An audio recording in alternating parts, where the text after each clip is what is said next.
Good morning and welcome to the Calaveras County Board of Supervisors meeting for August 28th, 2018. Madam Clerk. Item 1 on the closed session agenda, pursuant to Government Code Section 54956.9D1, conference with legal counsel regarding existing litigation, Andrew Greer and Golden State Herb Incorporated and Adam Ray et al. v. Calaveras County et al. Calaveras County Superior Court Case Number 18CV43460. Are there any public comments on this item? Seeing none, Madam Clerk. Item 2, pursuant to Government Code Section 54956.9D1, conference with legal counsel regarding existing litigation, Dennis Ponte v. County of Calaveras et al., Calaveras County Superior Court Case Number 12CV38597, Dennis Ponte v. Kenneth M. Foley, Calaveras Superior Court Case Number 17CV42927. Are there any public comments on this item? Seeing none, we will go to closed session.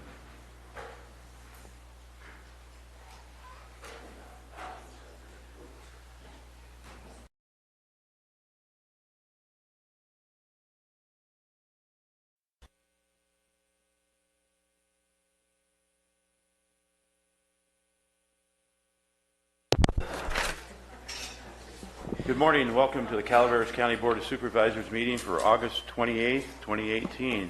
Please rise for the pledge.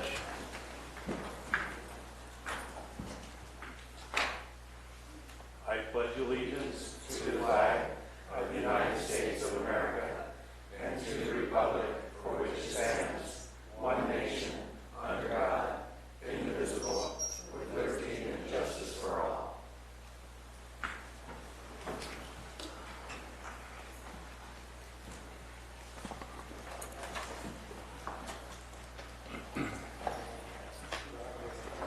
Madam Clerk, you want to report out from closed session for us?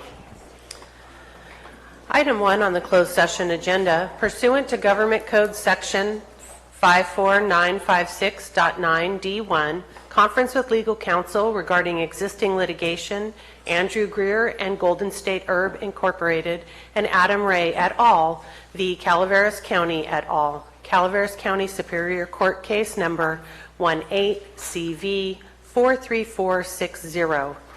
On a motion by Supervisor Mills and a second by Supervisor Clapp, the board voted unanimously to approve County Council to move forward, access, and defend the county in this case. Item 2, pursuant to Government Code Section 54956.9D1, conference with legal counsel regarding existing litigation, Dennis Ponte v. County of Calaveras et al., Calaveras County Superior Court Case Number 12CV38597, Dennis Ponte v. Kenneth M. Foley, Calaveras Superior Court Case Number 17CV42927. Supervisor Clapp recused himself from the discussion of this item, and on a motion by Supervisor Oliveira and a second by Supervisor Garamendi, the board voted 4 in agreement and 1 absent to approve the final settlement agreement between the county, Dennis Ponte, and Kenneth Foley, whereby the county accepts $120,000 to settle a judgment debt owed by Dennis Ponte. Thank you. Moving on to announcements. Announcements. This is a time for board members and county staff to provide updates of upcoming county events that may be of interest to the public. Are there any board announcements? Supervisor Mills, your light's on. Just a reminder again that at the Cabral Agricultural Center in Stockton at 6:30 tomorrow night will be the open house for the Eastern San Joaquin Groundwater Basin Authority for the public to have an opportunity to provide input on the plan that has been put forward and been worked on now for the last 2.5 years. So if you have an opportunity to go down, we'll certainly be there and be able to answer any questions that you might have. Thank you. Supervisor Garamendi, your light's on. Thank you very much, Mr. Chair. I'd like to encourage people in on the Highway 26 corridor, if they've received a right of entry form, to remove the bug kill trees that are threatening county roads, to please return them as soon as they can. We need to get a critical mass in order to get these bids out and begin moving forward before winter. So if you have friends who have not returned their forms, or you think you've got trees and you have not received a form, please contact the county and get those papers signed and back in. Thank you. Any other board comments? Seeing none. Staff comments? Good morning. Brian Moss, Administrative Office. Integrated Waste Management is a topic this morning. We're going to be holding the Calaveras County Annual Residential Hazardous Waste Collection events. Coming up, this will be on Saturday, September 8th, and this will be from 9 to 1 at both San Andreas Government Center here on campus, and then also at the Arnold County Road Yard. And then on Sunday, September 9th, the following day, from 9 to 1, West Point Caltrans Yard as well. So a couple thousand of these flyers have been distributed to the transfer stations. They're being handed out, as well as our household hazardous waste recovery facility at Rock Creek. So the message is getting out there, but I just wanted to take this opportunity to make sure that the public was aware of these events. Real quickly, there are prohibited materials, but really what we're looking for are paints and stains, solvents, motor oil, antifreeze, pesticides and herbicides, and household chemicals, and those kinds of things. There's certain things we will not take, like appliances, electronics, and tires. Those are taken every day at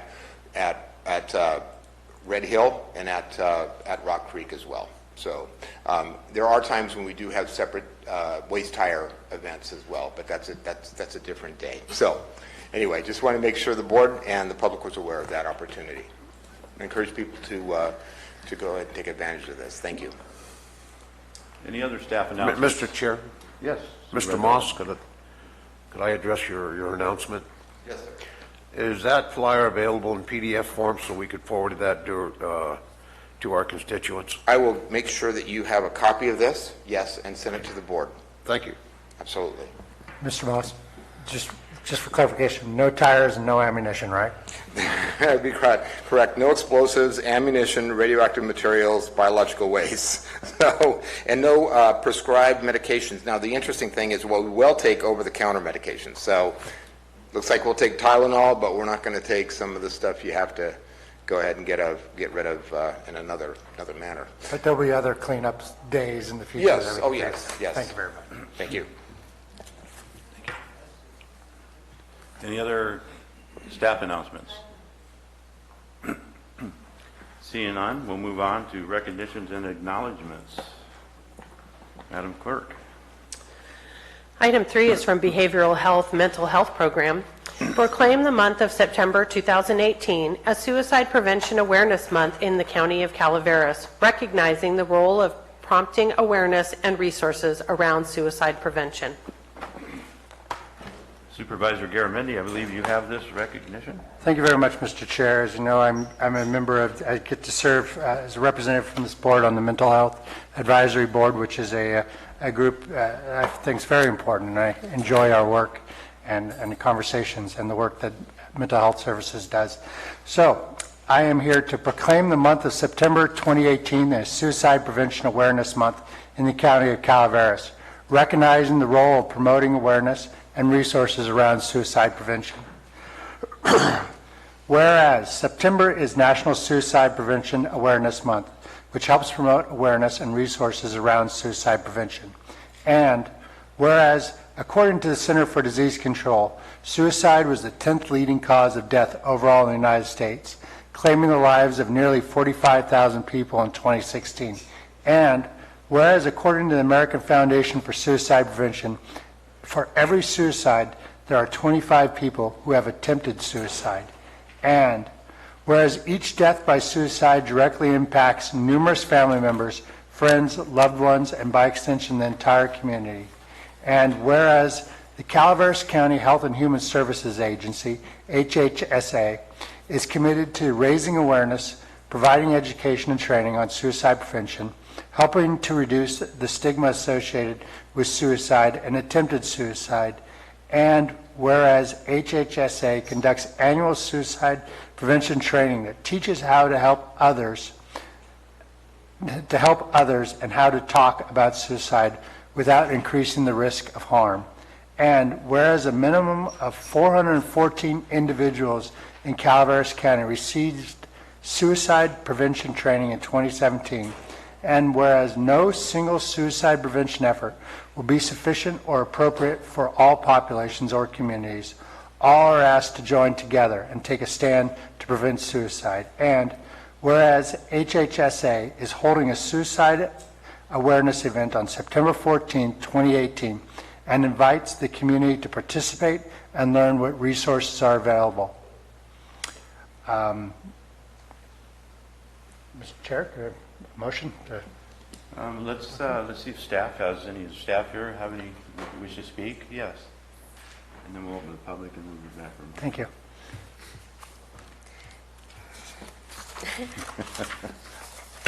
I'm a little bit nervous. So, hi, good morning, Chairman and members of the board.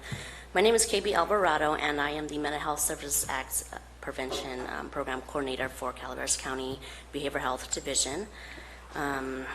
Today, I am here to ask you to grant our request to proclaim the month of September 2018 as Suicide Prevention Month. This is a national event for nationwide as September. All month, mental health advocates, prevention organizations, survivors, allies, and community members unite to promote suicide prevention awareness. During this month, the Calaveras County Health and Human Services Behavioral Health Division will be raising awareness and promoting resources that pertain to suicide prevention, like Mr. Garmendi just let us know. Thank you for providing and supporting that as well.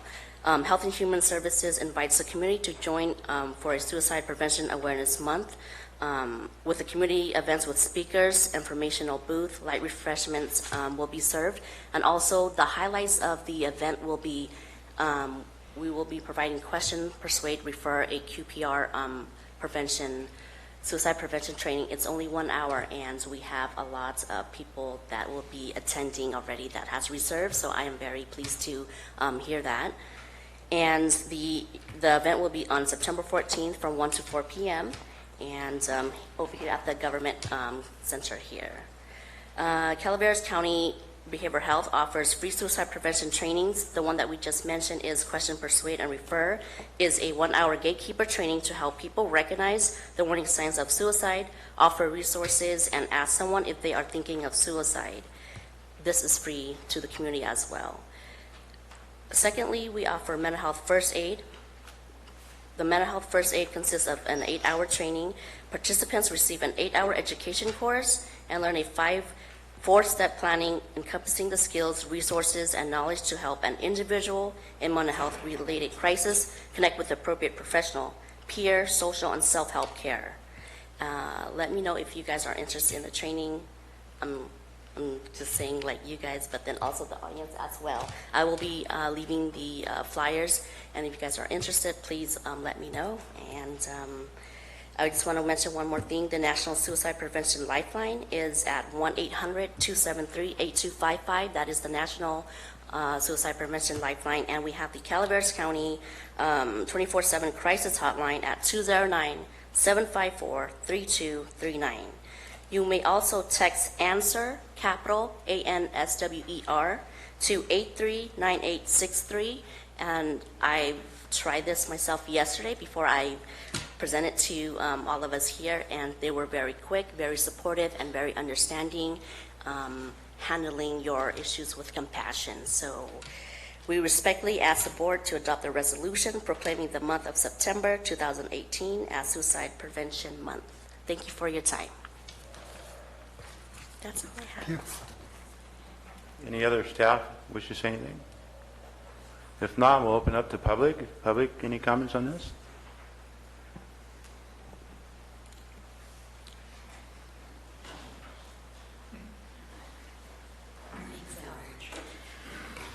Good morning. I have a few questions. We heard how many nationally our numbers are attributed to suicide. I'm interested in how many occur in Calaveras County.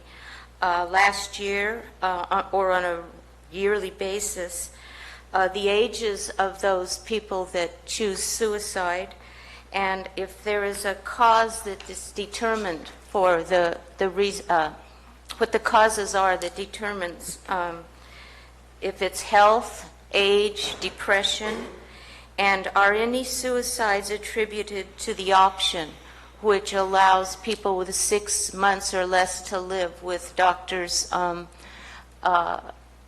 information that commit suicide, or the end-of-life option.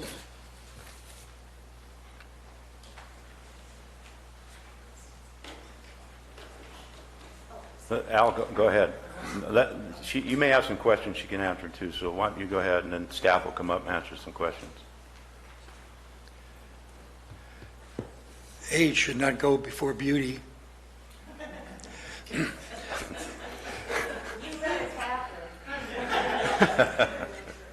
Al Segala, Taxpayer Association. I'd like to announce we're coming up to September, and September 17th is Constitution Day, and this is really a good thing. Our group, the Taxpayer Association. Al, does this pertain to the issue in front of us? No, this is open comments. No, this is suicide prevention. Oh, I'm sorry. Proclamation, and so. Okay, any other public?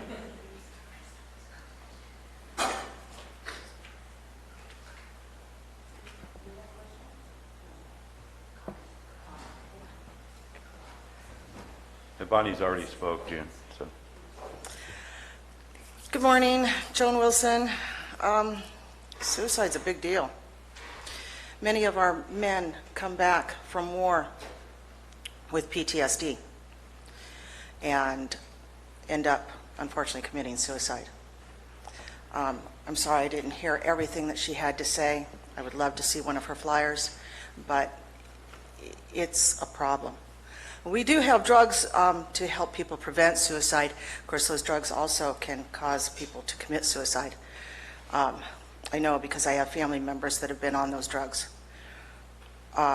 We also have a drug. Well, in fact, one family member asked me to check in to make sure that they were still alive while they slept, because the drug that they were on for depression can cause death. We do have available to us, and we've had it available to us for centuries, a drug that can help treat PSTD, mental illness, and depression, and help prevent suicide. It's called cannabis. It does not cause death. In 5,000 years, it has not caused any death. But we do need to bring suicide to light. We do need to talk about it. And thank you for talking about it. Thank you. Any other public comments? If not, Kristen, you want to answer? Oh, we have.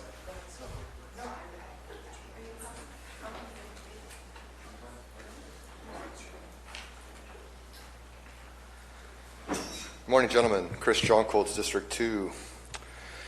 As I said last week, this is our chamber. You serve at our will and are charged with representing all of your constituents. Sir, this has to do with suicide prevention. I apologize. I thought it was public comment. I apologize.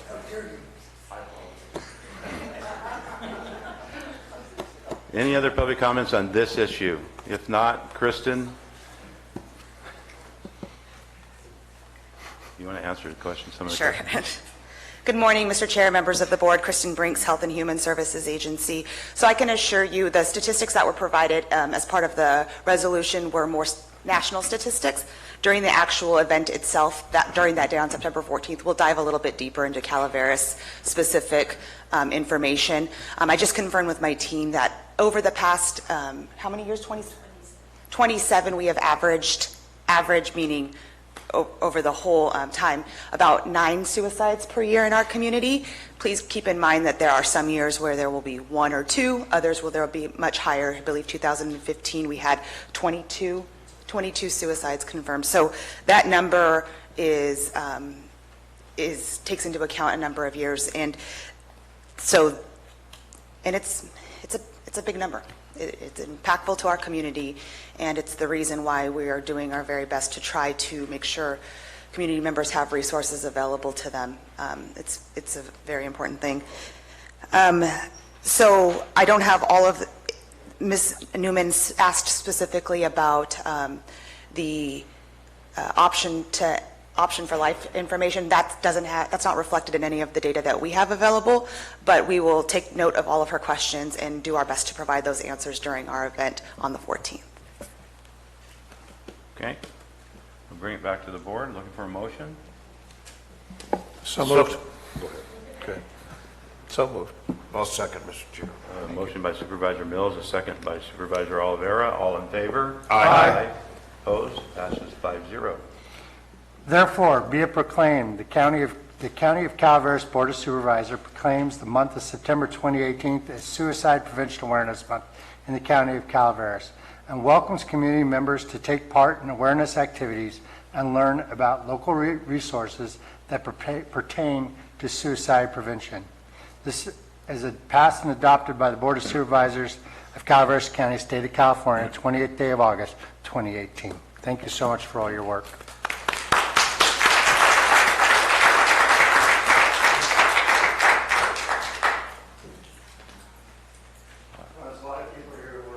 There are. Let's. I'll have a big part of this. Come on up. Come on up as a team. You guys do great.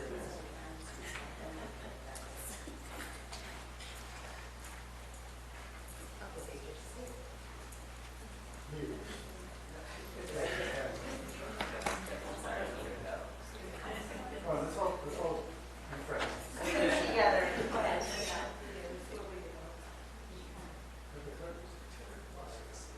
friends. Okay, ready? 1, 2, 3, smile. Thank you.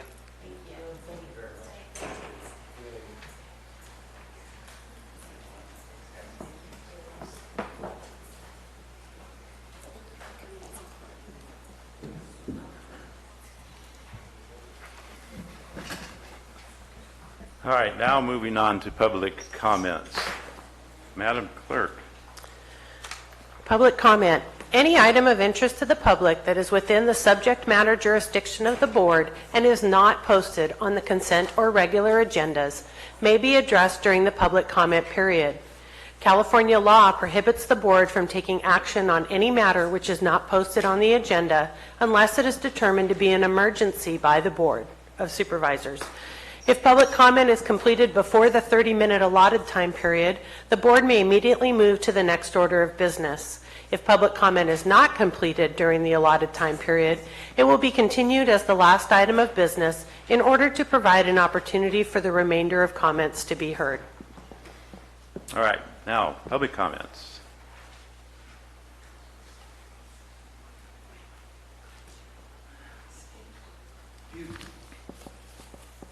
Thank you. Good morning, Board. Good governance and good leadership requires that the public be front and center in all public conversations and all policy development decisions. Good or bad, we learn. When we don't pay attention, we continue to repeat the mistakes of the past and waste valuable time starting over again and again. Everyone's lives are impacted. If each of you, our representatives, are not aggressively working to ensure maximum public participation, you are shortchanging yourselves and us, your constituents. You canceled the night meetings because you said no one shows up. If you decided to have a party and no one showed up, perhaps it could be that you failed to send out invitations, or they were written in some foreign language, or word got out that you didn't even try to make it interesting, relevant, or worth their time. If you don't try, it's your fault and we all lose, again. Our veterans, seniors, and youth are not merely talking points to win favor with the electorate so you can get elected. Our next generation of leaders are not coming. They're already here. They too are your constituents, and they've been begging you for years to listen and respect their opinions on a variety of issues. In the words of Johnny Cash, kids sure play funny music these days. They play it in the strangest ways. Why, it looks to me like they've all gone wild. It was peaceful back when I was a child. Well, could it be that the girls and boys are trying to be heard above your noise? And the lonely voice of youth cries, "What is truth?" A young man sitting on the witness stand, the man with the book says, "Raise your hand. Repeat after me, I solemnly swear." The man looked down at his long hair, and although the young man solemnly swore, no one seemed to hear anymore. And it didn't really matter that the truth was there. It was the cut of his clothes and the length of his hair. And the lonely voice of youth cries, "What is truth?" The young girl dancing to the latest beat has found new ways to move her feet. The young man speaking in the city square is trying to tell somebody that he cares. Yeah, the ones you're calling wild are going to be the leaders in a little while. This old world's wakened to a newborn day, and I solemnly swear it's going to be their way. And the lonely voice of youth cries, "What is truth?" I'd like to add one other thing. To do better in the future requires that we pay attention, seek out, and respect and take advantage of each opportunity. When you fail to exercise this basic tenet of public representation, you break the public trust. Once broken, it can remain broken. Thank you.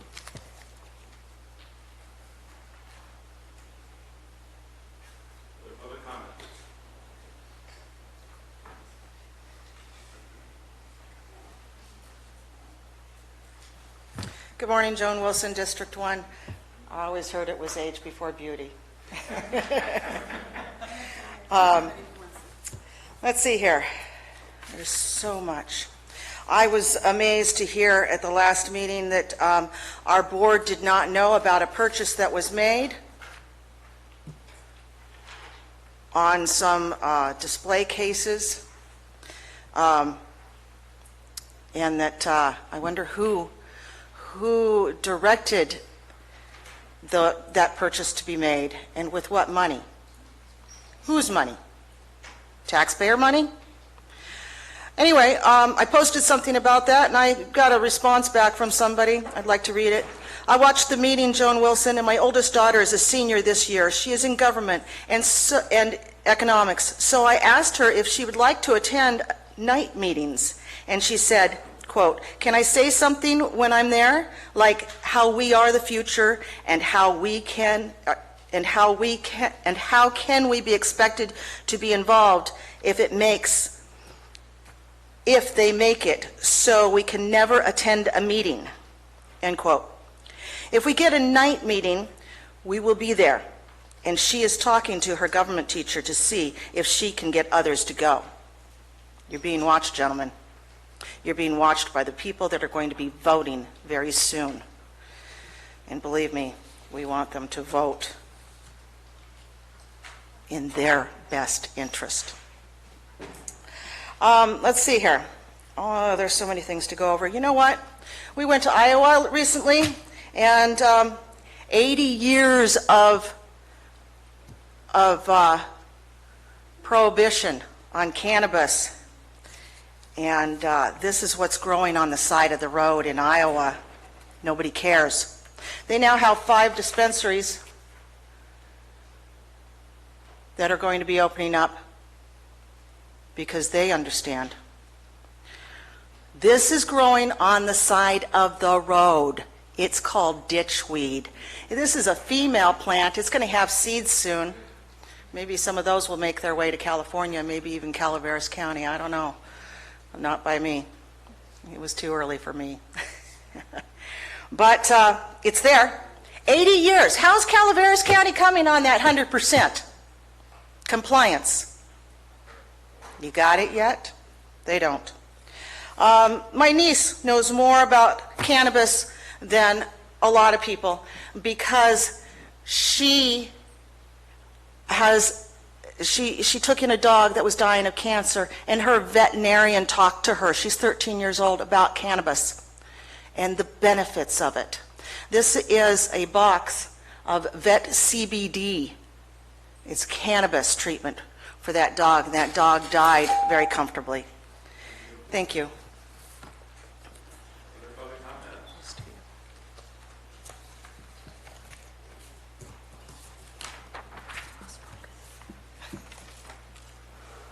Good morning, Terry McBride, District 2. Thank you, Jack. The reason I'm late is because there's road work. Thank you. We are so grateful for it, and by gollies, I thank every one of those workers out there when I go past them. Mike, I want to thank you for standing up for the citizens last week and commenting on how you wanted this to go out to the public and to be given to the citizens to decide on. And Jack, I know you agreed with him completely. Dennis Mills, gosh, I guess I should feel badly that we embarrass you in Sacramento. You should look people in the eye when they're speaking to you. And you know what I feel sorry for? I feel sorry for the counties that don't have people who have the gumption to get up here and speak to their supervisors. Or if they've been shut down that they can't use their First Amendment and they're not picketing their supervisors, they're sheep. The only sheep we have here in Calaveras County are four-legged.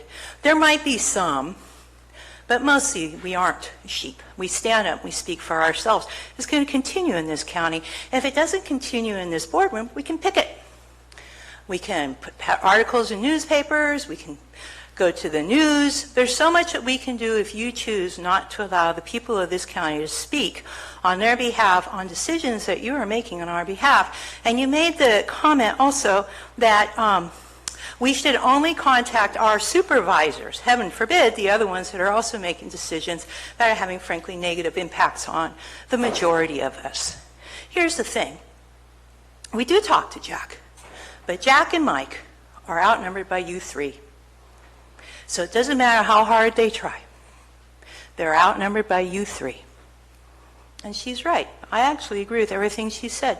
Cannabis is going to be legalized across the nation, and the one little county that could have pulled itself out of debt, the one little county that could have stood on its own and shown the way to do it, sort of like Mountain Oak School. You know, Mountain Oak School is looked upon by this country as one of the best charter schools out there. And they led the way, Calaveras County. You could have done that with the cannabis. And you might could, but I don't think it's going to happen with you three. And that's very sad because your choices affect everyone in this county. Thank you.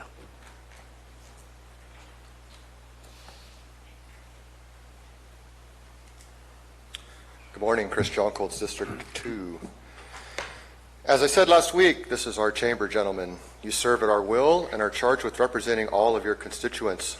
As Supervisor Garamendi correctly observed in the last session, we do not trust you. As Supervisor Mills incorrectly observed, this is in fact the public's meeting. At last week's special meeting, which was held with little notice and without the majority of the public understanding the radical actions the board was planning to take in an attempt to strip away the public's right to call for point of order and to pull consent agenda items. What a strange coincidence that a public call for point of order exposed the farce that is silent poison as a supervisor attempted to introduce material on an agenda item after public comment. If our right to raise point of order did not exist, what would have happened?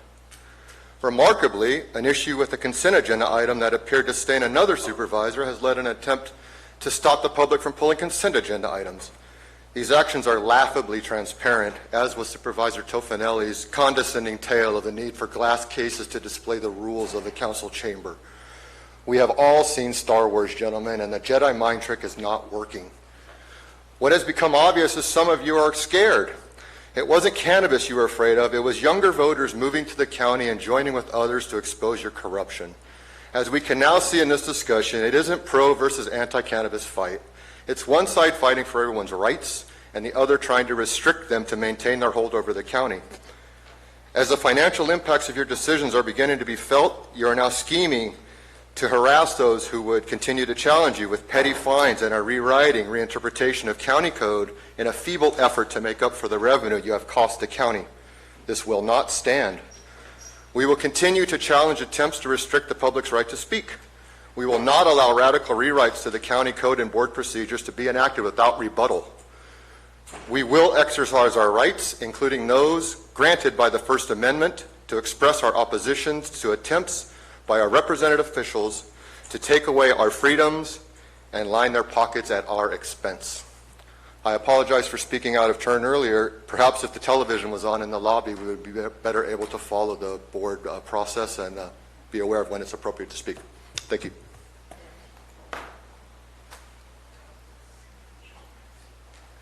Any other public comment? Damn, we're good.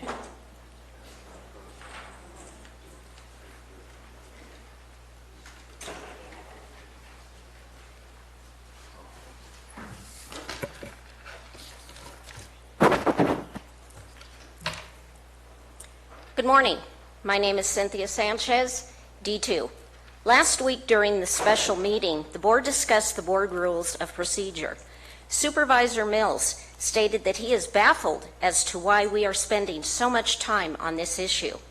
It was the intent of Mills, Clapp, and Toffanelli to push this rules of procedure through during this special meeting exactly 1 week prior to the return of 8.06 and the shipping containers. How ironic is that?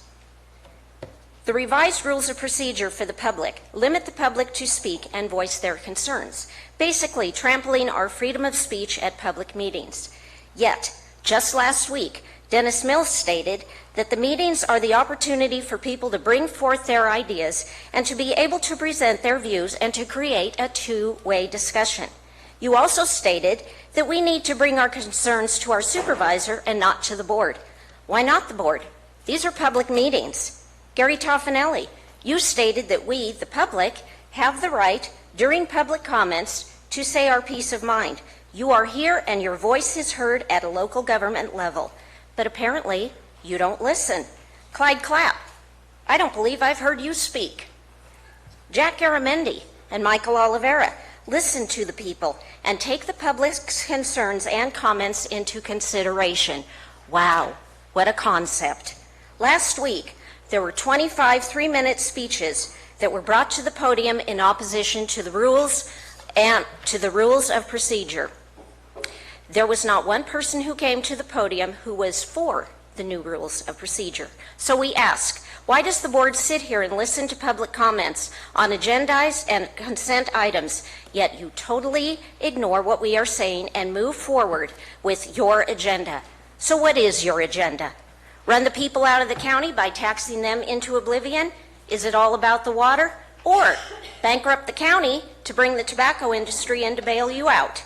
We know that without a revenue from the cannabis growers, the county is suffering financially. But that does not give you the right to go after the taxpayers to bail the county out of a deficit that the three of you created by the poor decisions that you chose to make without looking at the end result.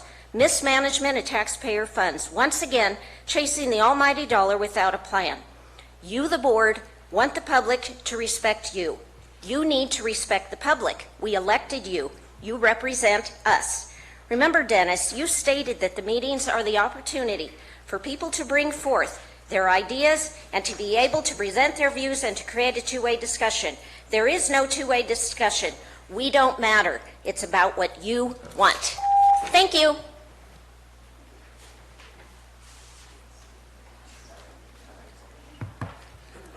Good morning, Board. Wasn't here at the meeting last week because I had a family emergency and couldn't be here, but I watched it online, and I wish I could have been here.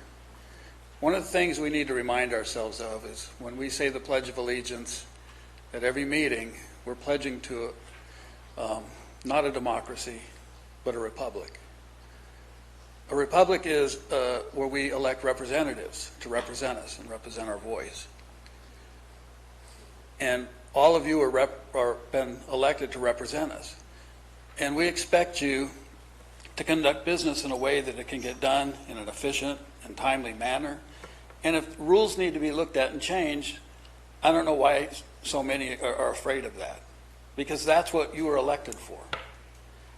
And I am one in favor of seeing the rules posted, because there's been times when I've got up and I questioned the rules and found out, and I thank our chairperson coming up to me and explaining to me where I was either wrong or didn't quite understand the rule.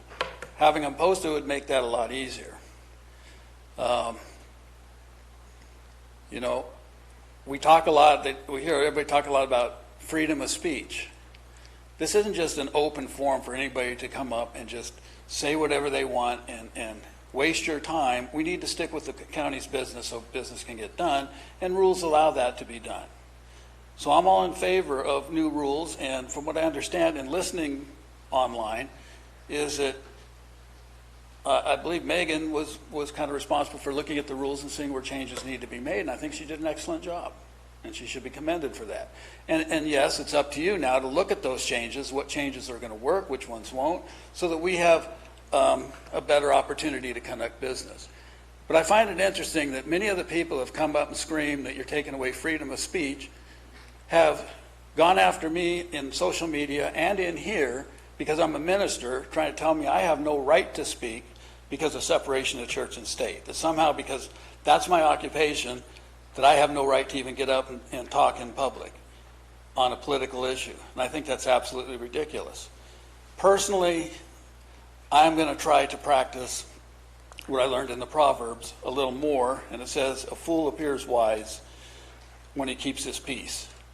So I'm going to try to say less and try to keep my comments to things that really have to do with what's going on in our meetings and the business at hand. But I want to thank all of you for the job you're doing. And I look forward to the rules that you prevent, but rules are only good if you enforce them. So I think part of the problem we've had in here is that some rules aren't being enforced. So thank you all for the work that you're doing. I think you're doing a great job. Final comment?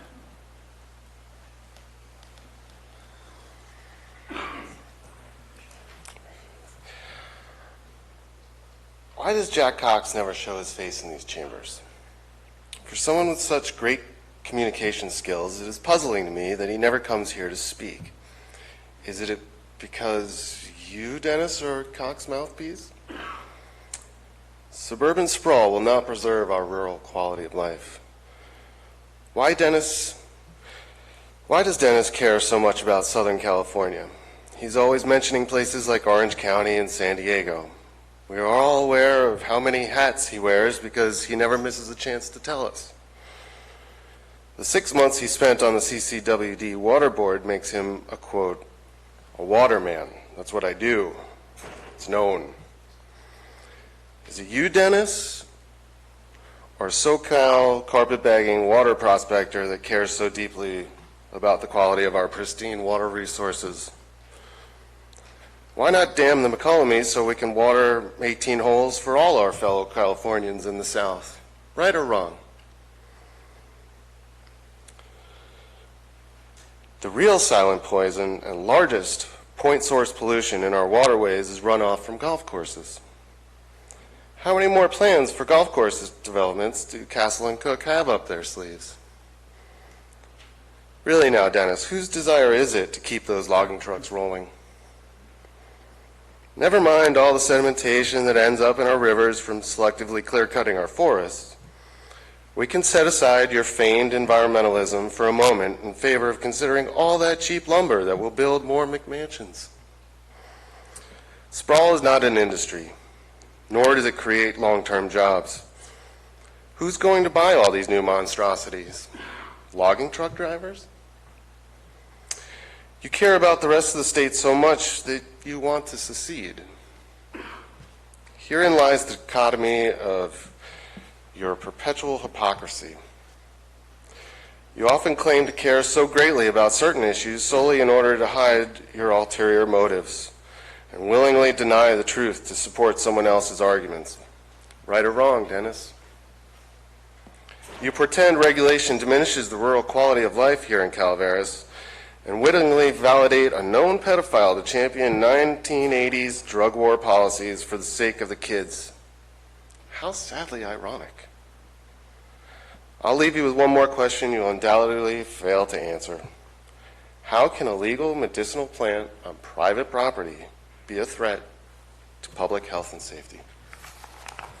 And that TV needs to be turned back on, Gary. And it's just ridiculous censorship of yourselves, so people can't out there can't see what's going on. Thank you.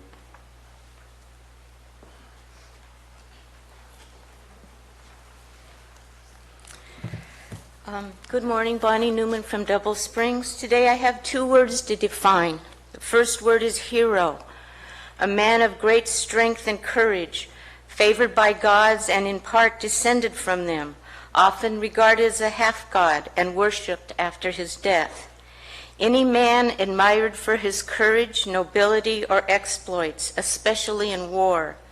Any man admired for his qualities or achievements and regarded as an ideal or model, and honored for outstanding qualities.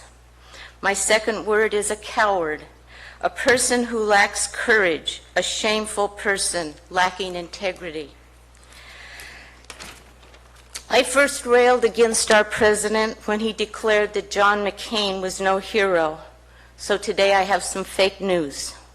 Today I will speak of what a great American patriot our president is. I will speak of his public service, volunteerism, and his military record. This man has spent years in service organizations, the Kiwanis, the Elks, the Rotary. No? Well, he had kids. He was a coach, a scout leader. No. Well, he must have been too busy volunteering for his church. What? He has no church? Okay, let's forget about community service and volunteerism and let's focus on his stellar military career. He came of age during the Vietnam War. Surely he spent time in the Army, the Navy, the Air Force, the Marines, maybe the National Guard. No? Some of my friends returned from the war in body bags or sealed coffins with PTSD. John McCain spent 5 years in capture, tortured by the Vietnamese. What was our president doing? Oh, he had military deferments, 5 of them for bone spurs, making him ineligible for military service. So he screwed around in New York, plays round after round of golf. What happened to the bone spurs? I'd have thought he'd been disabled or debilitated his entire life. Oh, he got over it and worked through it. Instead, our president has set an example of shame by failing to recognize and honor John McCain's courage and sacrifice. He refuses to say John McCain's name or lower the Capitol flag out of respect. He has insulted his memory and service by making derogatory remarks and slurs, even while McCain was dying. Remind you of anybody? Small men get big egos by putting others down. It's cowardly, petty, mean-spirited, lacks integrity, and depicts jealousy and envy. Thank you. Thank you, John McCain. Thank you, Bonnie. Thank you for lowering the flags. Thank you.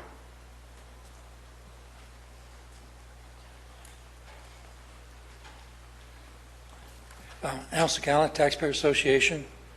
Again, I would like to bring attention to Constitution Day, which is the 17th of September. And our group has purchased a number of pocket constitutions. It's a newer version that tells interesting stories about the history of the Constitution, and it makes much more interesting reading than just the Constitution by itself.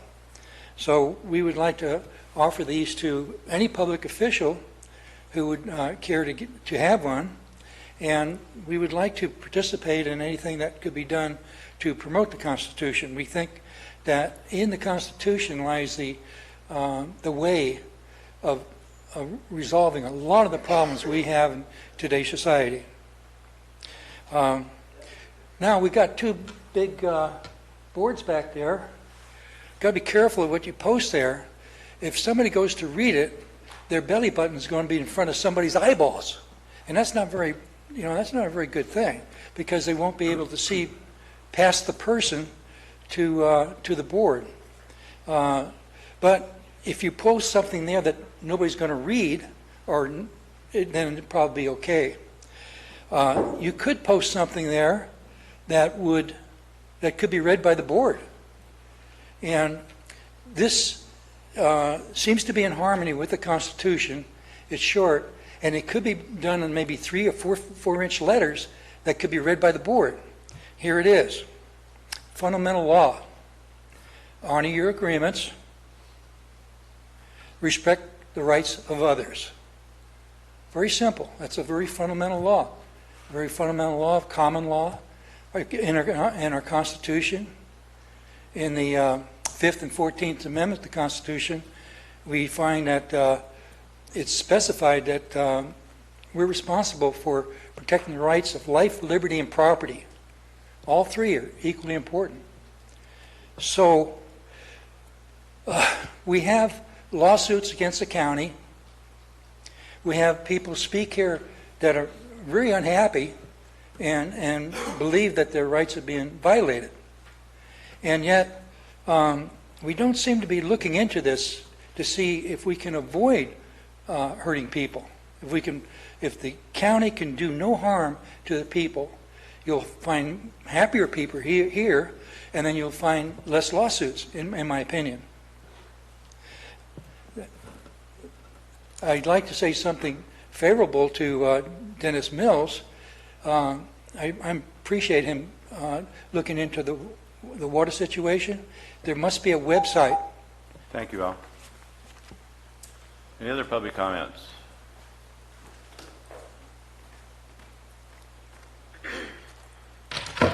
Jessica Clofine, D1. I'm glad I was able to make it over here today because I do homeschool my 2 children, so I was over with school this morning. I haven't been able to make it over very often either because now that my business is banned out of the county, I'm not unfortunately able to be here as often as I would like to.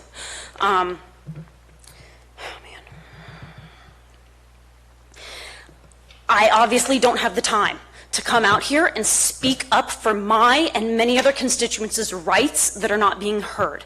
I don't have the time to come out here and call you guys out on many mistakes that are being made and on many very corrupt moves that are being made and ignored by many people. I feel that many of the decisions made out here were personal to me. I feel like many of the men up here on this board personally didn't want me here, personally didn't want my business here, despite the fact that, people do have rights. We need to respect people's rights, whether we agree with what they're doing or not. If there's no harm to themselves and no harm to others, why are rules being created where men that are in a paid position to be creating an atmosphere for this whole community that is safe and that is secure and that runs smoothly, and rules are being made where you guys are not meeting as often, and things are being cut short, and public comment is now being shortened and just not encouraged. I feel you have personally tried to push me and my business out of this county. I moved my life, I moved my family, I've prepared to bring money and time and dedication and volunteering here. And I got a personal phone call from you, Garrett Tofanelli, bashing my own industry to me, my own family. How can I not feel personal? How can I not feel? You did not want me or my business or my money here or my children and the school.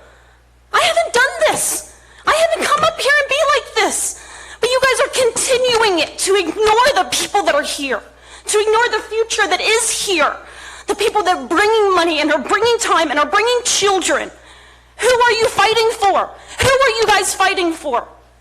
Your neighbor, your family, your relatives? What about all the other people, all the other businesses that are closing in this town?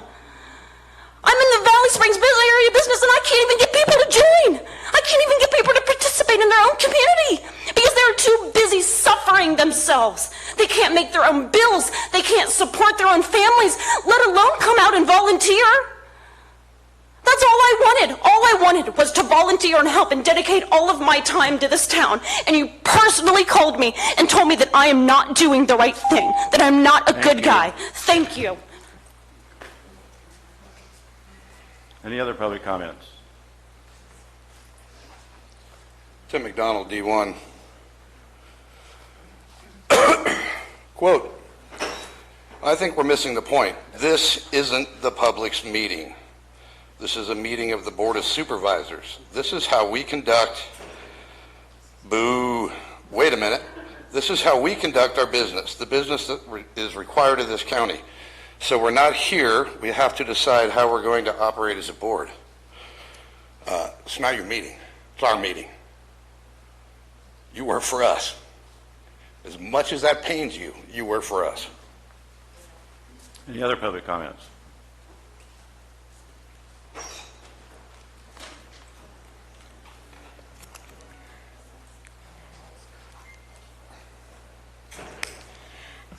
At the last supervisors meeting, a young man, Mr. Wilson, got up and started talking about people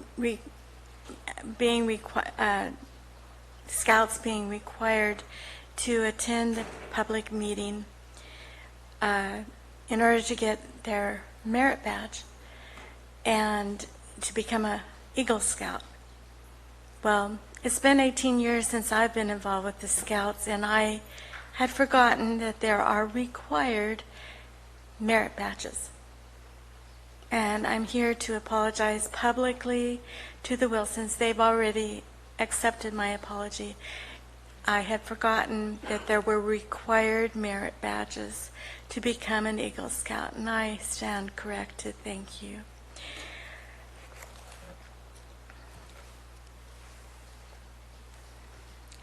I continue to support the article that Mr. Supervisor Mills wrote about silent poison. I think it's very relevant to what's going on now.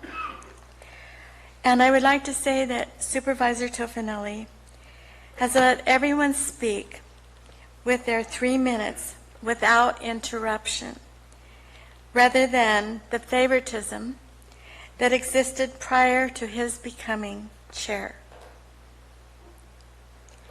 Pot continues to addict young people, and that is why I am not for growing it commercially in Calaveras County, along with the fact that we do not have the kind of soil that keeps the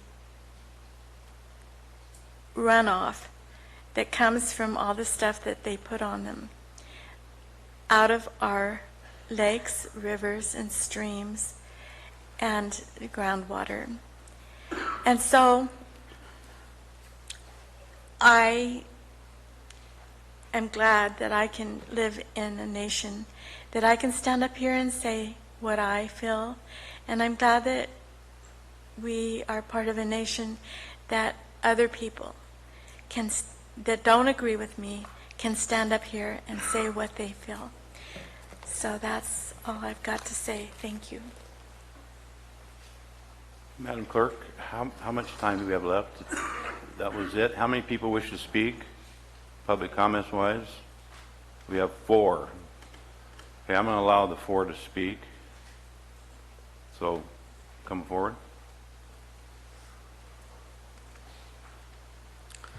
I'm Will Moore in District 5. I'll make this short. There is no sacred right to property in the Constitution, contrary to what Al just said. The only mention of private property in the Constitution is that the government shall not confiscate anybody's property without due compensation. The deed to my place is a deed of trust. I'm a trustee. And I meant to finish public comments now and not to allow you to speak. Obviously, you have the right to speak, whether now or at the end of the meeting. But I'm going to allow us to continue public comments at this time. I understood you. Cliff Edson, still a businessman here in the county, but it'll be over on the 14th of September. And I think that if you take a look around, you'll see there are a lot of other businesses that are suffering. But not only businesses, your Community service organizations are taking a beating. The schools are going to take a beating. They have been for years, actually. And we are right back to probably lower than 2008, at 2008 economy. And you'll see it in your budget that's coming up, and then first budget next year. You'll see it. Because you aren't doing anything to replace what you took away. Nothing. There's not time. It might take 7-8 years. By then, you will have many more businesses out. And so I'm starting to believe that this board really just doesn't care about business at all. But you're getting a paycheck, right? So we keep trying to do things to make these areas up here destinations. And because we have to rely on tourism, which is our second industry in the county, probably our first. And then our other industry is ag animals and grapes. That's it. Tell me another one. I bet you can't. So along with that, I'd just like to announce that we are going to have a Pioneer Days in San Andreas at Turner Park on September 8th. That's a Saturday, September 8th. And last year it was a really good event. It was great to see the town coming together in a happy mood. But this year it's going to be cut a little bit off because Caltrans and the forces to be have decided that we need to shut the highway down, and that'll cost the event like $2,000. So no parade this year, but we will still be holding Founders Day in Turner Park. Now I know other towns that can do it, but San Andreas can't. So if you're listening out there, please come and support our local nonprofits, the San Andreas Merchants, Calaveras Chamber of Commerce, and San Andreas Rotary Club. That's who's sponsoring this, so thank you.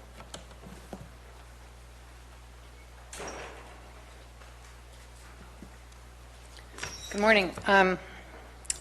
Previous speaker didn't have time to mention this, so she asked me if I would, that Clapp versus Zamora is happening in September. It's an elder abuse trial, civil court. And it sounds like Mr. Clapp wants the older gentleman who's nearly 100 to be put through it. He's putting a motion through on the 7th of September to insist that the elder, Guy Zamora, be present. The 9/11 is the trial confirmation conference, which is also the budget hearing, so I wonder where he'll be for that. 9/12/18 is the trial. So anyway, with that out of the way, the Constitution has a 13th Amendment that actually excludes prison labor. And I noticed that the county is being beautified by people in orange jumpsuits, so I'm wondering what they're making a day. And if we can't actually find the money, or we probably could have if we hadn't banned Measure C, probably could have put people to work that need jobs at a living wage. I think the First Amendment is being violated by just unilaterally deciding to turn off the TV out there. There are good reasons for people to sit out there. Some of us need to charge our phones, and there's no phone charging in here. We need to be available in case there's emergencies. We have to turn our phones off in here. So also, Supervisor Mills, you talked about how your constituents are uncomfortable walking through the lobby because citizens are congregated out there. There have been no incidents of violence or harassment from the community that sits out there, ever.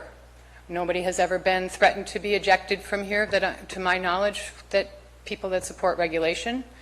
I'm tired of you bad-mouthing us to our faces and behind our backs, that somehow we're malcontents, I think I've read you describe people that favor regulation. I don't know, I feel like you demonize a lot of the citizenry here just because we would like regulation to protect the waterways from silent poisons. Anybody who is part of the regulatory system has to use basically organic means. Kevin Wright has testified to that here. The Environmental Health Department has said that people that are in the regulatory program are really doing their best to comply with proper land stewardship. I really have a problem with your attitude. There were people in the ban committee, one woman or a woman that supported the ban assaulted another citizen here and almost got arrested. Another person showed a holster to a reporter saying that they feel unsafe. People are packing heat in here and we're the problem? I don't think so. Thank you.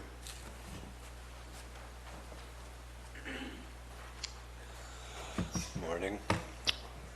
So today I'll probably comment multiple times, and all my comments are woven together by a common thread, which is the well-founded mistrust your policies and attitudes are engendering. And also about the monitor in the foyer. Super Mills, you said you want it off. I gather someone instructed staff to turn it off. This raises some questions besides who's making decisions. Isn't this supposed to be a deliberative body who only has authority to make decisions on policies as a whole by majority vote? How far does the long arm of the chair extend? Directing discussion in this room is one thing. The foyer is another. What next? Board member going to unilaterally bar loitering on the government campus? Does any one of you sitting up there have the authority as an individual to direct staff to do what you want? If so, I'd like my supervisor to start laying down his share of the laws. If not, I'd like all you to rein yourselves in so we don't have to. And what about what we want? This is a public building, and we're the public. Not that it's any of your business, but lots of people choose to spend parts of meetings out there for a variety of perfectly good reasons. I've seen people in wheelchairs watch from the monitor in the foyer, because as you pointed out, Mr. Chair, this room doesn't accommodate wheelchairs. And I often listen from the foyer where there's an electrical outlet for my laptop to do research or write my comment notes until a particular agenda item comes up. And I see staff use it in similar ways. You're creating rules of questionable legitimacy that discourage the public from using public space because someone claims it makes them uncomfortable. And that goes both ways. There's people in here I don't want to sit next to for a variety of reasons, from self-consciousness about my own body odor to the nauseating stench of their perfume. And maybe I don't want to exchange germs with some of them. Your attempts to manage our behavior and limit our input are backfiring. This snowballs public mistrust, leading to more attempts to manage the dialogue, furthering the mistrust, and so on. Trying to quell an uppity public through authoritarian management is tantamount to trying to put out a fire with gas. The solution to the problems you're creating is listening to our concerns and giving them the consideration they deserve. Dismissive disregard for public opinion differing from your own shows both disrespect and insecurity, and you won't gain respect by demanding it, only by showing it. Thank you. All right, with that, we'll close public comments and we'll take a 10-minute break.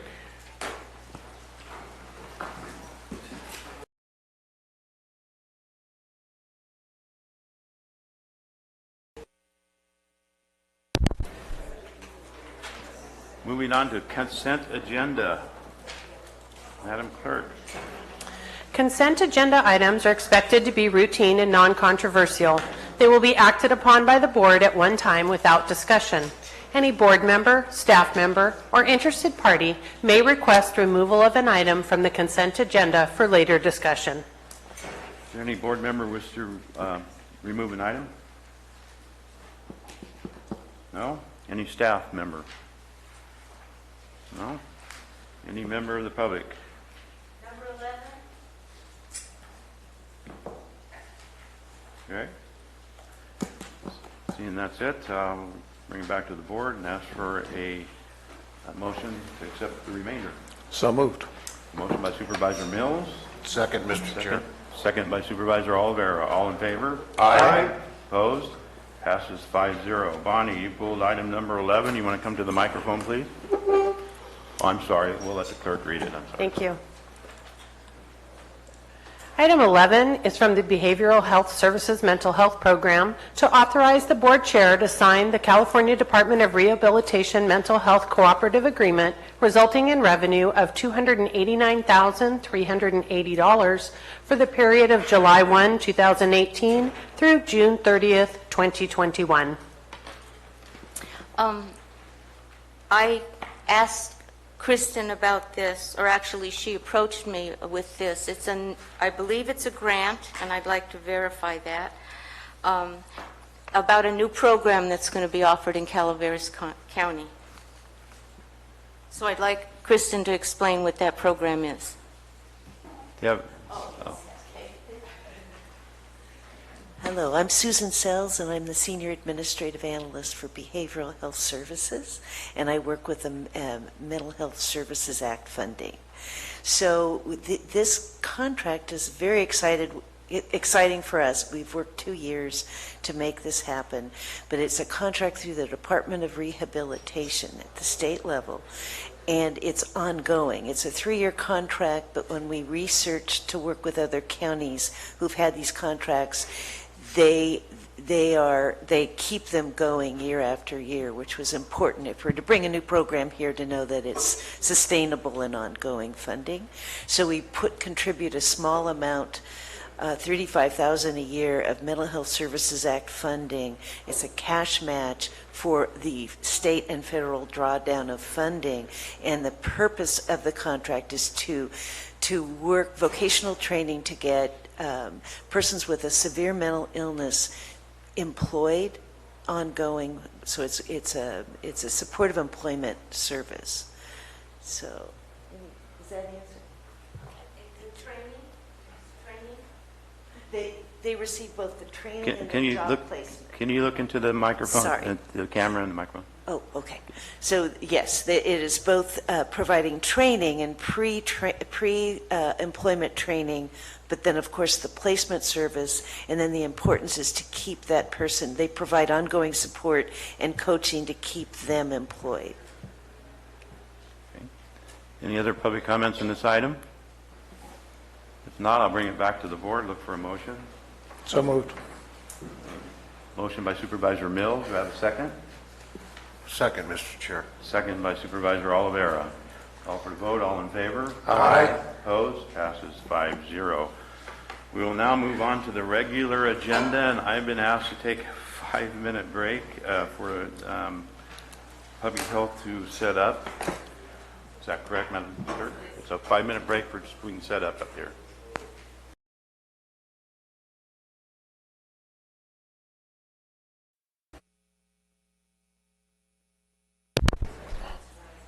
All right, we're back. Madam Clerk, item number 22. Mr. Chair? Yes. Before we go into this agendized item, is there any input by the board to see if we can get the television turned on out in the lobby? I understand there are people out there. I don't know what our procedure, I know it's not an agendized item, but is it under the procedures to have that television turned on? Under the procedures? As far as making this public meeting and letting that information as we've done in the past. The board want to entertain a thought for a poll? I would. Supervisor Clapp? No? Supervisor Mills? Supervisor Oliveira? Yes. Supervisor Garamendi? Turn it back on. Okay, I'm not opposed to turning it back on with the fact that it needs to remain undisruptive out there. I had a conversation about it because it's very disruptive with the screaming and the clapping and yelling that goes on out there. As long as it remains controlled out there and it's not disruptive to this meeting, then I can turn the TV back. I'll vote to turn the TV back on. But if it's going to be disruptive out there, then I will not. So if we can turn the TV back on and we maintain some calmness out there and not disruptive. I would agree, Mr. Chair. We're just polling the Thank board. you. Well, once it's on, if you turn it on, can you repeat that so that's all? You want to turn it back on?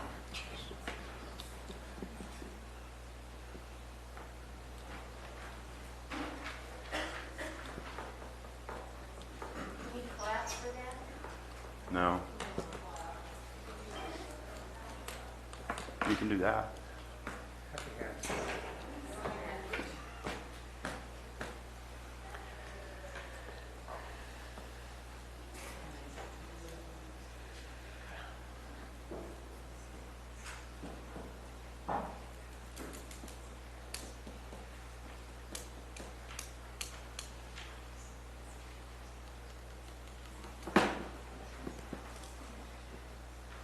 You're looking very sharp today, Al.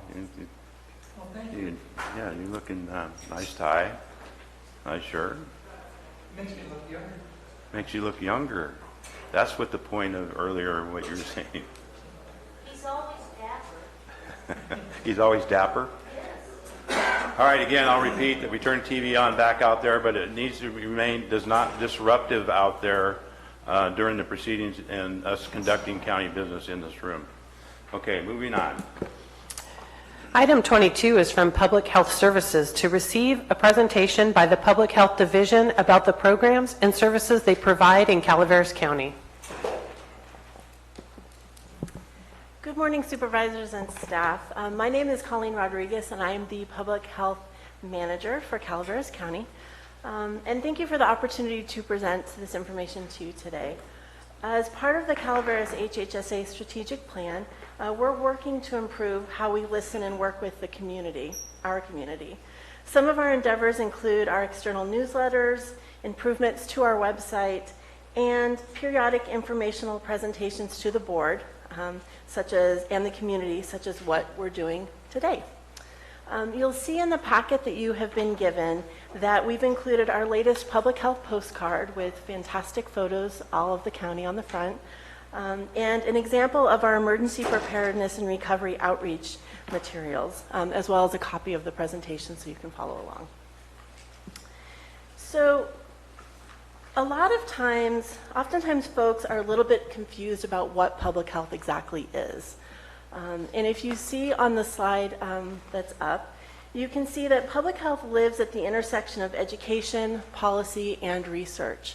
Public health is also the science of protecting and improving the health of people and their communities. And for us, that's Calaveras County, and that is our community.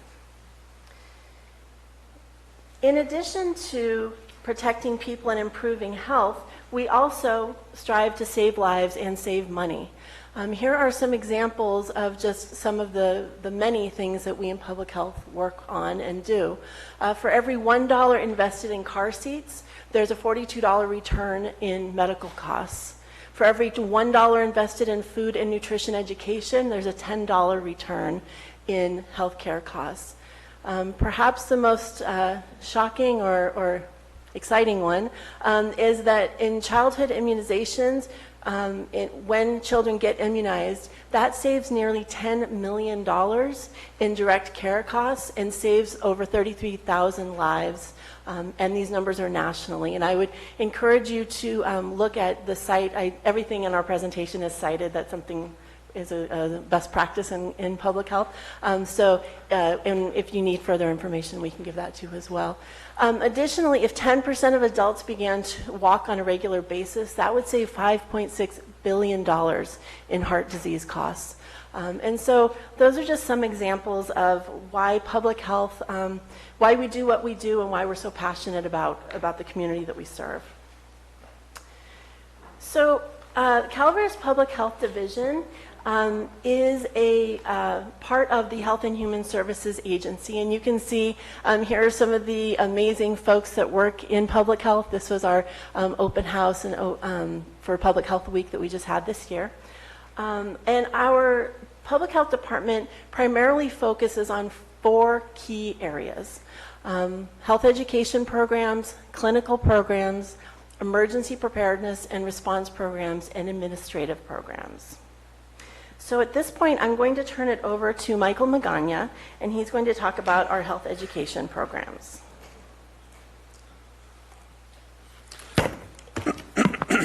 Michael Magana, Health Education Program Manager for Calaveras Public Health. I currently manage 6 of the health education programs that we have under public health, which ranges from keeping kids safe in car seats and booster seats to reducing tobacco use among youth and adults. Going into the community is really at the heart of what we do in public health and the health education programs.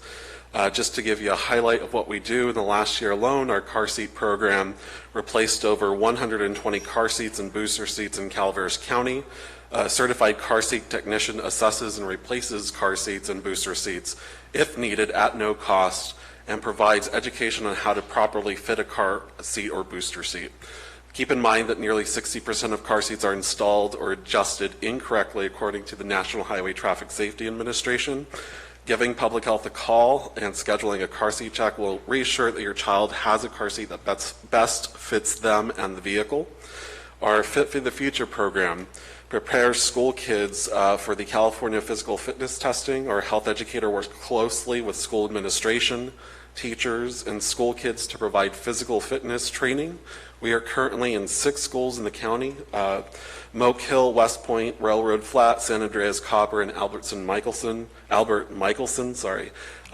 Next is the Supplemental Nutrition Assistance Program, also known as SNAP Ed within public health, which provides physical activity education in 6 Calaveras schools. Our educators work with school-aged children to teach them about healthy eating. We have school gardens at each of our sites that are maintained by public health staff, the kids at the school, and school staff to bring what they grow into the cafeteria. We know that kids are more likely to eat healthy when they take part in growing and learning about the food that they eat. For adults, we have for adults with chronic conditions, we provide no-cost workshops on chronic disease, chronic pain, and diabetes throughout the county. The workshops are 6 weeks long and are led by trained community facilitators through public health. We do have a new oral health program, which is led by one of our health educators, who is working to educate the community on oral health practices or healthy oral health practices in collaboration with dental providers and other community partners. And then lastly, we have the tobacco prevention program, which provides education to reduce tobacco use among youth and adults. Program staff also work closely with high school students at both schools, Calaveras High School and Bret Harte High School, to address tobacco use in the community. We provide youth with opportunities to build research action and leadership skills, which will help them beyond their high school experience. Next, I'd like to turn it over to Robin Bunch, our Director of Public Health Nursing.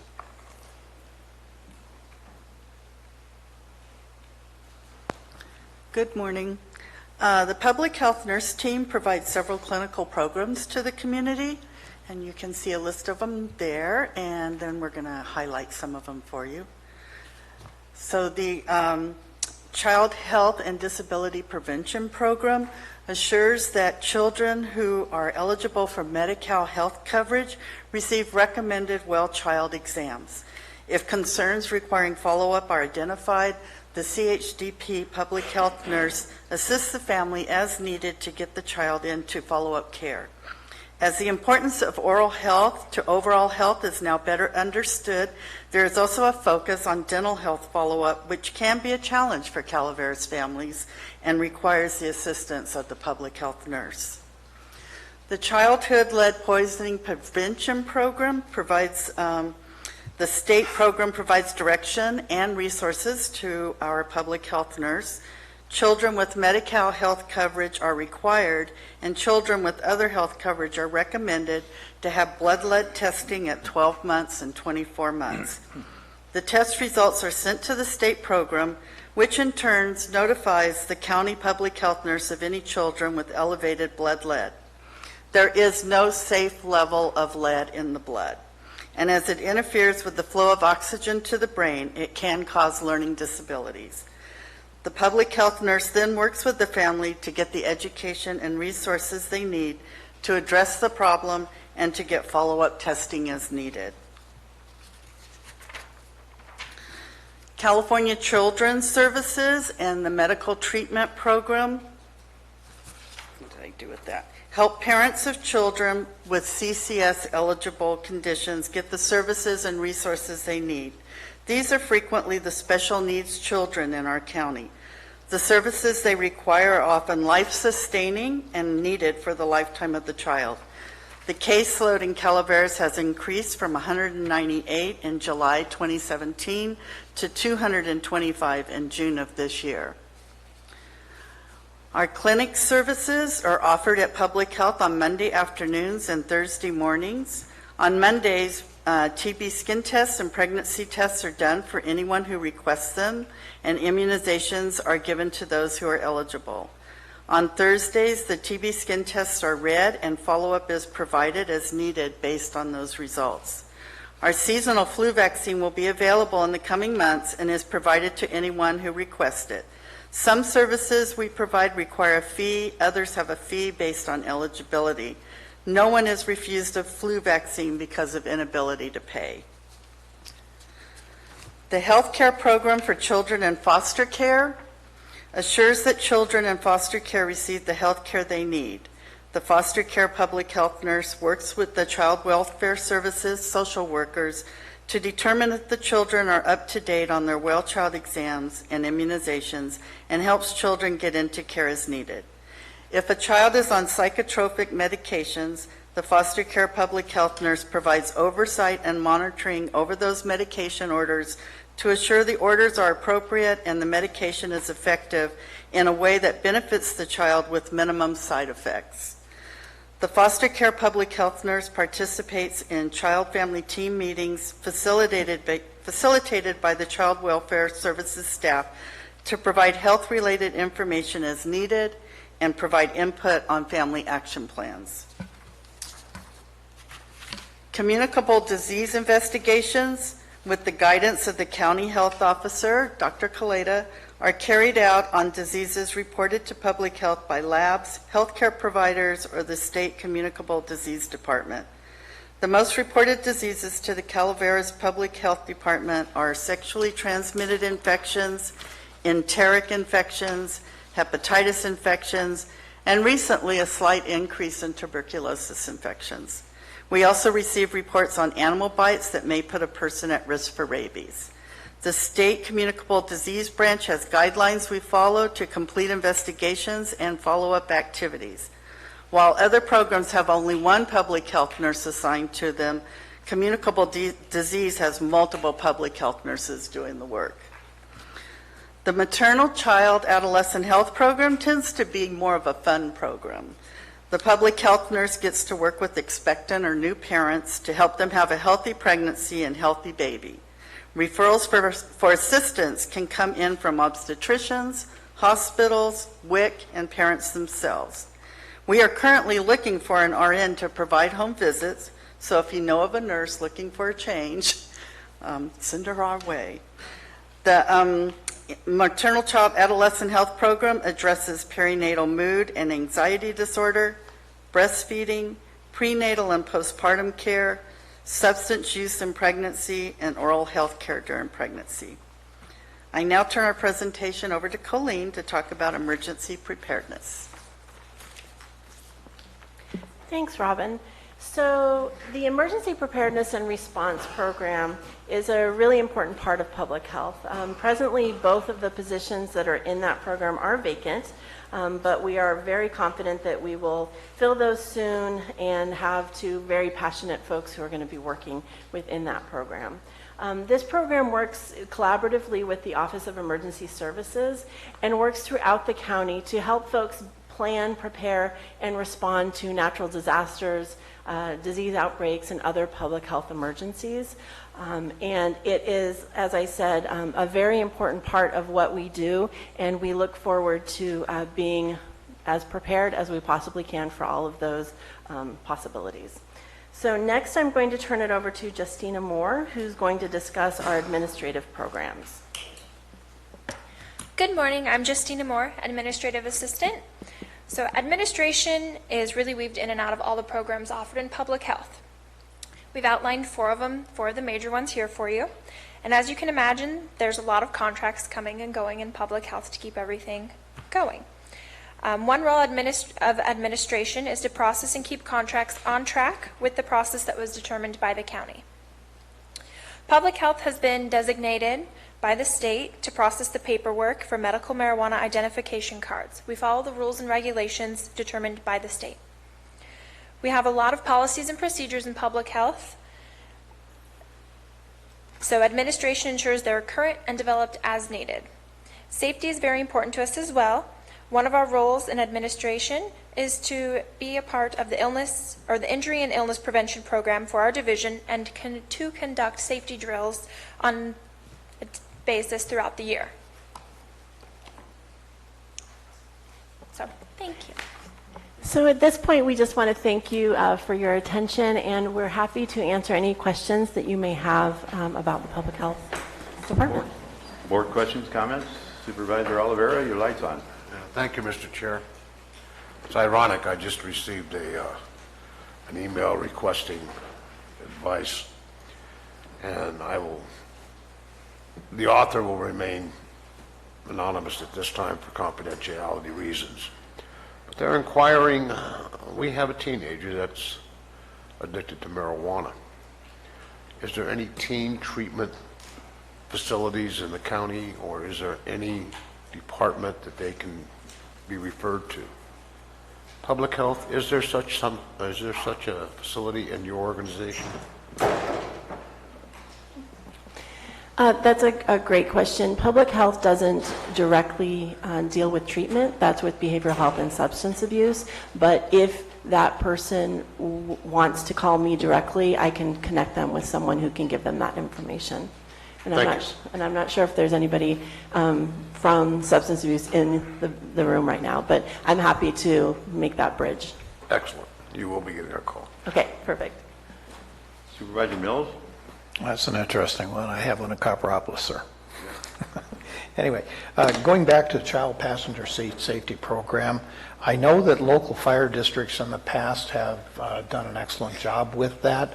Are you coordinating with them, or are they doing it independently from what you do? I'll answer that question. Currently, Public Health partners with multiple organizations and agencies as part of the Partners in Child Safety. So you have Public Health partnering with the Resource Connection, who also has trained car seat technicians, as well as California Highway Patrol here in San Andreas, as well as other partners who do provide car seats that are available to the community at no cost. So that the point would then be that there are multiple partners that provide this service, and that it's available in so many different levels. It's not a matter of seeking one over the other. Correct. Public Health maintains what we call a car seat bank. So all of our funds or donations, we get car seats from AAA, we get car seats from the California Department of Public Health. We maintain those car seats and we distribute accordingly to our partners so that they can fit car seats appropriately to people who need them. Thank you. Is lead poisoning still an issue in our county? I'm going to let our public health nursing director discuss that. There is some blood lead exposure. Some children have come back with elevated blood lead, not to the level that they're considered a state case that requires really involved follow-up. Sometimes it just comes back elevated. We give the parents some education on how to address it, and then we have them do a follow-up test to make sure that it drops back down. We do try to work with them to discover what the source might be. Sometimes it might be a parent's working in a field that exposes them to lead, and they bring it home on their clothing and their shoes, and then the child gets exposed that way. And so then we come up with strategies on how to decrease that risk. Sometimes it's in old pipes if they're in old housing. They can have the water tested and see if they're getting the lead through those sources. So there's still some exposure, but again, I'm glad to say that we haven't had anybody come back with an extremely elevated one where they require a lot more intervention. And I know lead-free solder in copper pipes is something that's in our world is fairly recent. It's not, so there are many homes that still have copper pipes, think they're safe, and they may not be because the solder was lead. Right, exactly. So. There's that, and then of course the old paint on some of the older homes, and the problem becomes when when they're remodeling and they go to take that paint down, and then you've got the dust and the kids get exposed, so. Thank you. Supervisor Garamendi? Yes, thank you very much, Mr. Rodriguez. That was a great presentation, concise and informative. Appreciate it. I also want to compliment you on on the work that you're working with Office of Emergency Services, and I know you've got a new position that you guys are working on together to really work on training and preparedness. I think we should all recognize in the community the integral part that public health has in emergency responses, not just fires. There's a plethora of emergencies that could happen, and I really appreciate that from your whole department for doing that and being a part of that team. Thank you. You know, yours, previous board that I was on, I sat with a supervisor that when budget came around, he would, and we had the sheriff here asking for a bunch of money. His comment was always, because people would say public safety, give to public safety, his comment was always, there's other aspects of public safety, and public health is one of those aspects. This is completely public safety wise. If it wasn't for the things that you guys do, we would have epic proportions of things going on that would not be healthy to any of us. So I applaud you, and I'm in that category with him, always was. This is public safety. The other thing is, I am a big proponent of flu shots. I've got the flu shot every year for the last 10 or 12 years. I think they work. I've never gotten a flu during the time I got the flu shots. Some people say they get sick from them. They may, it's not from the flu itself, it's from something else they're reacting to that may be in the shot.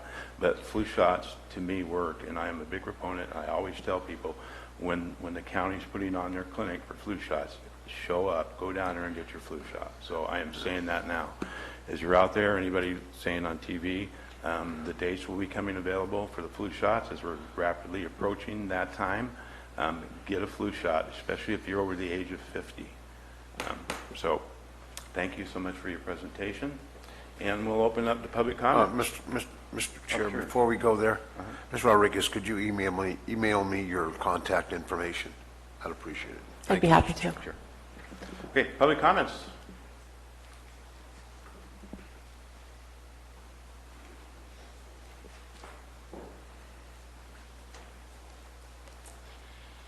Yes, I have a number of comments, maybe not questions, but I'm back in the 60s when I was a kid, physical education was required. You had to do 1 hour or a 40-minute stint of physical education. Has that been eliminated from schools, and do we need to have our health department come in and show kids how to exercise? That's just one question. Okay. Then I want to talk a little bit about the lead detection. Apparently, once lead is detected, it can be abated by eliminating the exposure to that source. And if that source can't be identified, is there other treatment for abating lead in a person's system? Then I'm going to move on to communicable diseases. Is the Public Health Department still conducting STD testing? Is that something that our clinic does here, besides being referred from the state, or however that was explained? And then there was something that I didn't get, the second kind of infection. It was enterid infections, or I didn't hear that word, what those kind of infections were. And is asking for a public nurse. Is that the same position that Brett Henderson used to fulfill for the county in doing house visits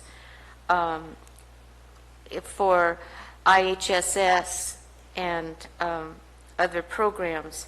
And then finally, my last comment is the photographs that are on this card here are absolutely beautiful. And where are you getting these pictures? And this person has miss their calling, because these are as beautiful as these pictures up here, and I just want to compliment you on how lovely this is. Thank you. Other public comments? Hi, I'm Dr. Kaleda, and I'm the local health officer. I just want to emphasize the work that the Public Health Division does in Calaveras County. Normally, I'm only here when there's something bad happening. Supervisor Mills approached me and said, Dr. Kaleda, are you here? Is there a problem? And I said, no, there's no problem. This is a positive learning situation, and I just want to make you aware of the resources, the human capital that's in the health department and the health services agency. There's a physician, there's nurses, there's people with master's degrees in public health, health education, and really the staff that's presenting today does the heavy lifting and really keeps this community safe. And public health, when there's nothing going on, when no one's getting sick, when there's not disease outbreaks, you don't really notice that. It's only when there's bad things happening that it really draws people's attention. So we like to say that everybody, some people go to the doctor sometimes for their health, and everybody benefits from the public health system all of the time to maintain their health. Thank you.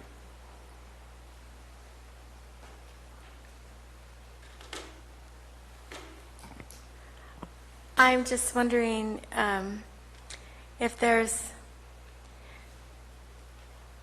an awareness, or trying to bring an awareness to the public about the effects of marijuana to a nursing mother and her child, to a pregnant mother and her child, and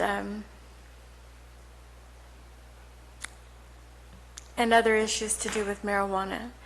And I just hope that you guys are addressing that, because I heard on the radio that marijuana to a nursing mother, even 6 days later, is detectable into the nursing child's system. So that's it. Other public comments?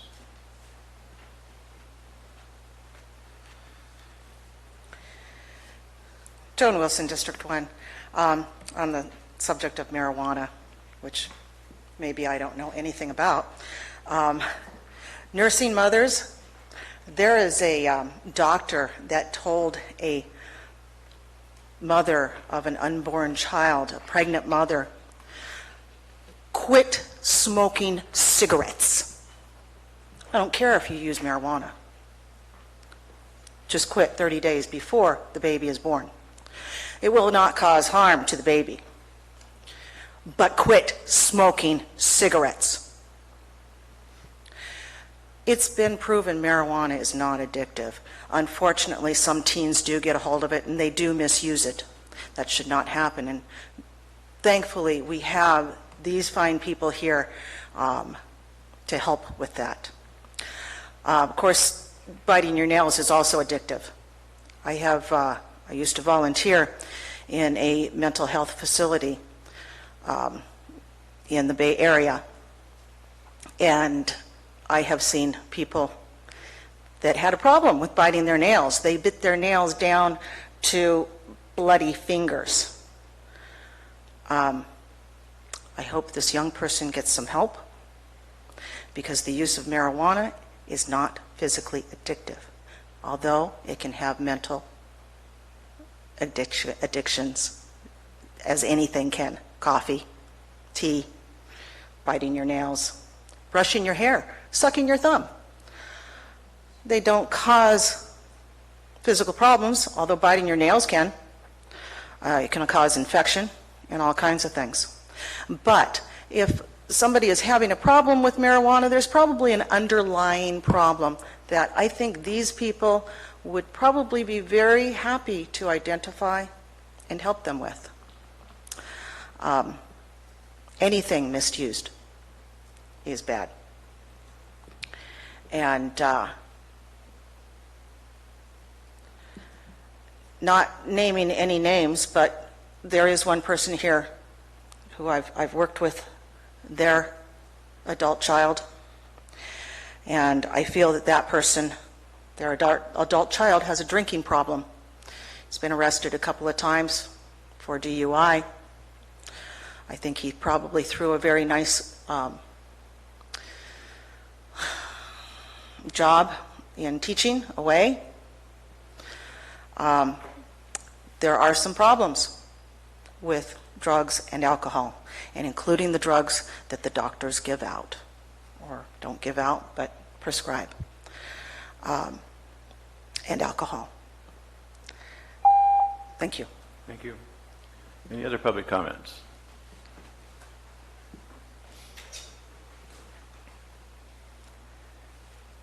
Yeah, just I think that it's kind of irresponsible when one of our supervisors gets a call from a parent seeking help for a child that's addicted to marijuana to come up and falsely state that it's not addictive.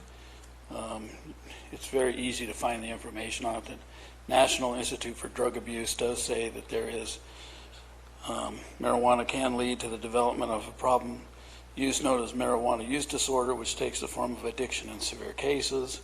Marijuana use disorders are often associated with dependence, in which a person feels withdrawal symptoms when not taking the drug.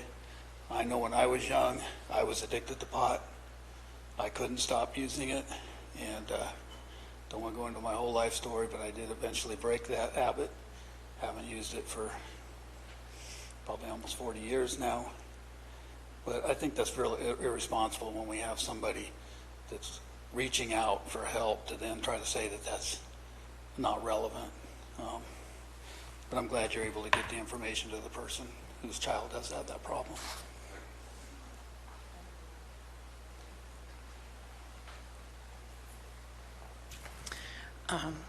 Good morning. So there's a difference between use disorder and addiction. And really, the cutting edge science on addiction talks a lot about a person's, I'm forgetting it's an acronym, but it's basically the trauma is really at the base of all addiction. And it's, I believe it's a childhood, can you help me out? Do you know the acronym for the CAP? It's like childhood, pardon?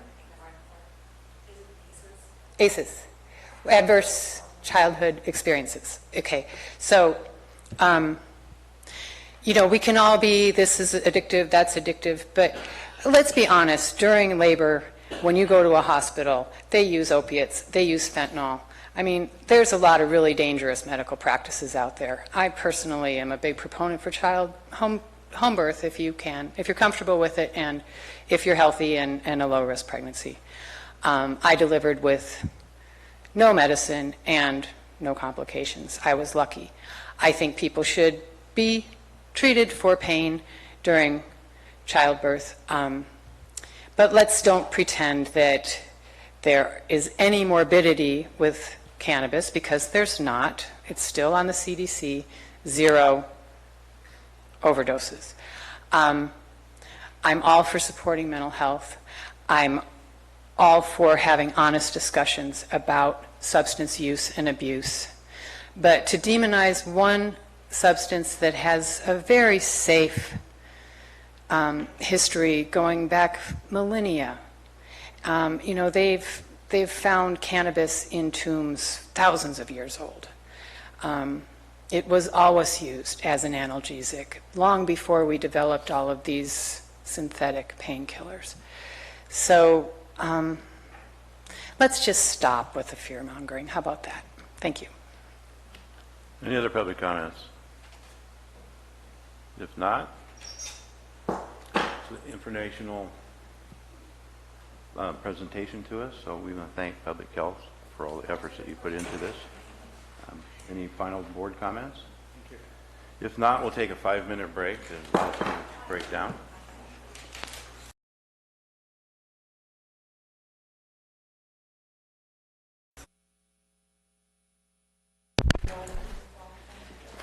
All right, we're back from break. Madam Clerk, item number 23. Item 23 is from the Community Development Block Grant. 1, to conduct a public hearing for the purpose of soliciting citizens' views regarding the possible allocation of Community Development Block Grant Program income funds for the existing projects of food bank services, dental services, and housing rehabilitation, and to approve a resolution allocating up to $124,667 for food bank services, up to $124,667 for dental services, and up to $124,686 for housing rehabilitation, and up to $26,000 for administration to be expended by September 30th, 2019. Good morning, Terry Cox, Cox Consulting. I do have my regular sign-in sheet. It's voluntary for anybody that's attending this public hearing, and public comments regarding your Community Development Block Grant Program. Chair, point of order. Do we need to open a public hearing? Yeah, I was in the letter finishing that up. Thank you. Yeah, Okay. Public comments can be addressed to the Health and Human Services Department. Okay, and I need to pause for a minute, and I need to open this public hearing. Public hearing is now open. Great.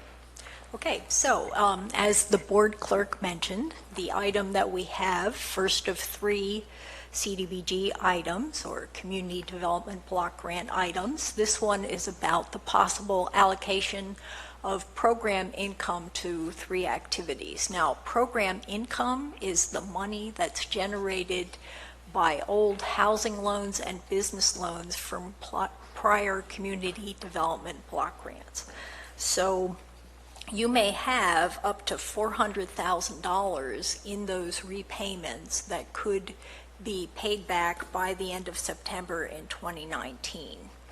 Now, the way that Community Development Block Grant PI or program income rules work at the current time, you can only allocate those funds to activities that are in open grants. So you currently have one open grant, the 2016 number 16 CDBG 11148, and that has 3 activities, which are housing rehabilitation, the dental services, and food bank services.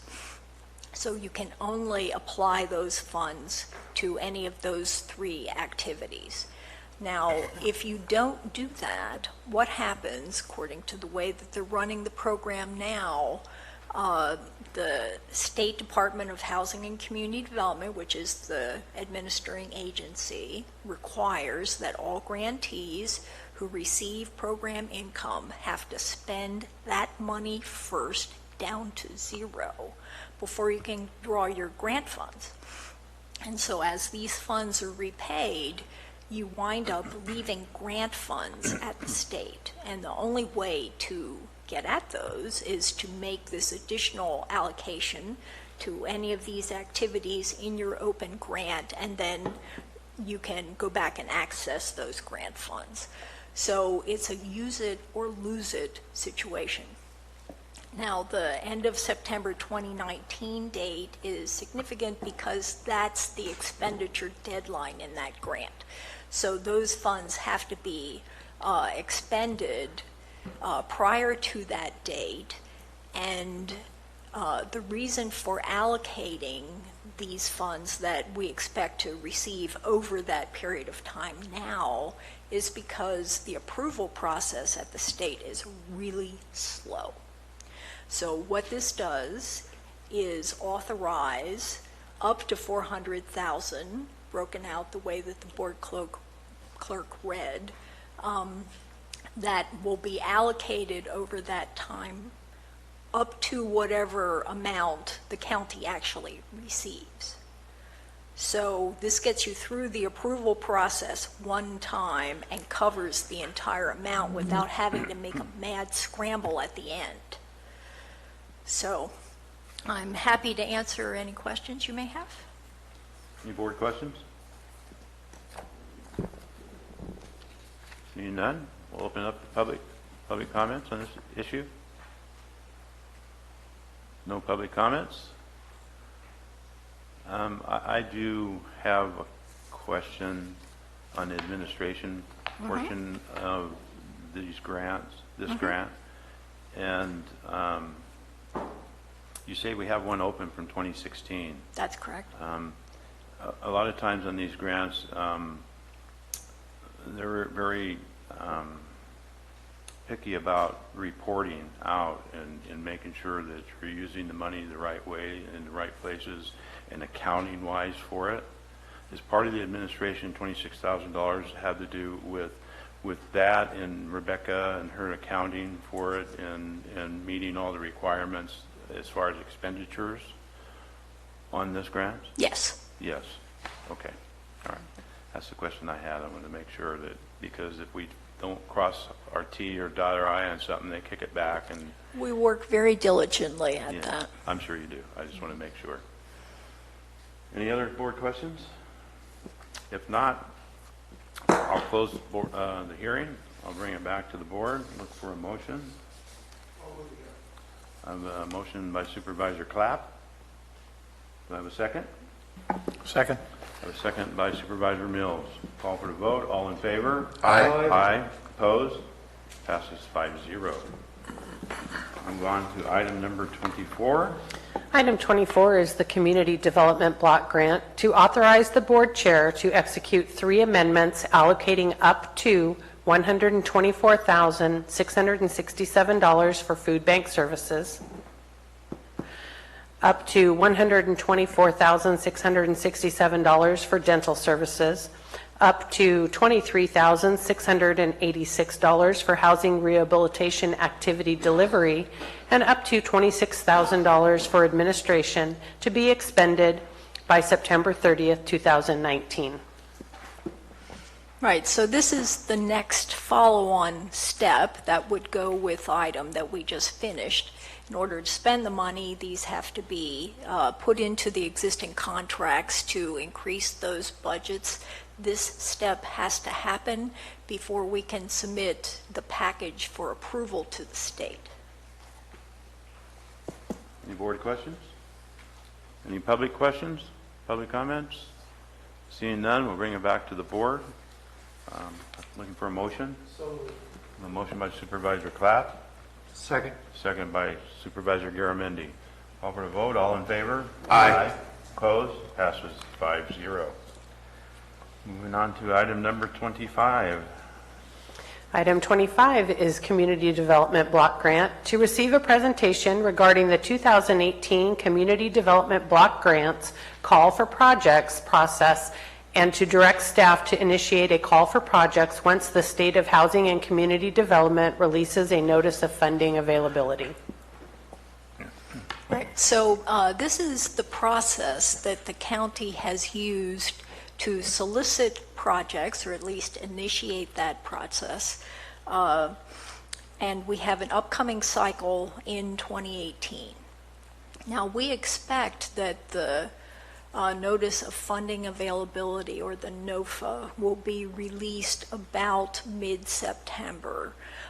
This call for projects would allow the county to initiate the process of informing the public about the specific requirements for the program, and to receive preliminary requests from the public that can then be discussed at a formal public hearing once the NOFA is released. So the program, as far as we have been told from the state, and the NOFA's not out, a lot of the details are not pinned down yet. But what they've told us so far is that the cap overall per jurisdiction will be $3 million. In the past several years, they have limited the activities to 3 per application. This upcoming cycle, they're going to reduce it down to 2. Now, there is one caveat on that, that they count 2 public services as 1.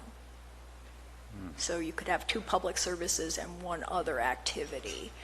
There are specific funding caps within that $3 million according to the specific type of activity you're requesting, but we don't know for absolute sure what those will be. What has been in the past was that your public services could go up to $500,000, and that the public works activities could go up to, sort of whatever the total funding cap was, or $500,000 below that. And then the other activities that are eligible, like housing and economic development, things like that, the funding caps vary according to each one. So we will have that information, I'm hoping, at least by the middle of September. Unfortunately, the turnaround time on this whole process is really short. It's 70 days. You have to have a notice public hearing at the beginning and a notice public hearing at the end when you have a draft application, and all of that has to be submitted by mail within 70 days. So you can see how fast that is. And so this call for projects process allows us to take a little more time with the public to discuss the projects that are being requested, so that at your formal selection public hearing, staff can have some recommendations about what projects to pick. Board questions? Supervisor Mills? Thank you for the explanation. This also might be an opportunity for our water and sewer districts who have shovel-ready projects and in defined disadvantaged community block areas to take advantage of it. So I hope that they're listening and that they reach out and take advantage of the opportunity. One CDBG block grant was for Vallecito to help put the sewer system in that town site. And I'm thinking of West Point is another one. There's a project that they already have on the books. So these are the things that we need to look at as a shovel-ready project because of the narrow time window, and to be able to take advantage of it and think about how we can leverage. So thank you. Any other board comments? If not, let's bring it out to the public. Any public comments, questions? Al? No? I think we have one coming up. It's not one comment, it's one person with multiple. One person coming up with multiple comments. Thank you, Bonnie. Probably. To receive the CDBG monies, do you have to be a government entity providing a public service to qualify for these funds? And what projects have been funded in the past besides those named? And I heard water district or sewer district. And could this money be used to create a shelter, a homeless shelter?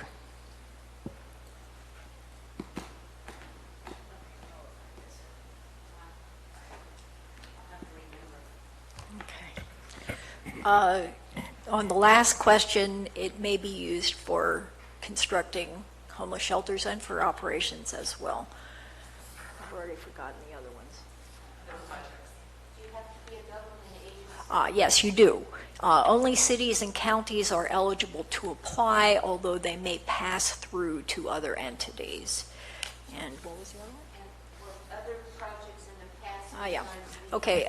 The county has done a lot of housing rehabilitation. They have done one small business loan program that I'm aware of.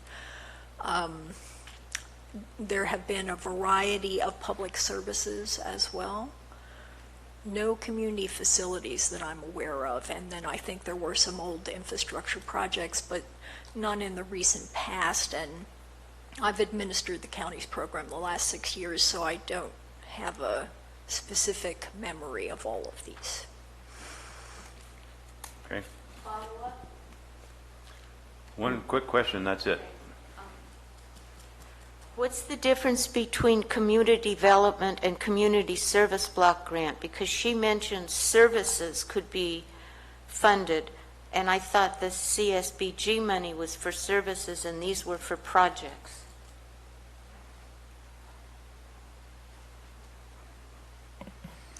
Community development block grants may also be used for public services like community services block grants. However, the total amount that goes into public services at the state level is limited to 15%.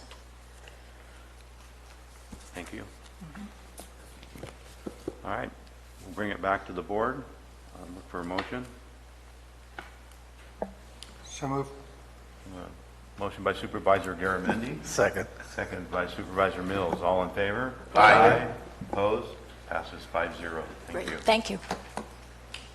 Peter, do you need any time to set up? Are you set up? You ready to go? Okay, we'll move on to item number 26. This is planning.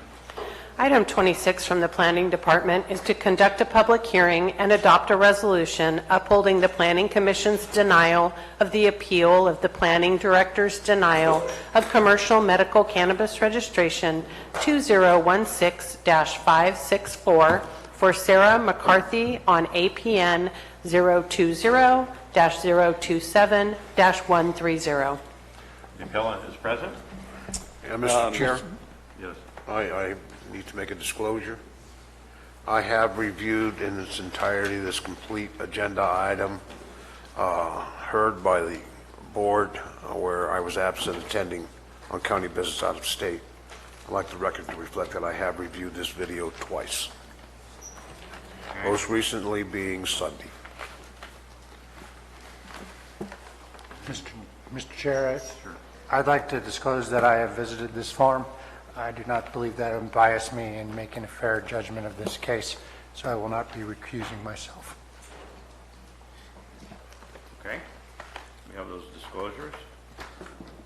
I will open the hearing, and we will proceed as follows. First, we'll have staff presentation and board questions of staff. Then we'll have a presentation by the appellant. We'll have presentations by members of the public, or we'll open for public comment. We'll have summation and rebuttal by the appellant. That'll be 15 minutes, up to 15 minutes if you need 15 minutes. We'll have staff summation and rebuttal. Then we'll have a rebuttal by members of the public. We'll open it up and let them have any comments on just those two summations. And then we'll bring it to the board for questions. I'll close the hearing, and then we'll have board discussion and deliberations. So those are how we're going to proceed. Peter, your staff? Good morning. I'm staff today. Good morning, Chair, members of the board. Peter Maurer, Planning Department. This is a continued hearing from June 19th. As Supervisor Oliveira indicated, he was absent that day, but has reviewed the tapes from that meeting. So what I'd like to do is just sort of do a quick summary rather than repeat all of what we covered at the previous meeting. This is an appeal of the denial by the Planning Commission of an appeal of the denial of the cannabis cultivation registration by planning staff. It was denied by planning staff for grading after the May 10th deadline. This is the site outlined in red here. The aerial imaging shows a cultivation area sort of previously prepared. This was of May 31st, 2016. The next image we have was taken on June 9th of 2016.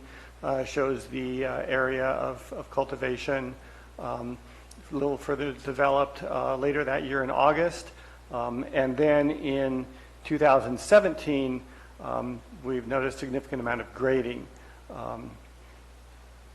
This is sort of a comparison of the date that we have closest to the May 10th deadline and what had occurred. And just sort of perspective, this tree right here where the arrow is the same as this tree.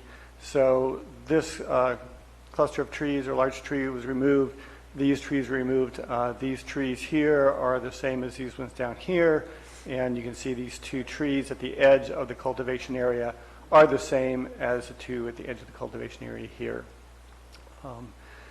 Here's some images of the site taken on a site inspection in March of 2017. Several large greenhouse structures, grading curve with erosion control put in place. Again, more of the structures. And there's sort of an aerial image taken, and you can see the the tree that was left and the amount of excavation that was done around it. Planning staff denied this because of the extent of grading. Inspections were made by the code compliance. They were directed to get a grading permit after the fact, which they did. And regardless of whether or not the grading was allowed under the urgency ordinance, because they graded, a grading permit would be required regardless. And so they did that. I think the issue here was whether or not, let me go back to sort of the comparison drawing here, or comparison images, whether or not this was in violation of the requirements that grading for the purpose of establishing or expanding the cultivation area occurred after May 10th. The Planning Commission found that it was, planning staff found that it was, and the issue before you is whether or not that is the case. I don't have anything else to add to my presentation unless you have any questions of me. Is there any questions by the board? Mr. Chair, I do have a couple of questions. Sure. I understand that a grading permit was actually issued at the direction of code compliance. And was that grading permit in force, and was the work completed under the standards of the grading permit and accepted by code compliance or by any other agency from the county? Well, the grading permit would have been issued by the Public Works Department, Okay. but it was at the direction of code based on the inspection that showed that grading had definitely occurred. Okay. And so they were directed to get a permit for that. One of the issues was whether or not by saying you needed a grading permit, did that indicate that if you got a grading permit, you'd be approved? And according to the correspondence that we received from Inspector Watts, Thomas Watts of the code compliance team, and as he indicated at the Planning Commission hearing, they provided a notice with their correction note that, you know, compliance with these requirements does not necessarily mean that you will be approved. These are just simply requirements that you must need to do to be in compliance with other county code. So they needed building permits for the hoop houses, for example. And so just by getting a grading permit did not necessarily mean that they would meet all of the other requirements of the urgency ordinance and would be approved, but they had to get a permit from Public Works. It is my understanding that they did get a permit. It was complied with and signed off by Public Works. So the grading permit work was actually accepted as being proper? Is that what I'm understanding? That's my understanding, yes. Okay. And were there any building permits obtained, and were they complied with? I believe they were. I'm not sure if they were ever finalized. And maybe the owner of the property can determine that. I know that they did pull permits for the greenhouses. And I just don't know the status of whether or not they were ever finalized or not. Was the cultivation area increased by this grading?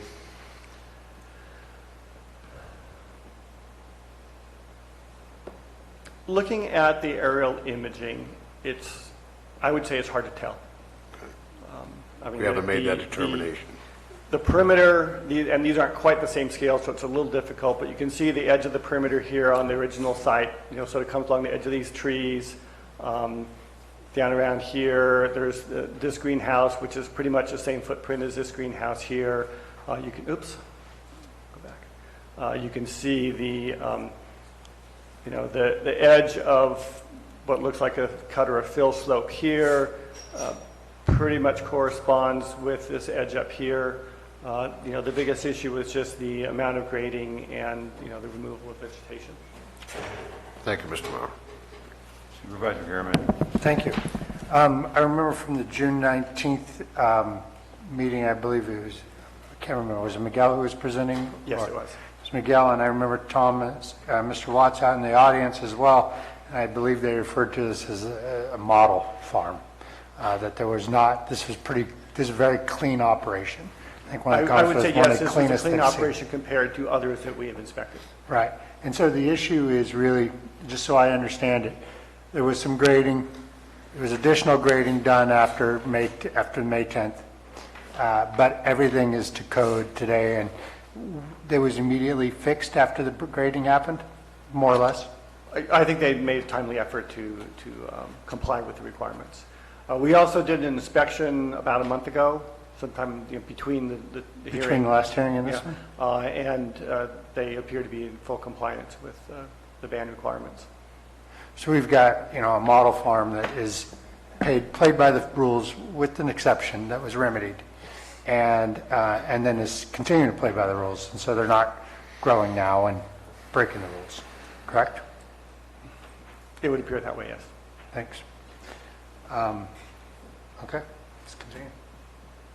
Supervisor Mills? I just want to be sure that I'm on the right page here. Page 332 of the agenda packet lists things that were not taken care of as of an inspection in March 23rd of 2017. Now, we're talking about a considerable length of time from the original application to where we actually get to the point of having this inspection completed.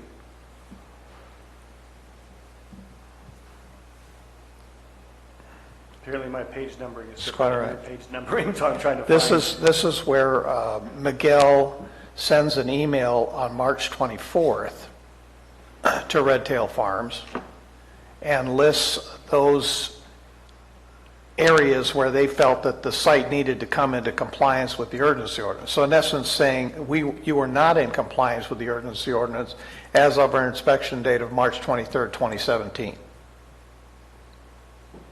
Right, I believe that correction list was from Mr. Watts, wasn't it? Correct. Yeah, yes, okay. And that was following the site inspection that he did for everyone, and people were typically given 10 days to correct after being provided, or to show reasonable compliance after being provided with the list. And if I recall correctly, and the owner will probably be able to clarify, he was able to cure everything on that list. And Mr. Watts is not here, but he's listening, so hopefully he'll be making his way over here if you have any questions for him.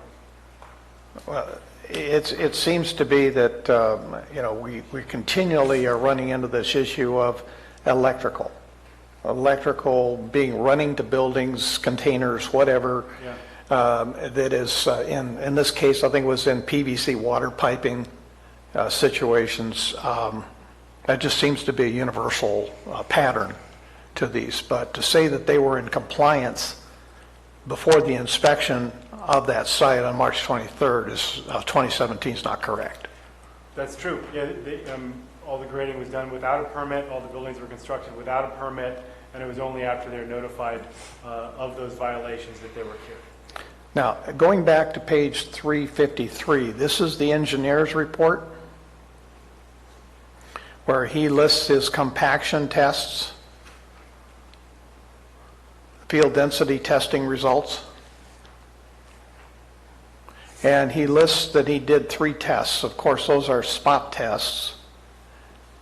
And I'm primarily looking at the relative compaction percent on it's the last column in that report. And I will tell you that the state standard is 92%. So that any one spot within a given area of testing that doesn't meet the 92% compaction rate is considered a failure of the entire site by state standard. I'll have to take your word for that. I don't know. Well, okay, that's something I've been involved with. So that one just kind of stuck out as a red flag to me is that when he failed, the first test location failed, in essence. Did 2 more test locations, randomly, I'm sure. I'm not certain that 3 test locations is sufficient to prove.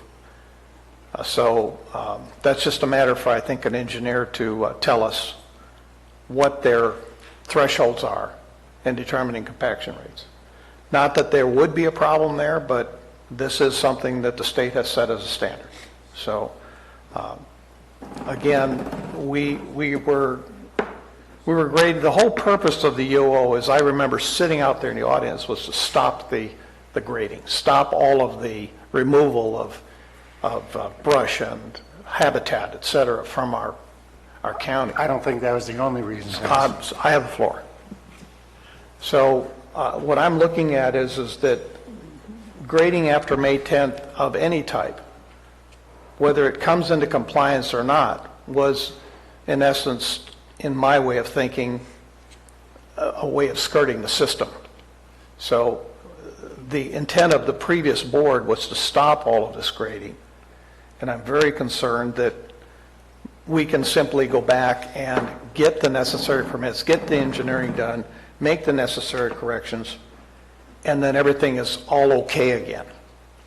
I'm not certain that that was the intent of the previous board by what I had heard in their statements, nor do I feel it's my intent either. So I will leave it at that. There are many lights on. I have a couple of questions.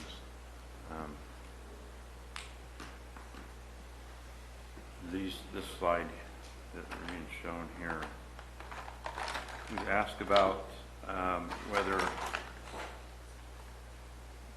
there was an increase in the size of the grow due to the grading.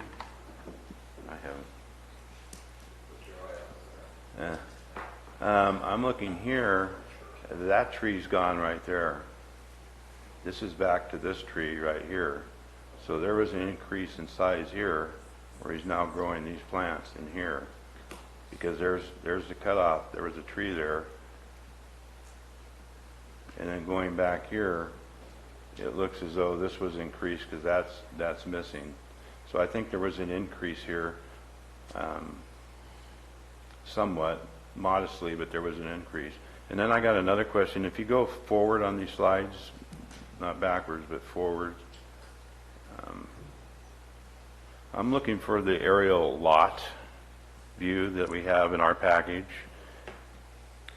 and it's on our package. It's page 340. I'm not sure you have it up there, but Was that the parcel it's map? an overhead view of the parcel map. I think that was the very first slide. Oops. That's not it. There you go. How many grows are on this site? What is this right here? Because I'm looking at this on my image, and that looks like a greenhouse with pot plants growing around it. And that's within this lot line.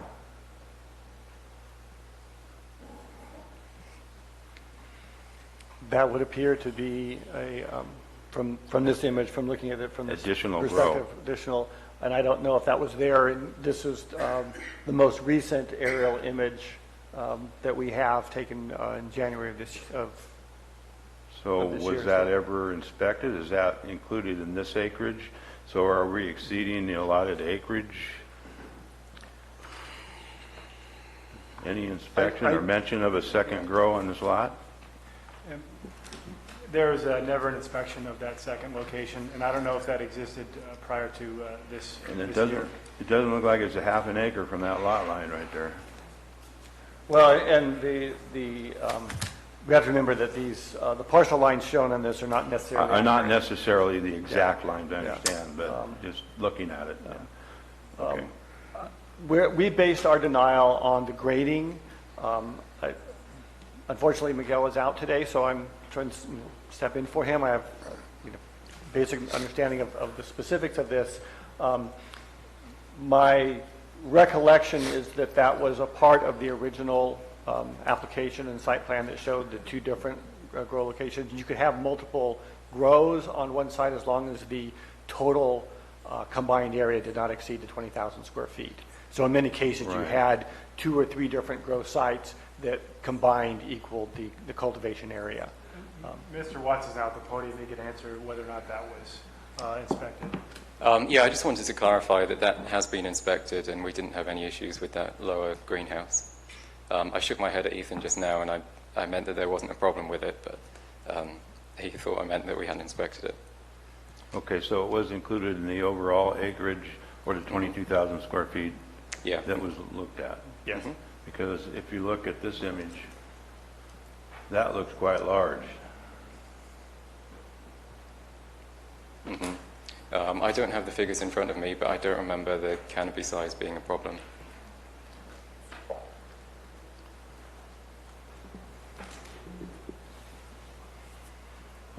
So Supervisor Oliver? you Yeah, have once again, after reviewing the tapes, I do recall Miguel stating that there was a second site and it was inspected and totally wasn't an issue.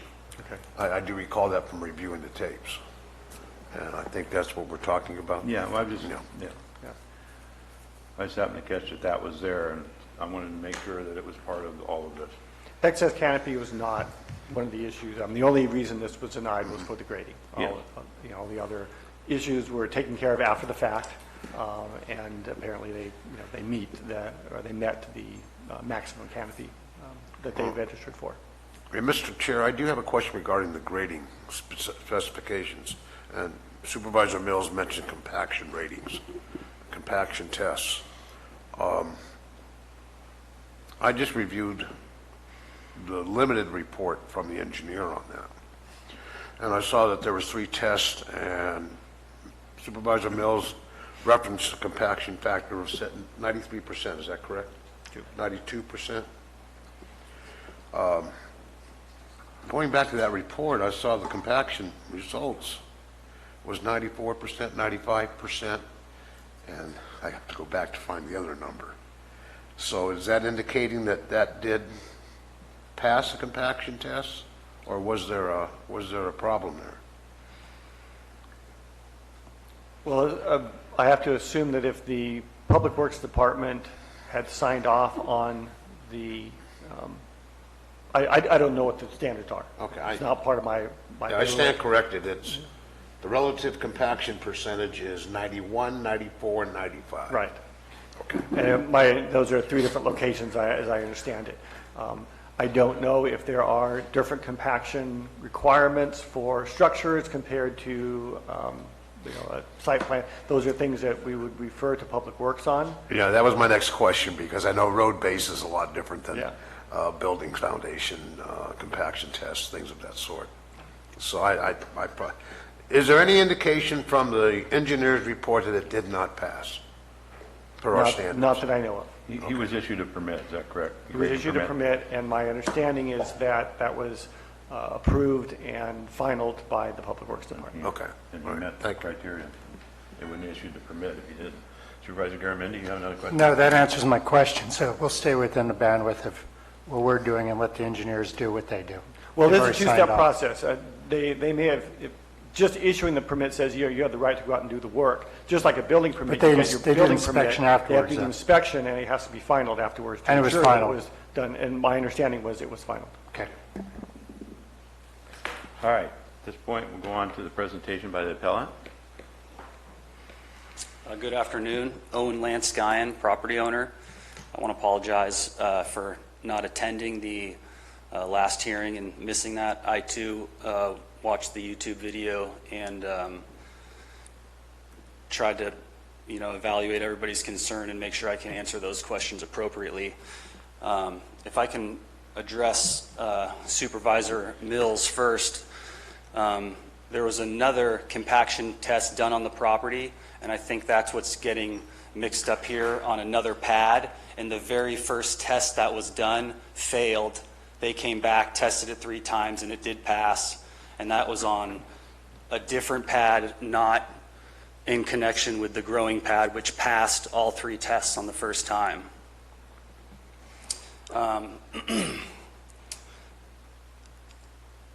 If we can go to the photo of the first cultivation picture from 2016, I believe it was. So if we can look at this particular photo, there's a lot of concern that comes up when we talk about cultivation area and canopy size. So the fenced-in area of our cultivation site, I think, is about 18,000 square feet, but you can see we're not remotely using any of that for actual cannabis canopy. So when I look at this, even though we registered for the 22,000 square feet and we paid our taxes on that, we used much less that we actually cultivated. We didn't actually have a cultivation canopy of 22,000 square feet. And I bring that up to address Supervisor Tofinelli, where you were concerned that we went to make it larger. Every year we have gone down in size, and that's on record. So the first year we registered 22,000 square feet because we didn't know what we were doing, and like everybody else coming out of the gate, we thought you just registered as much as you can because they wouldn't allow us to, and if we were ever able to expand, we'd want that. So we learned that wasn't the case. The garden shrunk down to about 18,000 square feet, and again, this isn't canopy, this is just fenced-in location. And then the beginning of 2017, we sent a letter to the planning department and told them that we will be registering 5,500 square feet instead of the original size, which they approved and sent us the information we needed. So the beginning of this year, we're actually only cultivating 5,500 square feet. So every year we have shown that we've continuously worked on our site.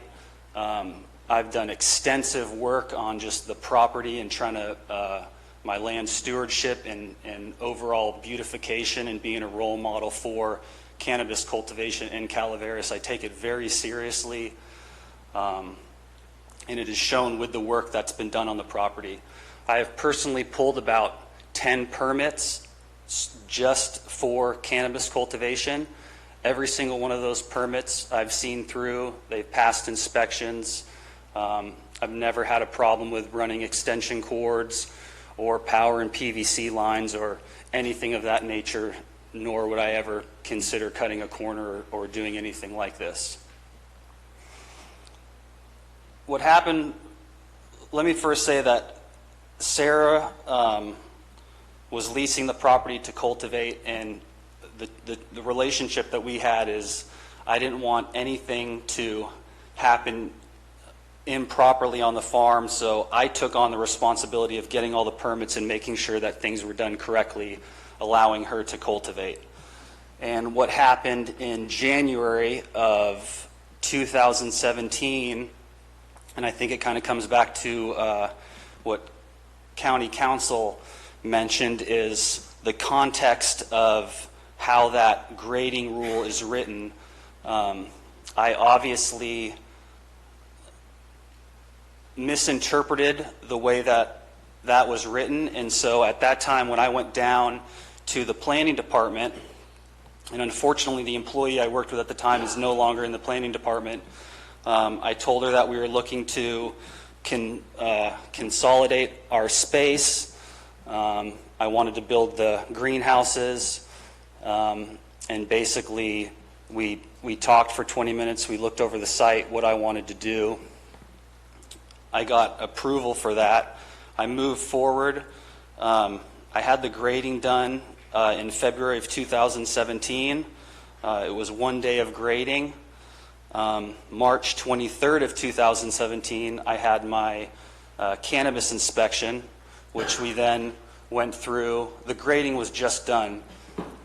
Peter, can you go back to the photo that shows like the open houses and the raw land where the grading had just happened? So this was during our inspection. We had the grading done 20 days prior. You know, this isn't something that you can lie about or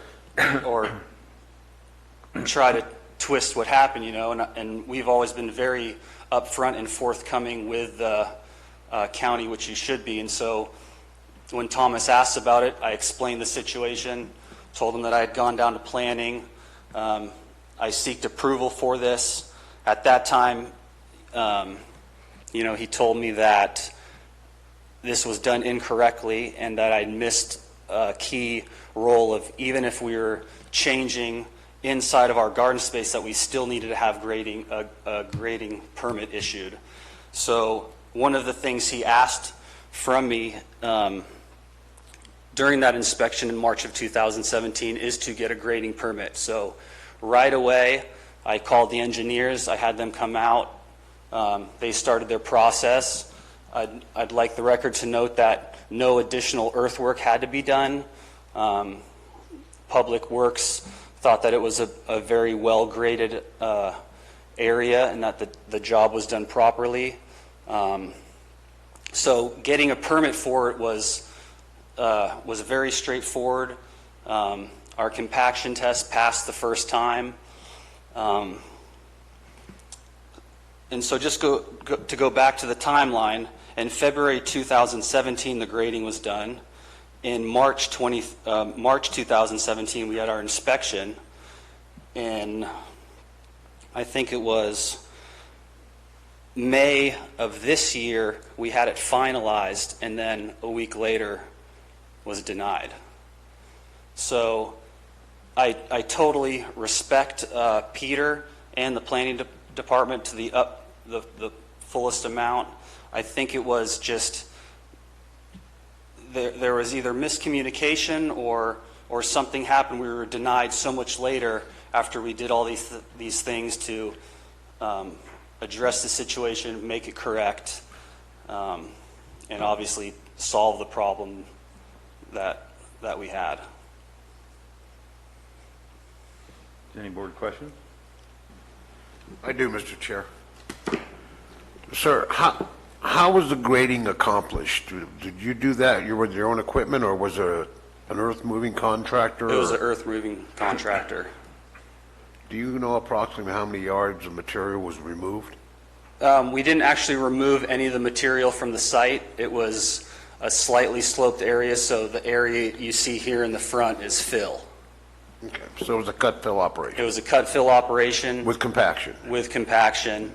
Which passed all compaction tests by Which passed all engineer. compaction tests and passed Public Works inspection as well. Okay, thank you. Any other board questions? Supervisor Mills? Yes, so to confirm, Mr. Gwen, you are the owner of the property? Correct. And in your testimony here today, you've stated that the grading was done on February of 2017? Correct. Okay, thank you. Any board questions? If not, we'll open up public comments. Any public comments on this? Since there's been a lot of discussion about compaction and grading, I was certified with ICC as a soils inspector, special inspection for compaction. I did that work for quite a number of years. And the thing that kind of surprises me, because this was a cut and fill, is not knowing how much fill was placed on the end where the fill is. A nuclear gauge only can test down to about 12 inches. And if there's fill greater than 12 inches, you don't just take a test on the surface because you can have bridging underneath. And I'm really surprised that an engineer would sign off on that without having them dig down and test at different layers. And 3 tests for that size of a grading area, it just boggles my mind. We could never get away with that in inspections. And an engineer signing off with just three tests just seems, I mean, I don't deny the test probably passed, because it says what the compaction was, and generally compaction, and these aren't really heavy structures that are being put on this, so probably was a 90% requirement is what we usually would see 90 or 95% requirements depending on what kind of structure was being put on where the grading was. But it does surprise me that the 3 tests, there should have been testing several spots under each one of those hoop houses because those are the structures. It sounds to me like an engineer is just signing off just to get it out of the way.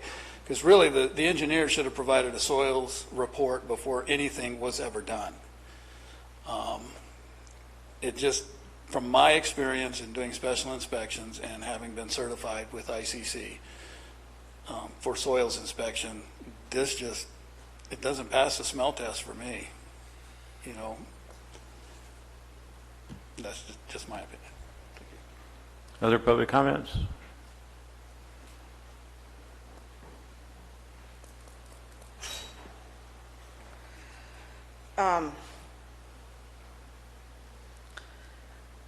He had a professional do it. He had engineers. He didn't move that much land. He jumped through the hoops. He made a mistake. He fixed his mistake. So it sounds like he complied with everything, and then he was rejected. He's in compliance now, also. The only question that I hear you guys asking is really about the grading. I don't know. Sounds like he tried. He did everything that he was asked to do.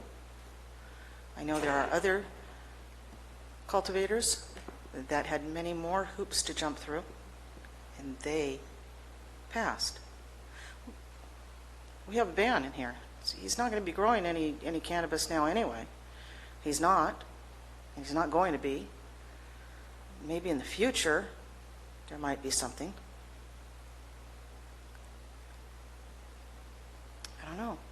I think, I don't know the whole story, but just from what I've heard here, he's done everything that you've asked. Thank you.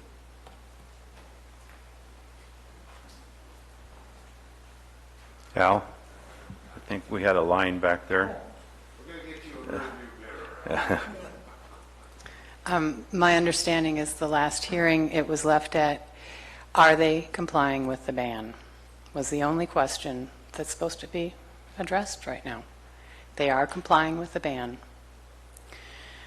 I think it's time for people to stay in their lanes. If you are an engineer and you take the tests that are required by law, that should be sufficient. I don't understand why a pastor and a Board of Supervisor member is claiming to be more knowledgeable on this topic than the professionals. Thank you. Oh, and no, one more thing. April 10th, 2016 is when the urgency ordinance was passed. My understanding is the Nexus study was supposed to be released May 10th, 2017. It is now August 28th, 2018. The people that are not in compliance here are the county. Thank you.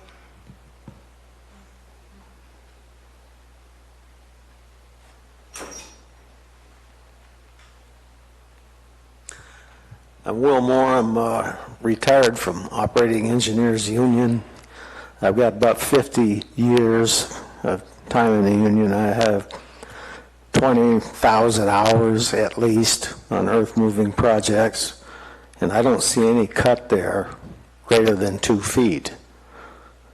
On flat ground like that, how could you question the compaction if it tested 90 on the first foot? Thank you.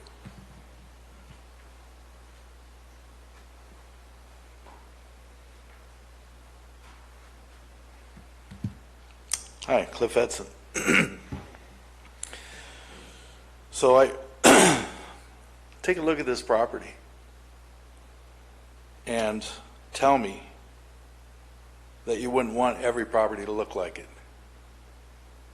With the fire dangers that we have now, somebody's complaining about cutting brush out of there.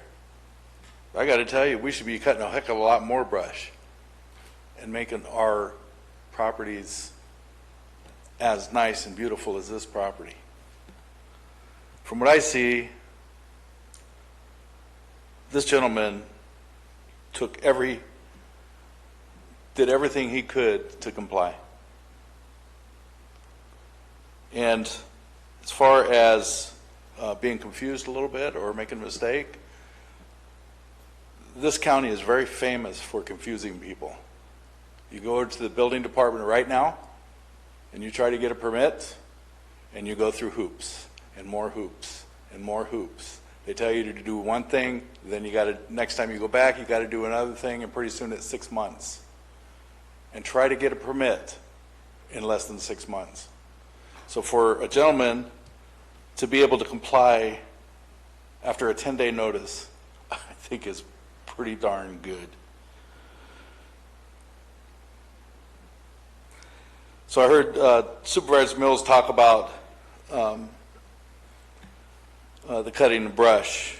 And then also, if you look at this, these photos, you'll notice that he's complying with the runoff too. I think he did a really great job on that.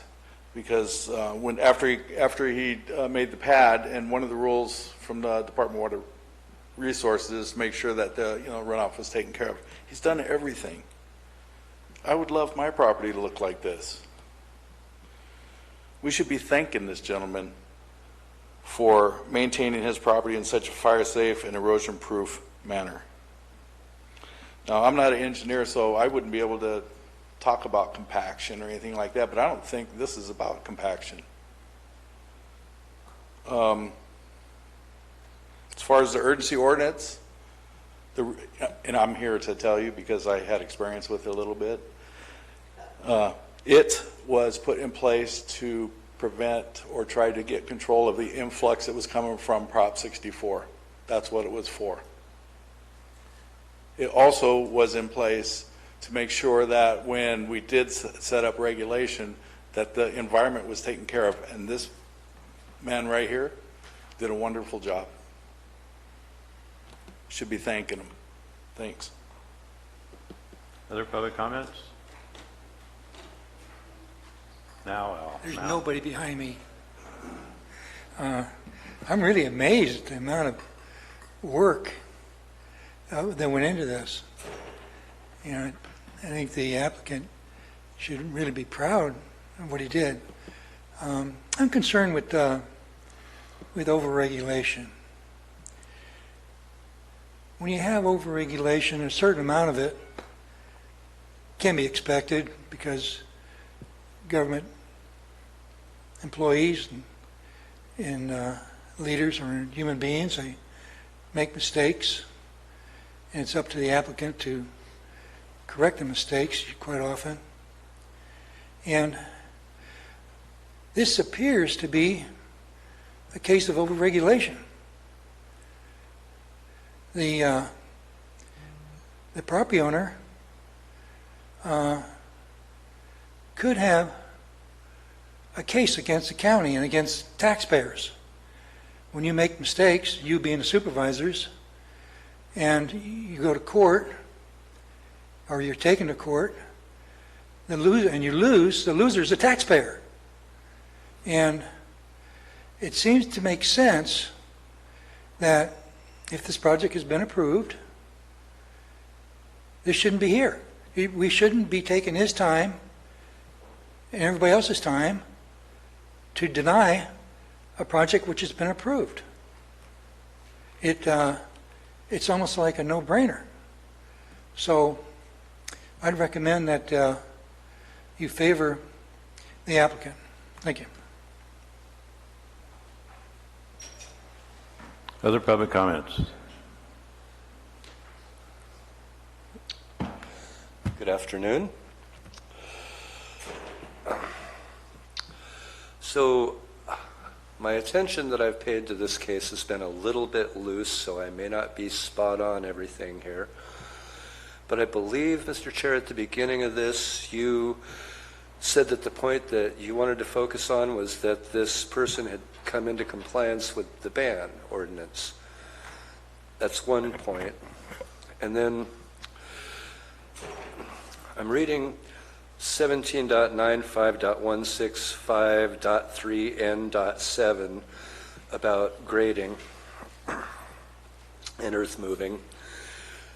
And it starts with, movement in the portion of the parcel to be used for cultivation will have been completed other than grading necessary for proportional adjustment.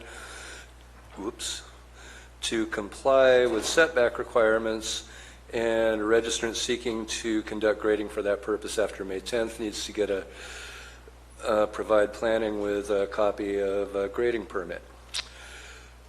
Well, then it goes on to say, no additional grading or earth moving for the purpose of establishing or expanding any commercial cannabis cultivation site shall be permitted after May 10, 2016. And if I've followed this correctly, the appellant was not establishing or expanding their cultivation site. They were just flattening within it.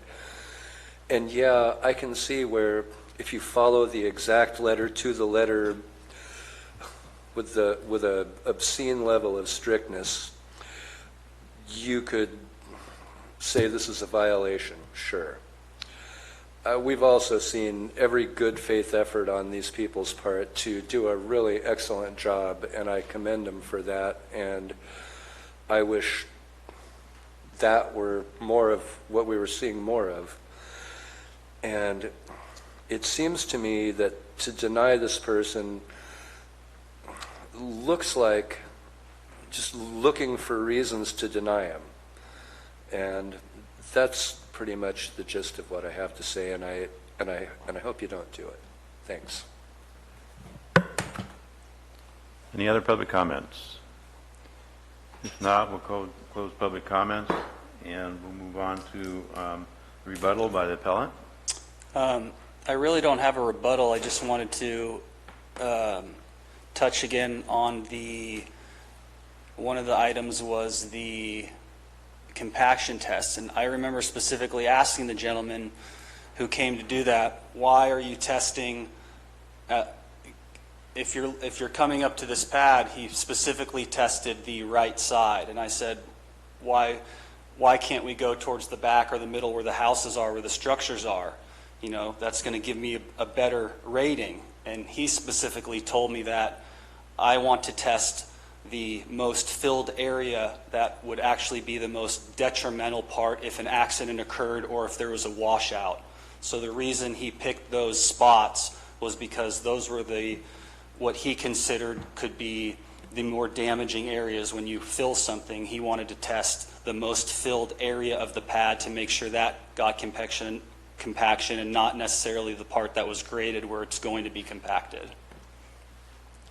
Another thing is the biggest reason I'm still here so far late into this and after the ban is because Sarah was an amazing tenant. Her land practices, her environmental awareness. I know this is something that registers really seriously with you, Supervisor Mills. She had this amazing cultivation style where she had never bought a bottled nutrient or a fertilizer or anything like that from a store. She made everything from scratch, from fruits, vegetables, and sugar. So as far as like having runoff and a lot of these salt-based fertilizers and animal excrements and all these things, like she was against it. Everything that was used from pest management to actual nutrients was all made on site with fruits, vegetables, herbs, and sugar. It's amazing. I'm pretty heartbroken that I don't have her there anymore, and you know, the state of the county is where it's at because for someone like me, you know, I went from making $100,000+ a year. I'm a glorified handyman at this point, hoping that something can come back. But everything we did, we wanted to do as role models, and I really made a big mistake with this one, and I take full responsibility with the grading after the fact. And if it wasn't for that, we'd have an absolutely exemplary, 100% just beautiful space, and a space that the county would want to get behind and have others follow in this lead. So with that being said, I'm here hoping that her record doesn't get tainted, because as you know, anywhere else you go into California and you try to be a cultivator, that box is going to have to be checked. And it's like checking a box where when you go to get a job or you rent a house, have you been convicted of a felony? You know, it's looked at the same way, in my opinion. And so that's really why we're here still with the appeal, is I'm trying to clear her name and allow her to move forward with other cannabis business in the state. Okay. I want to make a comment here. I see staff members in here. We're going to take lunch right after we finish this, so I don't know, it'll be probably in the next 10 minutes or so, 15 minutes, and then we'll go to lunch. And so, okay. Peter, your rebuttal. I have nothing further to add. Ethan? No? Okay, last chance for any public to say anything. Peter, could we just go to that photo of the current view just one more time? The current photo where shows how it's been, all the grass been regenerated and all the work I've done to bring the site in better condition. I think it was your first slide.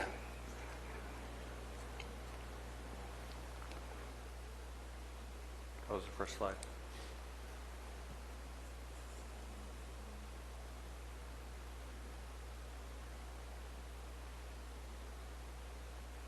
Yeah, that one. Also, I've done extensive work to make the land better than it was before we started the operation and the work on the property. Okay. And we've closed that. We went on to his submittal. He hasn't any. Now we're opening up for public comment. I just wanted to add that the comments I made about the grading and the compaction wasn't to say that I was one way or another on how you should rule on this. I was just trying to speak from my background. Yes, I am a pastor, but a lot of people should know that pastors work other jobs. Yes, sir. I just want to explain why I'm... Yeah. Yes, according to this, I've said yes. And we've opened it back up after there was supposed to be rebuttal, and this is the public's chance to comment on any rebuttal. Anyway, the appellant had a rebuttal. Why I shared was from knowledge that I had. I was a special inspector on the Merced Hospital project. I did all the compaction testing on that in the last year of that project. Fills that were up to 24 feet deep. So I've had experience, for somebody to say that I don't know what I'm talking about, because what I do now is kind of, I don't know. I also handled was the loan inspector on the Foster Farms water treatment plant in Livingston. So I've had, quite a bit of experience on this. And the reason I was asking questions was I didn't hear anything about, the grading, what the depth of that fill was. It sounds like the tester did go out and had some concern about the fill areas. But again, if a fill is over 3 feet or 2 or 3 feet, you can't test from the surface. And bridging does occur if it's not properly compacted. That's why when we go out and do testing, we have to test every 12 inches of fill. They put 12 inches of fill, we test it. They put 12 more inches of fill, we test it. They put more 12. When you come in after the fact, you should have a backhoe, pothole it, and test down.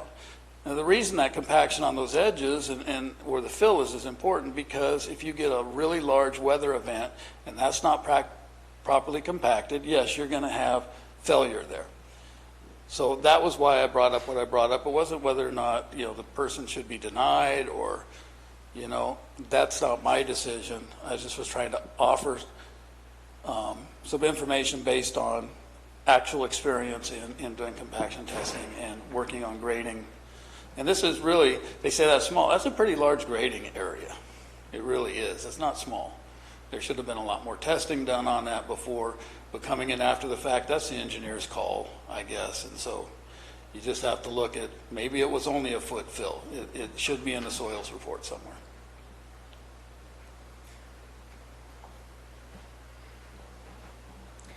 So I don't really see how that was a rebuttal to the appellant. It was a rebuttal to me. But again, I would like an answer when we're going to see the Nexus study. A lot of lives are being affected by this. I think that you should grant the appeal because people need to at least be able to move on to other places if they can't work here. And I just think you're being punitive, sir. Thank you. County Counsel, you have... Yeah, I just wanted to make sure everyone was aware. The process and the procedures under appeals hearings, there's the summation or rebuttal by the appellant, And anything that is addressed in that summation or rebuttal, whether it be about compaction or what have you, then staff summation and rebuttal is just based on what was said during that time period, and then the rebuttal by members of the public is geared toward the last, essentially the summation by the appellant. So if he referred to compaction or if he referred to grading, that would certainly be something that could be brought up during this time period by the public, and that is a requirement under our process and procedures. That's why a member of the public was afforded the opportunity to speak during this period, as well as the prior time for prior public speaking. And I made those comments that I outlined them, and he did bring up, again, grading, so I allowed the comments to be said, because his rebuttal, when he came forward,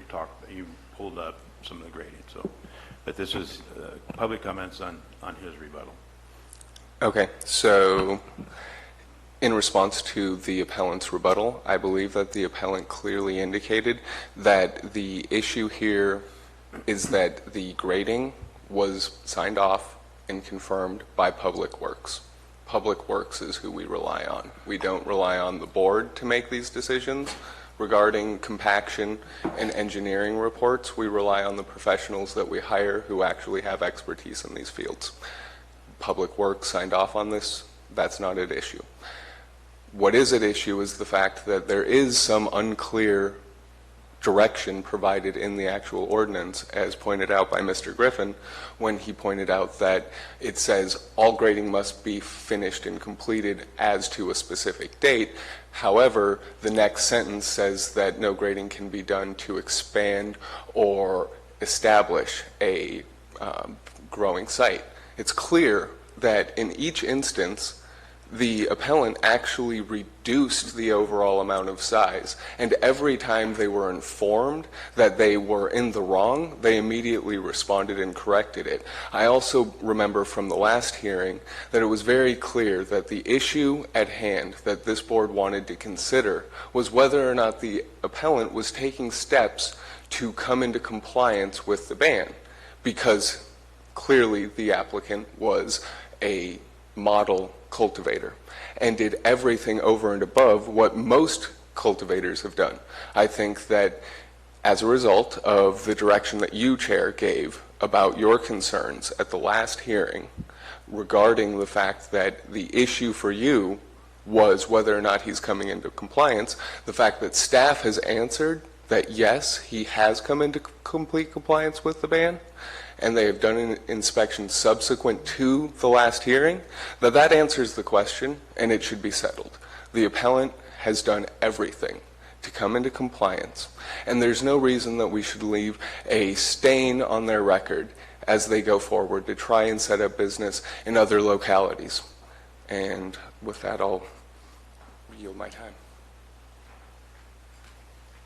All right.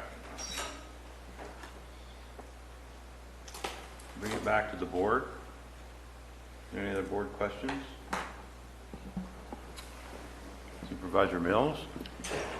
Yeah, Peter, on this particular location, what is the height of the section in here? 3 feet? So this is about a 6-foot tall hoop house. Does that make sense? I don't know the exact height. I would say that the top of the hoop house is probably quite a bit higher than 6 feet. The walls are probably closer to 4 feet.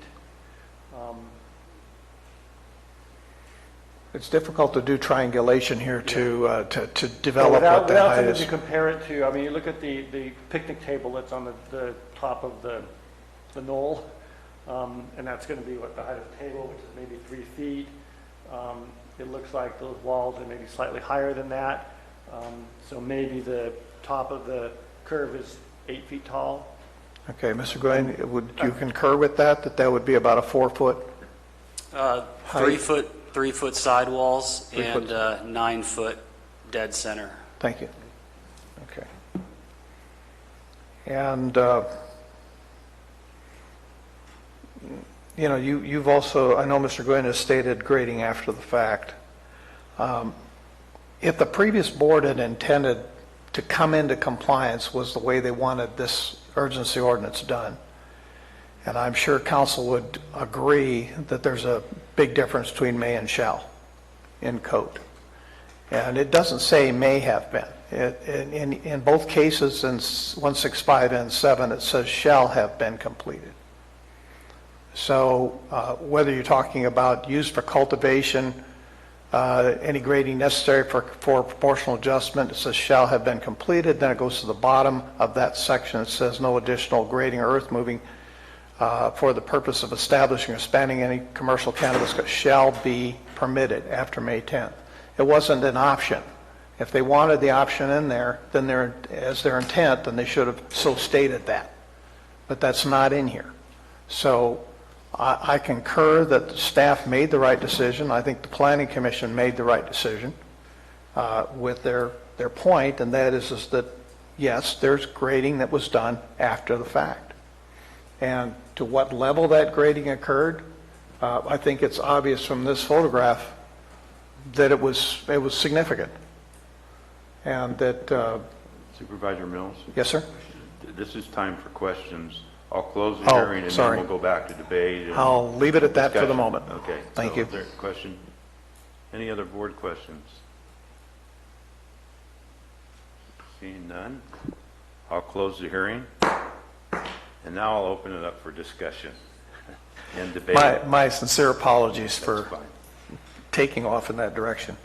But I'm very concerned that, and I can't read the mind of the previous board, even though I was in the audience when this entire process was happening, as to what their intention was to say shall have been completed. So I'm looking at 165N7 and the word shall be permitted or shall be done. That's not a may, that's not an option. I think the board was very clear with that statement. If they didn't intend it to be very clear, then they should have so stated, and they did not. So that is my point, is that although we came into compliance, we did this after the fact. And how many other codes are there that you can come into compliance after the fact? And if you remember, the urgency ordinance says that people who applied under the urgency ordinance had to be in compliance with all codes. It didn't say get into compliance. It didn't say whenever we get around to finding out. It said shall be in compliance. So that's another portion of it that's not listed in what we're talking about here, but it does confirm that the may and the shall were very important pieces to the discussion of whether or not the previous board intended this to be cut and dried, or whether there were a lot of options left on the table for people to use. And I don't see those options here. Any other board comments? Supervisor Garamendi? Mike? Excuse me, Supervisor Oliveira? Thank you, Chair. I want to address the grading issue as pertains to compaction. A registered engineer with the state of California who puts his stamp, his official stamp on a project, is certified by the state of California. In my experience, I've dealt with numerous projects like this, and I think the compaction issue is a no-brainer here at this time. And I would like to also comment that Pastor, you're absolutely correct. The potholing and compaction tests are done in fashions as you described, and you are accurate. One of the things I'm having a problem with is we all have heard that this appellant has done everything possible to be in compliance. It's a model farm. He's complied with putting this parcel back to where it was as best as he can at the direction and inspection of the county. The issue is, as I see it, was he in violation of the urgency ordinance, which I did not agree with. I'll be quite honest with you, I was the only dissenting vote. And there was mention of a previous board determining that. Well, we're going to have to go back a little bit further to boards previous to that. and unfortunately, it's in my district. I don't know if anybody remembers how the existence of the first cannabis medical dispensary was done, Little Trees. And there was issue whether or not they could operate without certain zoning permits and corrections. And Mr. Maurer, I think you can remember this particular situation. And we didn't really do things by the rules there, did we? I think we have the ability to have some type of discretion. But if we go back to our past practices, that discretion was exercised by previous boards also. It may have been a zoning issue, it may have been some other things, but it was still the board's discretion as it applies to stated specific zoning laws. That's my concern. Are we being selective? Right now, I'll be quite honest with you, I see that this appellant has done everything possible to come in compliance, even when he has been ordered to dismantle his business venture and put the earth back the way it was. That's all I have. Invited Garamendi. Thank you very much, Mr. Chair. I think we're spending quite a bit of time working on the intent of the former board. The intent of the former board, as I understand it, was to make an urgency ordinance or plan that would work. Had they stayed, had the board continued, I'm sure they would have tweaked it. I think the intent of this board was always to make the urgency ordinance fail. Not the entire board, but there was enough lumber in the road that it was never going to be a success, and so we never fixed the problems in the legislation as it came forward.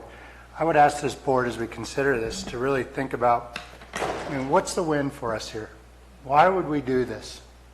We've already banned this 9 months ago. We've taken away this person's living, their opportunity that they put their life into. So what is the win for us? They're not growing. It's a clean site. Why would we do this to somebody? Why would we make it so that they couldn't go conduct business in another part of the state? Why would we put, as Lance said, a felony mark on their business career? And these are people that are trying to make this work. So what is in it for the county, and why would we do this? I'm not even sure why we're still having these hearings, to be honest, but we are. So why would we punish somebody in a vengeful, mean way when we've already taken so much from them already? What's in it for us, and why would we even bother doing it? What is the lesson we're trying to teach people? And we have to realize that there are other things that have to come into compliance sometimes after they've been built. There's going to be a lot of things. If we have a conversation later on today about the containers. They're already there. So we're going to go back and bring them into compliance. Lots of things happen like that. This is just another example of it. So let's not single this out selectively. Let's use our heads and our hearts a little bit.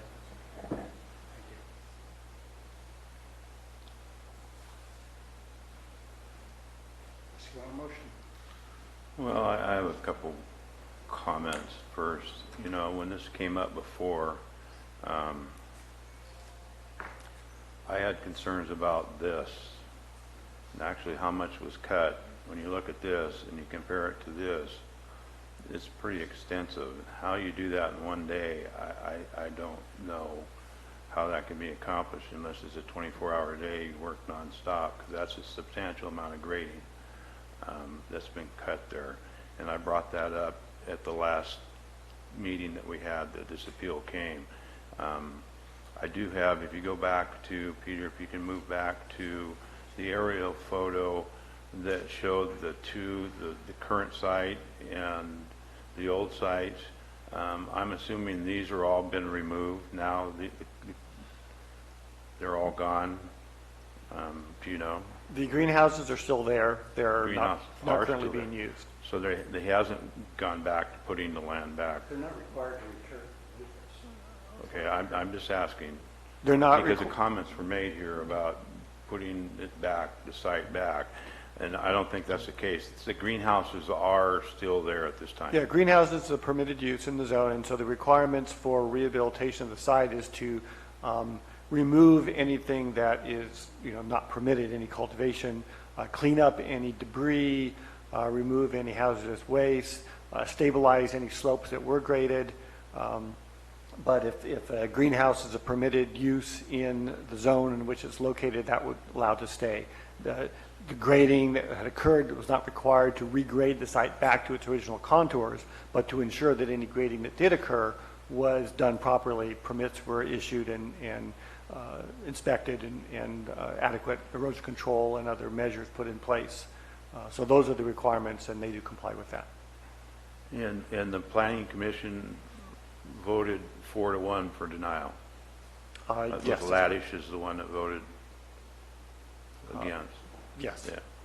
Yeah. And again, I'm looking about what it says as far as the urgency ordinance and grading, and what was read here about increasing the size. And again, I'm going back to looking at what this photo versus this photo. And it has increased here. The size has increased in this area because that's all gone. The size has increased with this tree now up on a little 6-foot podium or whatever they go around it.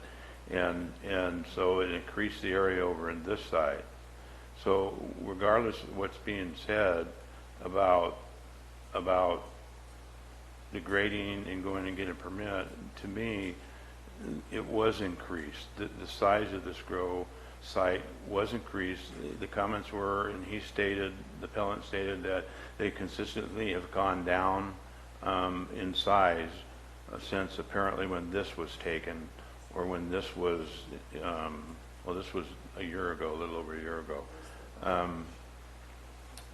So I think the basis for the Planning Commission and your denial was, in fact, that there was an increase and there was grading done after the May 2016, which is obviously what your comments are in here. Had he just graded a little bit out in this area right here and graded that down, if there was a slope there and graded down a little bit, he might, I could be convinced. But the extents, when you go back to the other photo of this tree right here being way up, there was extensive amount of grading being done to accommodate all of this growth up in here and down through here, which increased it. And I'm not saying this is not a model grow. I'm not saying he didn't do anything that he wanted to be an example of how it should be done and the stewardship and so forth. I'm looking at what your denial was and the denial of the Planning Commission based on what the urgency ordinance says. You know, I just look at it and I'm trying to find some way in me to agree and let him move forward. But I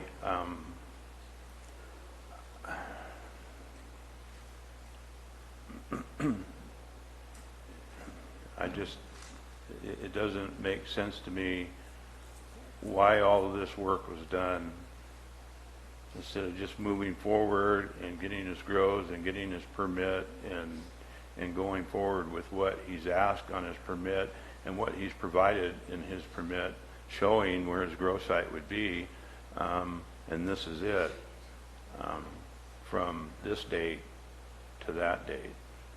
And doing that amount of work just doesn't, I just don't see it.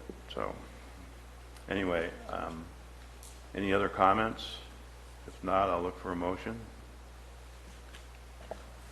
Is there a motion? I'll make a motion. I make a motion to approve the appeal and not uphold the Planning Commission's denial.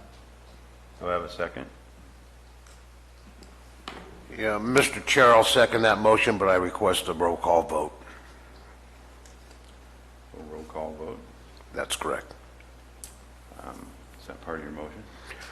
I know it's my second. Okay, so I'll start with Supervisor Mills. No. Supervisor Claps. No. Supervisor Oliveira. Yes. Supervisor Garamendi. Yes.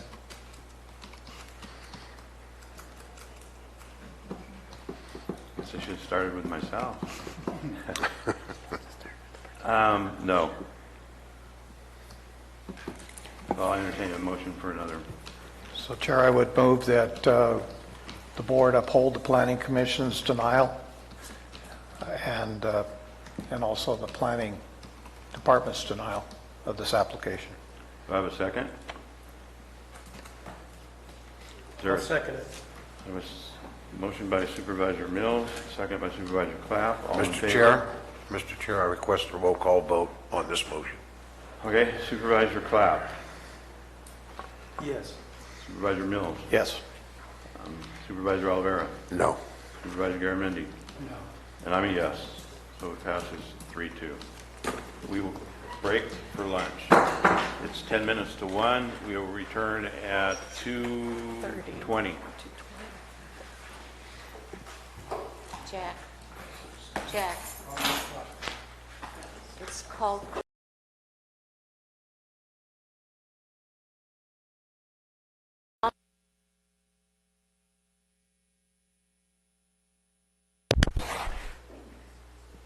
All right, we have returned from lunch, from our lunch break. I have an announcement. Supervisor Garamendi will be coming a little bit late. He had an emergency phone call. He had to go pick his son up at school. He broke his nose.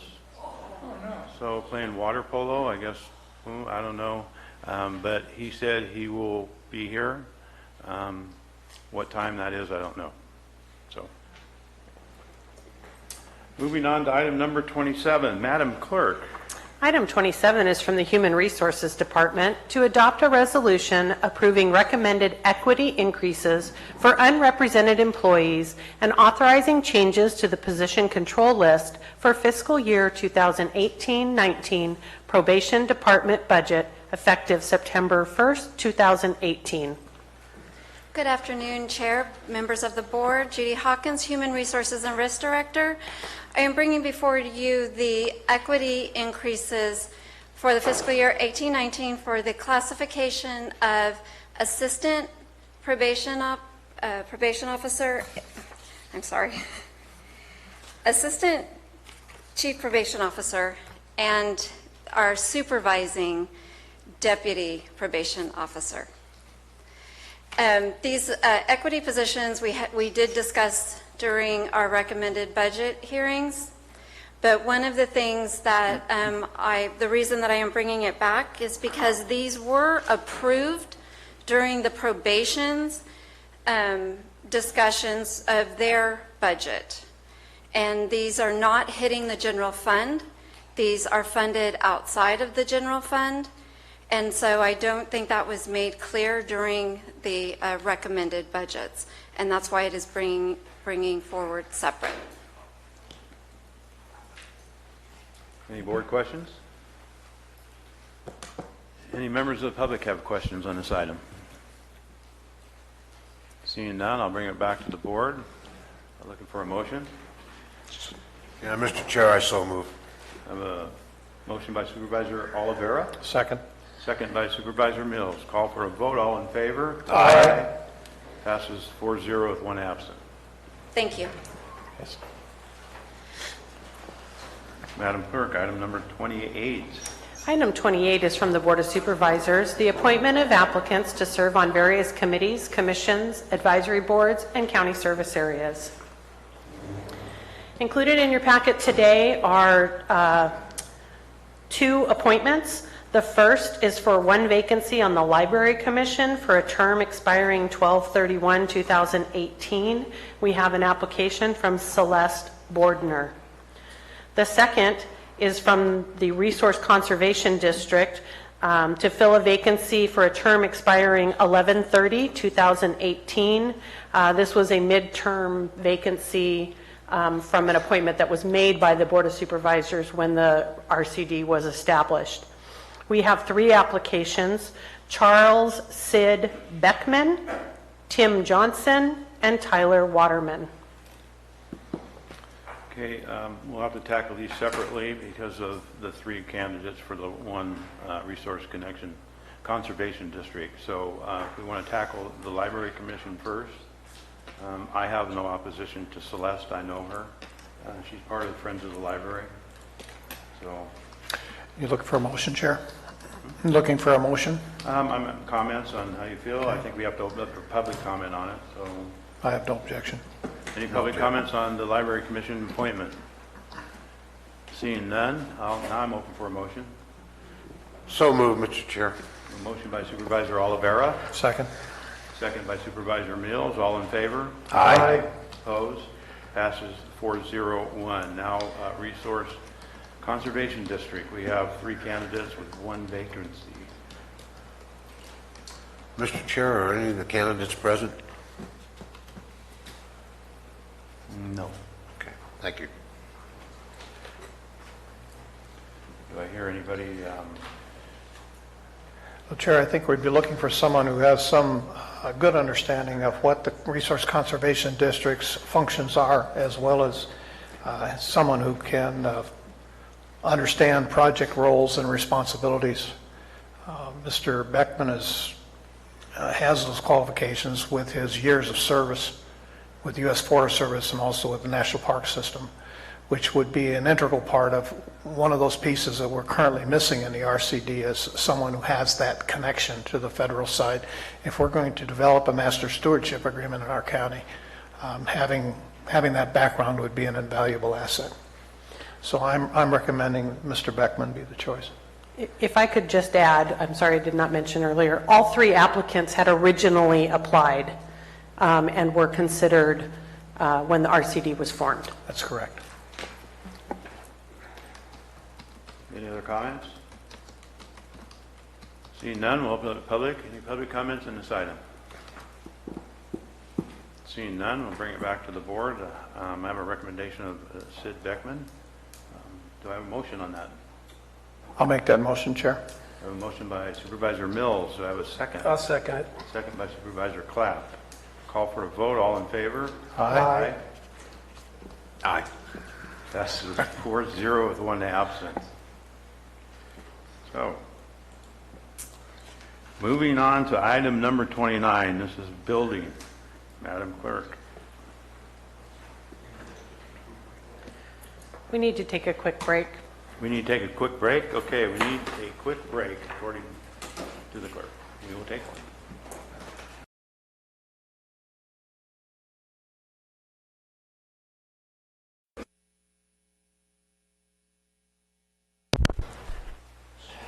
All right, we're back in session. Madam Clerk, item number 29. Item 29 is from the Building Department to receive an informational presentation relative to code regulations for the use of cargo containers. Mr. Short, this is your show.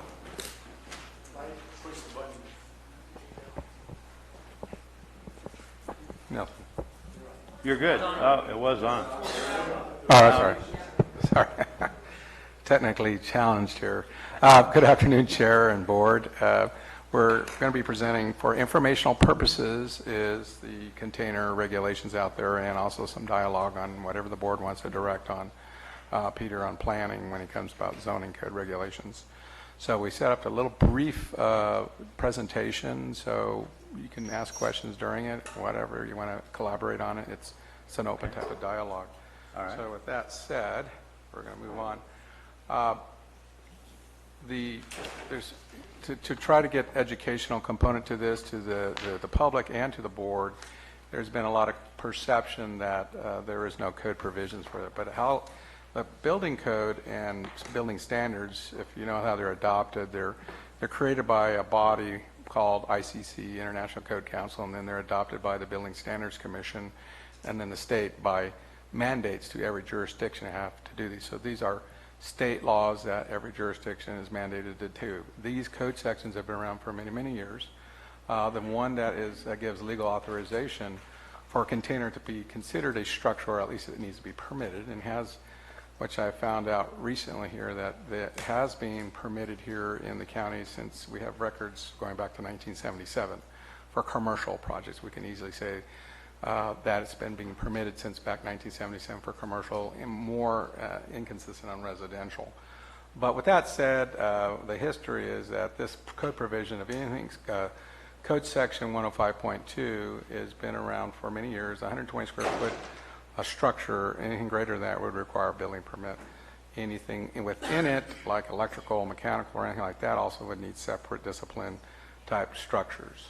Also, the code stipulates that there is a code provision that allows temporary structures, so the building official can say up to 180 days, but it still needs to comply with any mandatory or health and safety issues, but it can be done temporary. The past permits that I've noticed here on commercial have been done for temporary and also permanent, but there's very few of them that probably we've seen been permitted, but we're working on a case that has been permitted.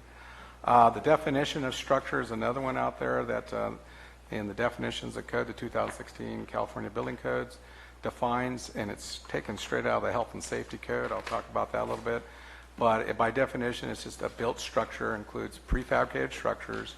It's any fabricated, any material, building element, or anything made by humans is considered a building element, a material, or a building structure. So the definition is any structure used for intended for supporting or sheltering any use or occupancy. So they have any use and occupancy.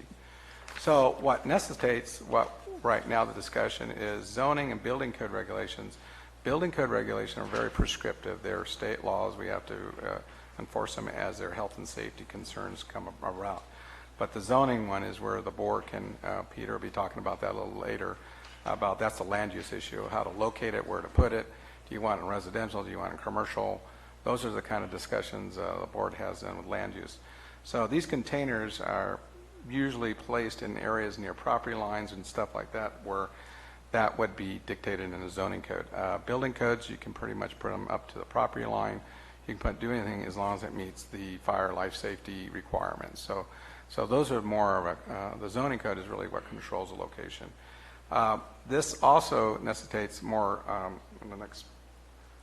the next questions is why do we have permitting? Well, one is the life and health and safety codes are really predominantly part of it.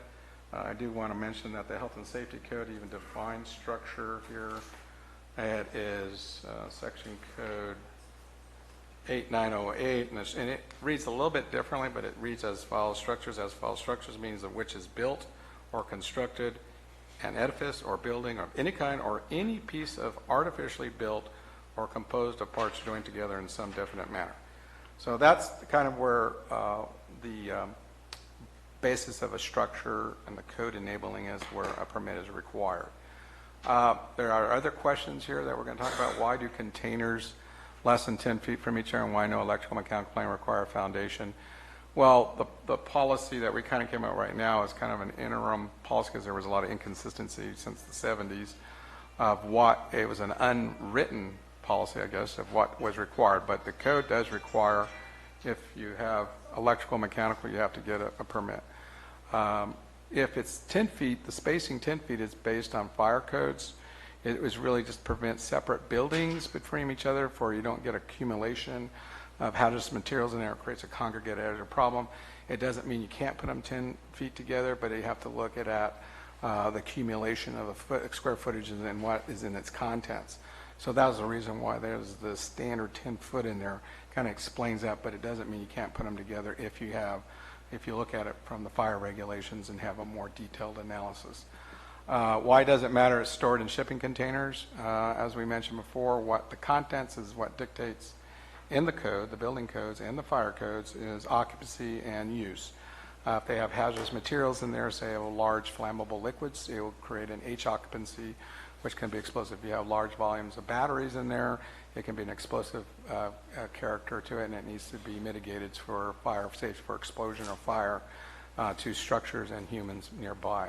So there is a reason that from a building code analysis, we need to know the occupancy of every structure, every building that comes across that table in the counter. That includes buildings, sheds, everything. It's not just containers, it's anything that you have a use for. And building use is different than zoning use, so there's a confusion sometimes. Zoning use is different than building use. The building code has its own uses and occupancies. Can we move a container around in 6 months? No, it's just back to if it's permanently sits there for more than 6 months, it'll be considered permanent according to the code. And that's been kind of an issue for a lot of building officials in the area. I've queried a lot of building officials about California. This is a usual problem across California in rural counties trying to address the same thing. They do have a variety of different ways of handling it. That's why you're going to see, I'm going to be talking about, did I miss a lot of slides on that? We got it all there. Okay. So I just wanted to say there's a lot of variety of different building officials dealing with it in different jurisdictions. I didn't do a survey, but pretty much the draft policy you have out there really just extrapolates from the building codes, and it allows a lot of flexibility for residential accessory use with no foundations. Commercial is a little different because you can get congregate in larger volumes and different occupancies and uses in there. So it's an interim solution to try to create more consistency to what hasn't happened since the 70s from the building prints that I've seen out there so far. Briefly, we'll circle back with, where's my other slide? Okay, that's all there was. Okay, we're going to go on to code on there, and I did want to present. There was a slide in there that showed ICC is in the process of taking public comment on code development. It's a code development committee that is presently putting into the next code cycle, which will go through that process to the state via bill says for the next code cycle. It would probably be most mandated prescriptive code provisions for the so-called cargo containers. So there is I had a link in there. That was the first slide, which, can we go back? How do you go back on it? How do you? Oh. It's not there. It disappeared. No. Well, we'll go on to the code and we'll figure out that slide later. Okay. All right. Okay.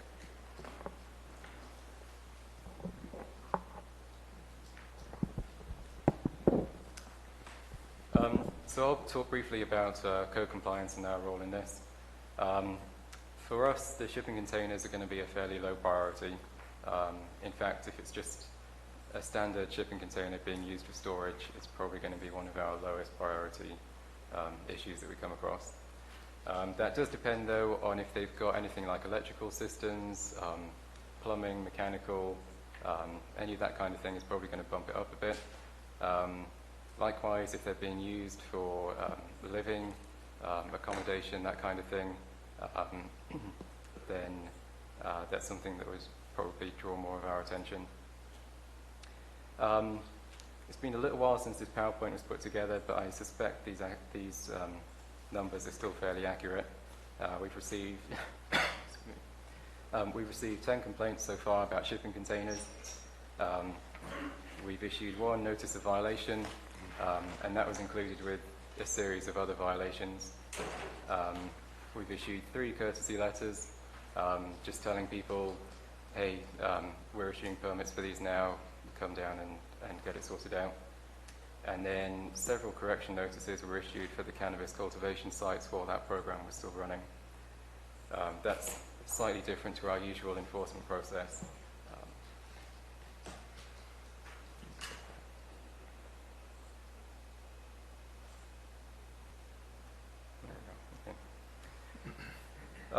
We've received a lot of feedback about the perception of selective enforcement.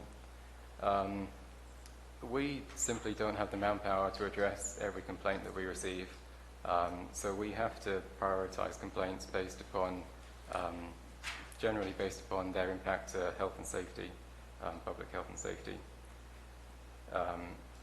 And then while we were conducting the inspections as part of the urgency ordinance for the cannabis cultivation sites, we spent most of our time doing that, so we came across a lot more shipping containers on those sites just because of where we were and what we were doing. Here are some examples. Some examples of the things that we've come across in Calaveras. They are being used as parts of buildings, and they're also being modified and put in some rather dangerous situations, as you can see there. And a couple more just you can see here on the left, the power panels inside there, they've put doors in there, and some more electrical on the outside. And that's it for us.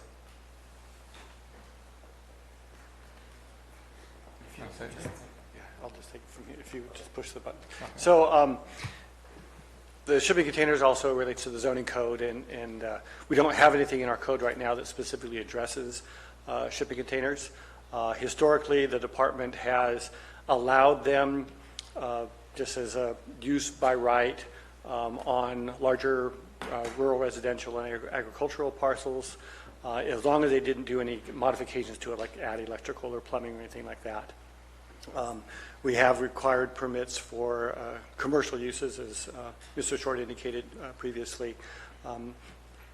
This has gone on long before I came here. I don't know, how long that's been the practice of the county, but as long as it was just used for storage on a piece of property, that was fine. If they were going to try to add plumbing or electrical, then we treated it like we would any other structure. If an accessory structure was allowed on a parcel, so for example, if it were a residential parcel, you had to have the residence first before you added an accessory structure. We would allow those, and then they'd be subject to a building permit. And again, if it required a permit, if it was not just simply the placement of an unmodified storage unit on a piece of property, then it would have to get a permit, meet all of our development standards. We also indicated that they would need to meet the setback requirements and whatever else we had as far as standards on a parcel. If you hit the next slide. So I reached out to all the other counties. Planning Directors Association has a listserv, and I queried other counties as to what they were doing, and I only, unfortunately, received responses from 3 other counties, but Mono County, Sacramento, and Sonoma provided me what their regulations were. So summarize here that Mono County allows them for temporary purposes for ag or construction uses, that they do allow permanent use in all zones, but they require building permit and standards. They do not allow any kind of water, sewer, electrical connections. In Sacramento County, it varies depending on the zone and the parcel size. It's a minor use permit for residential zones. It is permitted by right on larger parcels, 2 acres and up, but they do require a building permit. And then Sonoma County is fairly simple. They just require a building permit. They treat it as any other structure. At lunchtime, I researched a little further and looked at our neighbors to the north and south.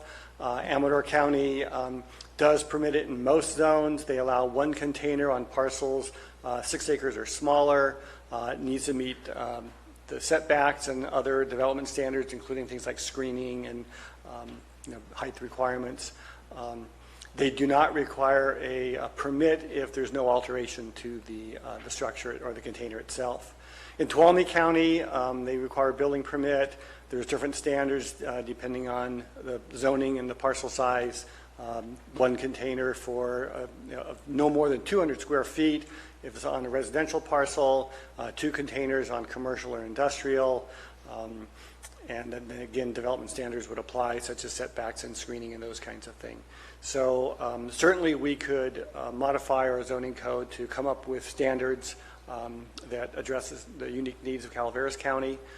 Right now, again, our process is to, we've allowed it on rural residential and agricultural larger parcels, but if they do any modifications, we require a building permit for that. So, questions of any of us? Board questions? Supervisor Oliveira, you're right. Yeah, thank you, Mr. Chair. Mr. Maurer, thank you for coming. I understand you did a poll of several counties? Well, I reached out to every county, and I received a response from 3. And then I did a little further research and looked up Amador's and Tuolumne's, just so we had someone a little closer to us and very in similar circumstances as. So if I understand correctly, Amador County doesn't require a permit depending on the use? Is that what you said? They As long as it's happen not to have the altered. ordinance here, and it says that building permits shall not be required for the placement of containers unless or until the container is altered or modified in a manner that requires a building permit. Additionally, cargo containers may only be used for human occupancy, subject to a building permit when consistent with all general plan policies and zoning regulations. So they're essentially treating them as structures unless they're just placing the unit on the ground and just simply using it for storage. I think I have a question for council. In a situation like that where a container is treated as a structure, is a search warrant required to enter that structure? To explore the contents, or would that be subject to a search warrant for criminal offenses? I know it's a tough question for you because you're not a district attorney, no offense. That is certainly not something that my office has ever looked at or considered under the circumstances as it relates to this presentation. Certainly, if the board would like us to research that a little further, we can, and provide a memo to the board. Okay, I'd like to see if that falls in that criteria. If my purpose would be, well, if our code compliance people are driving down the road and they see a container, do they have the right to inspect the contents of that container without any probable cause to do so? No leaking fluids, no electrical, no plumbing, visible plumbing. Maybe Supervisor Oliveira, I would just note that code compliance doesn't just go onto properties, on private property. Oh, I understand. Okay. But how would you inspect the contents of a container? Do you want to take that, I Tom? can take that one. Yeah. I'd like to point out first that this isn't something that we're just going out, driving around the county looking for. If we get a complaint, then we'll investigate it. Otherwise, it really isn't something that we'll be focusing on. As for warrants and that kind of thing, generally our first action is to just speak to the property owner and ask them if we can come and take a look, if we've got any concerns. If they refuse, and we think that there's like maybe a health and safety issue, something like that, then we can request an inspection warrant, which is about as close as we probably get to a search warrant. Yeah, but you'd have to have some indication or some probable cause to conduct an inspection, correct? Correct. Mm-hmm. Yeah. And that would be an administrative law, not criminal law, correct? Yeah, that's right. Usually it would come from a judge, right? You do get an Yeah, inspection. we still have to go up to Superior Court and get the warrant signed by a judge. It's the same rules apply. Mr. Watts here can't go on someone's property without probable cause and a warrant from a judge, just like in your former line of work, you couldn't just go into somebody's house. Correct. Same with a storage container. Anything beyond a fence, you can't go onto someone's property and just start going through their stuff. That's why I asked the question. Yeah. Is this governed by the California Building Code? Yes. The prescriptive part of that I talked about that defines it as a structure is Health and Safety Code that I mentioned earlier, and it's adopted by the Building Standards Commission and the building codes. As I mentioned before, ICC is working on there's a link that I put in there of a complete 39-page document. I encourage you to read it. It talks about the history. There's 30 million of these in the in the world, and there's probably millions of them out there. It's not just here that has a problem. But it really falls under Title 25, which is the Housing Community Department. That really is Title 24. We're kind of stretching Title 20, but pre-manufactured structures fall under Title 25, which I think maybe when the states start hearing it, the state's going to be making a lot of decisions under the HCD component. The HCD is the Housing Community Development that does mobile homes and everything else. It's going to be treated like the same thing like that. We have to see how the state will come about, but it all derives from the building codes and the building standards for the building permit. We're not talking about land use or anything like that. That's a little different. I understand. Mr. Maurer, you said you polled 58 counties and got 3 responses, correct?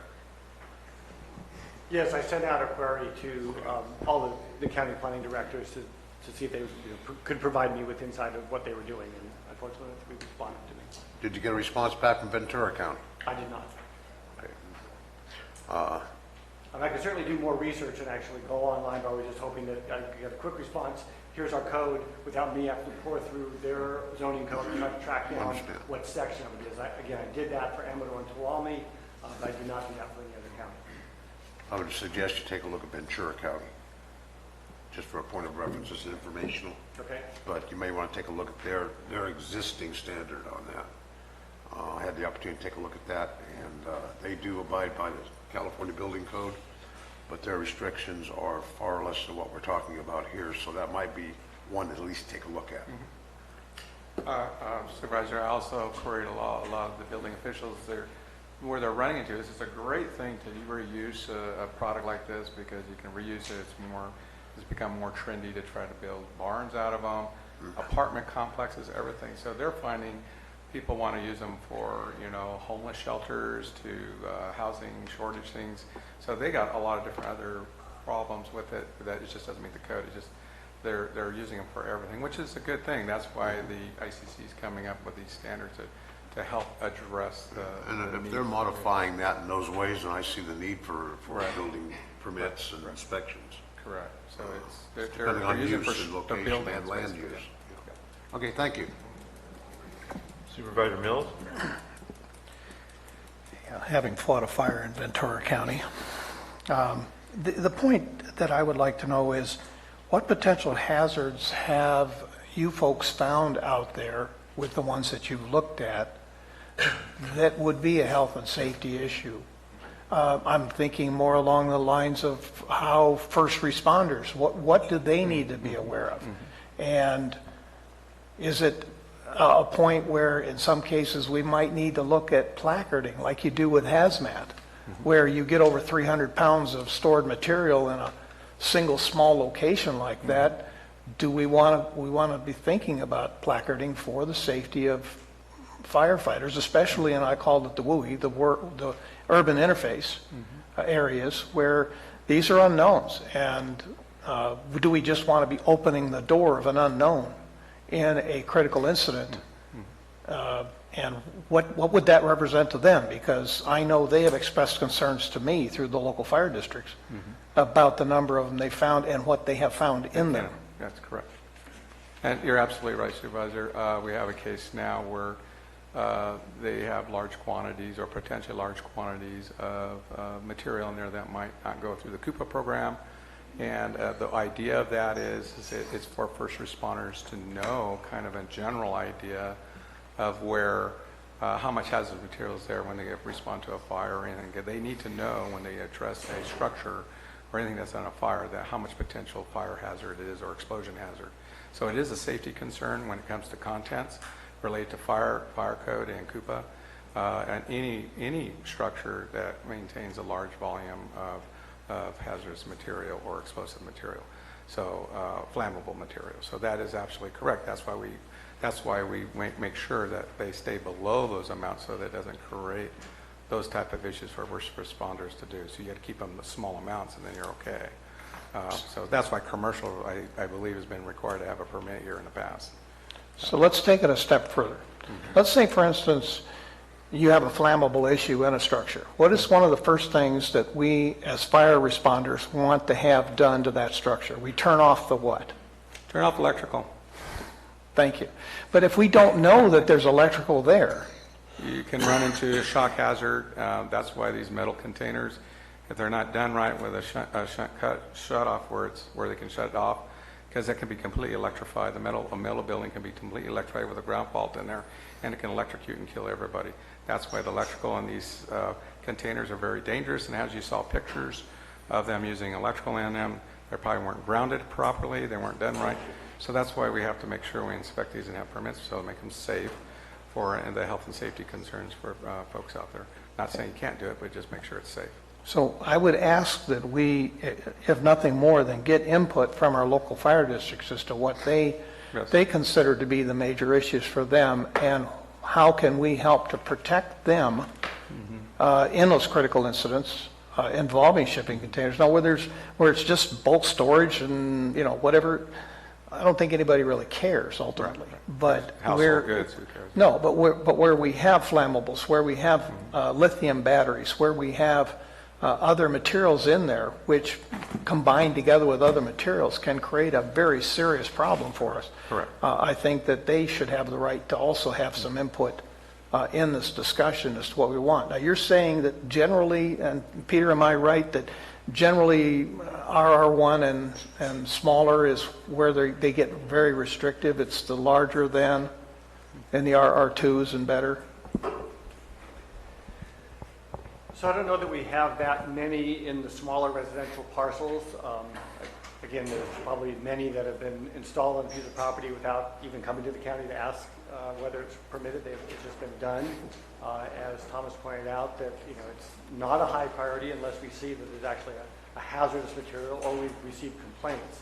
But when on rural properties, 5, 10, 20 acres or more, is typically where we see them. And we've allowed them in the past without any kind of zoning clearance, as long as they did not connect it to public water or to electrical or water or sewage disposal.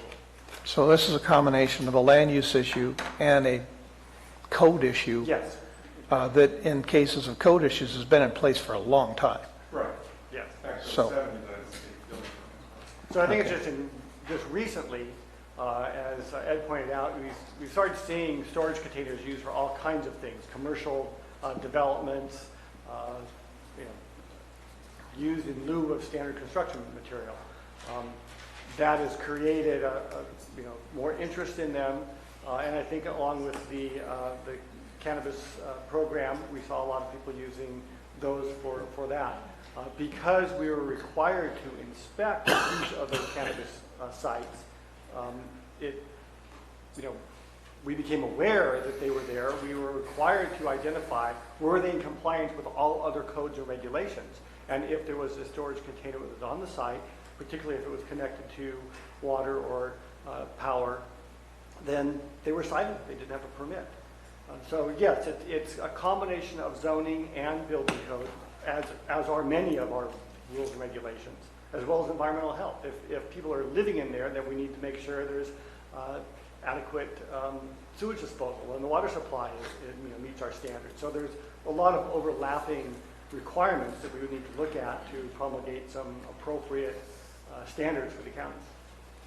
And the ICC is working on trying to integrate how shipping containers are used in other ways nationally. So this will come from the national level on down, and we'll end up being mandated to do certain things simply as a requirement, whether we like it or not. So it's just a matter of how do we protect the first responders? How do we protect the other citizens that are outside of the boundaries of that property, as well as just health and safety in general? So, okay, I'll leave it at that for now. Supervisor Garamendi, you have a comment? Thank you very much, Mr. Chair. Ed, did I hear you right? Did you just say that you need to know what's in every building? That's correct.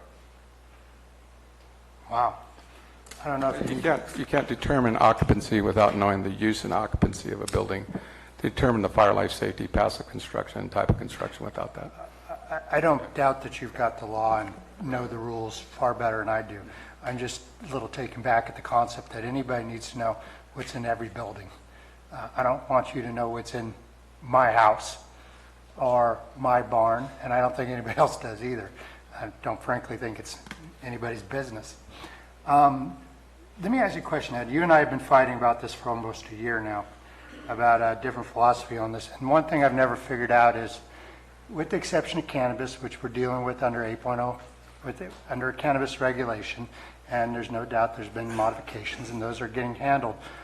Why is this a priority for our county right now, and why are we spending so much time in this board, in your department, working on this, when there's so many other things that we need to deal with? I was hoping you could help me understand the origin and the why. Well, like we mentioned earlier, it's not a priority. We're not spending a lot of time on it. We've only had a few complaints and a few things. We're here. But we're trying to address the perception of the public because there's a lot of questions the public, so we're bringing this as informational to help understand the challenges we have addressing these health and safety issues when we come across them. But the perception from the public stemmed from something. We decided to take this up. We, writ large, county and your department in particular. Why did we decide to pick up this gauntlet now? Since it's been on the books since 1977. As Peter mentioned before, part of the inspection process, we became more aware of some of the ones you saw in pictures. So those had to be addressed. Those were in the pipeline for the last year and a half or so. So they had to be addressed by those. And that's what brought the awareness about. Otherwise, it probably would be just like other jurisdiction. It's not a priority. And most people are using those because they've been allowed intermittently without permits for years. But since we had those inspections going on, that we saw many of them with very health and safety issues. That's why it's brought forward to, because we had to deal with those. Well, you just need to know that this is having a chilling effect, and I think it will roll downhill. I have citizens come up to me about the right of entry forms for their property for things like bug kill, and they don't really want the county coming on their property because maybe they've got a shipping container.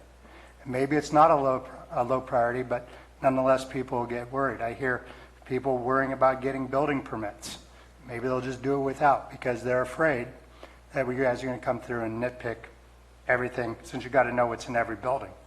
I think that we have to think about what are the unintended consequences of this entire discussion. And I think it could have a large impact on health and safety. And so, I'm glad that you don't think this is a high priority. We're going to have a hard row to hoe to convince the public that it's not, and that they're secure, and that you're not driving down the road. I think Ms. Cable said the last time she was in here about this, you can't just turn a blind eye. Well, these things are all over the place.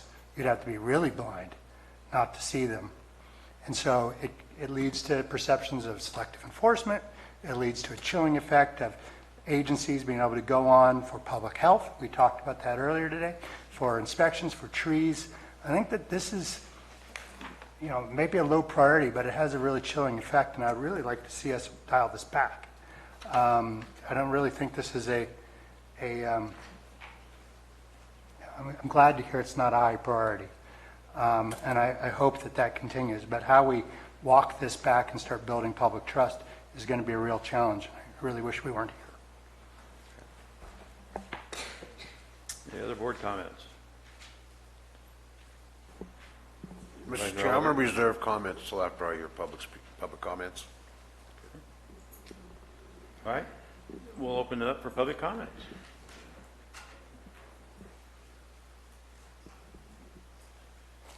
Hi, everyone. I'm Terry Weatherby. I'm the only structural engineer with an office in 4 counties, and I know all you guys, and the self-proclaimed mayor of Moke Hill, the voice of the Calaveras football team. Yeah, okay.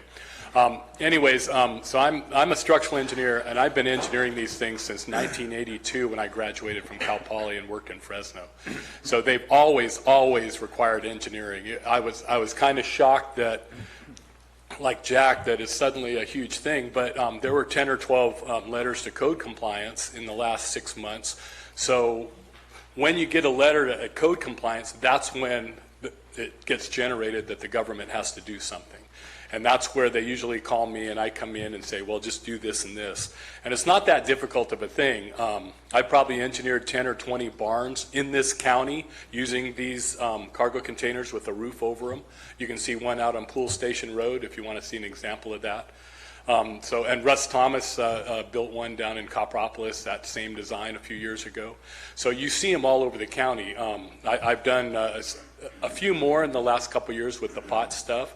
But it's an easy thing to take a cargo container, plop down 4 footings. We use little angle clips, screw anchored to the concrete, and you're done. So it's a super easy thing. The electrical is generally on these things is design build. The building department comes out and looks at it and just makes sure the ground is there, and that, like you're saying, Mr. Mills, that no one's going to electrocute themselves. This is not a huge challenge other than you saw the pictures from code compliance of what people do. And I guarantee you, if you drive around this county, you could find several hundred more pictures of different kinds of buildings that are far worse than what you saw in those pictures.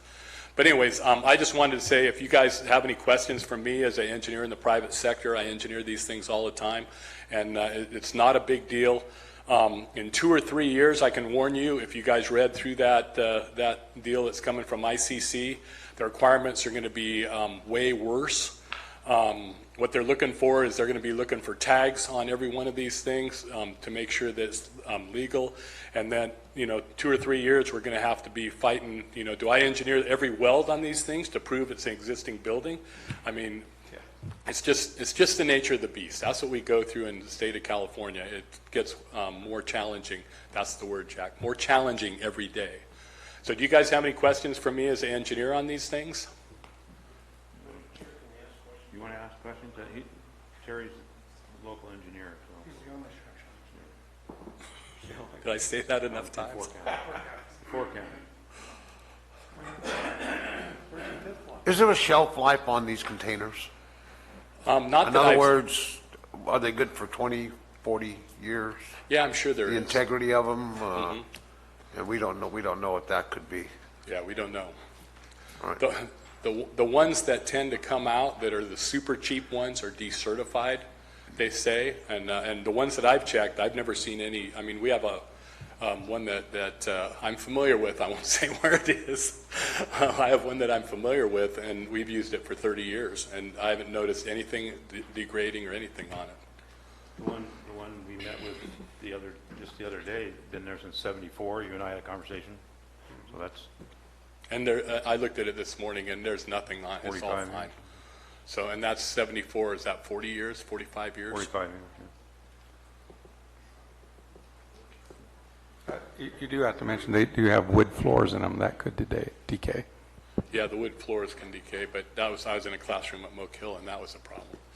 But the last thing I wanted to say is, if you guys ever have a question on these, call me. My office is in Jackson. I live on McCallum Hill. But Ed came up with a handout about 3 months ago that I'm on the industry committee for the county, and we're kind of trying to help Ed to get through some of these challenges. And I'm on the industry committee for the city of Ione also. Amador County doesn't have one. Tuolumne County doesn't have one. And so it's nice to have input from this that Ed started getting. The handout that Ed did was an interpretation of the code based on other counties that had handouts too.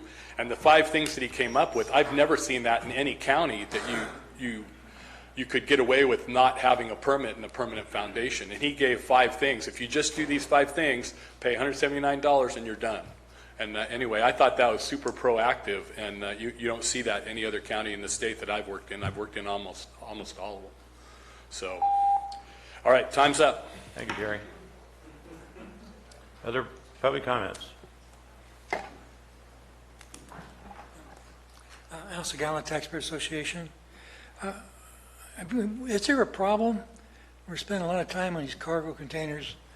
Has one fallen on somebody, or somebody got hurt with a cargo container? Or, in other words, if there's no problem with them, why all this effort in creating regulations? Also, a point that I was glad to hear the last speaker. One of the things we do need in this county is a private committee to not only look at cargo containers, but look at all our regulations. Go through all of them and make recommendations to either improve or abolish them if they aren't doing what they're supposed to do. By doing that, we'll improve the environment in our county for business. We're actually be reinforcing property rights. We will have a place where people can go and build things, even a golf course, believe it or not. You can do things if you have reasonable regulations, and the only way I can think of getting there is by having committees such as Terry doing with experts to go through these things and to try to make a better tomorrow. Thank you. Any other public comments? Hi, my name is Catherine Steyer. I am what I like to consider an average member of your public, all of you. We are the example of the shipping container. We are the 41 years old shipping container, permitted 41 years ago. Electrical was permitted 41 years ago, final 41 years ago. We received a courtesy notice regarding our containers. I have to agree with Jack. My biggest fear is the unknown. Is my business going to have to go out of business because I'm trying to comply with a regulation that is, I don't even know what to say. It feels to me that, there have been 2 businesses in town that have received a complaint. No other businesses have received a complaint. And I've got a container that's been there for 41 years. 41 years. It hasn't moved a bit. I want to tell you guys a little bit about shipping containers. A 40-foot shipping container weighs about 8,000 pounds. That's twice as much as your average sedan. The incredible thing is shipping containers are engineered and fabricated, not built, but fabricated, to stack anywhere from 8 to 10 cubes high. Each one can hold a gross weight of 52,000 pounds minimum. When you put the bottom shipping container in the stack, it's holding over 400,000 pounds. This is how they're engineered. They're not engineered to fall apart. They're not engineered like a wood building that's going to fall down in 50 years. These are shipping containers that are engineered to withstand being on a ship, on a railway car, on a truck, moving down the road. They're strong and they're not going anywhere. Somehow our government, and I'm not talking about you guys necessarily, but they have decided that we need protection from everything these days, and in this case, shipping containers. And if we're going to bolt down shipping containers, then we better damn well bolt down every car that gets parked, because they weigh half as much as a shipping container. So like I said before, I want to agree with Jack. My biggest fear is the unknown. I don't know what this is going to cost me. I don't know if I'm going to have my shipping container re-engineered, even though 41 years ago, it went through the permit process. So do I have to do it again? I don't know. Is it engineered? Do I have to put it down? Do I have to bolt it to the ground? Do I have to dig my parking lot up to bolt it to the ground? I've gotten all of these answers in the course of the time that we've been discussing this with the building department. So I'm going to urge you to stop the ordinance now so that we can have a little bit of peace until the ICC decides to regulate this. Thank you.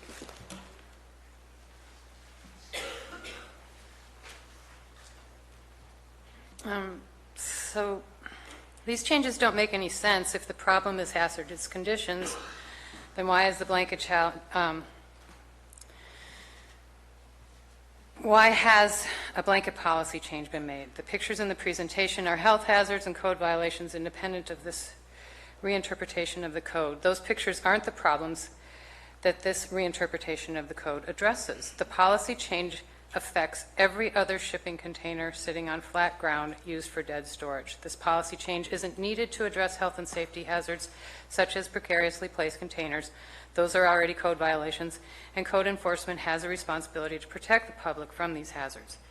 This policy change isn't intended to address health and safety problems of shipping containers at pot grows that don't exist anymore.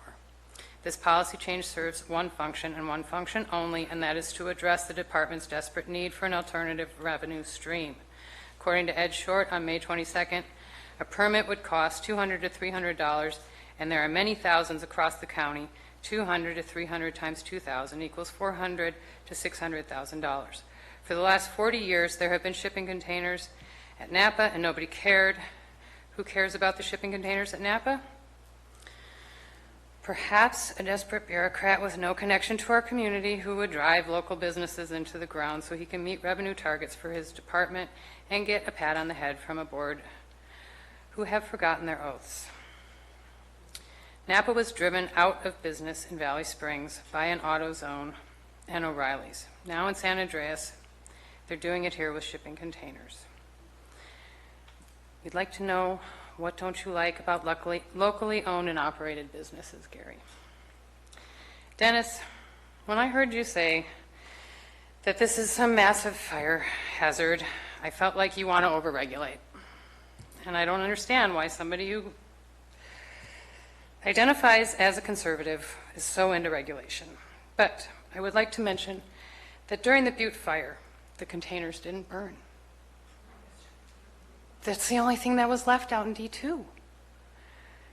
Guys, this is about the ban.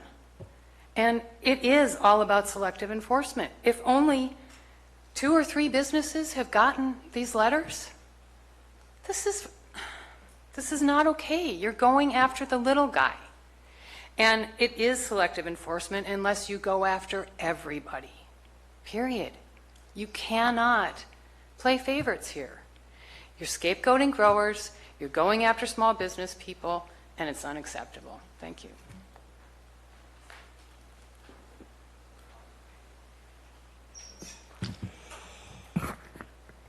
Yeah, the discussion around shipping containers needs to be taken in the context of the broader conversation about the tone and tenor of the county government as a whole. It's clear by now the majority of people, especially those in rural areas of the county, don't want an overzealous, fee-hungry code enforcement unit infringing on their private property rights and finding them into deeper poverty.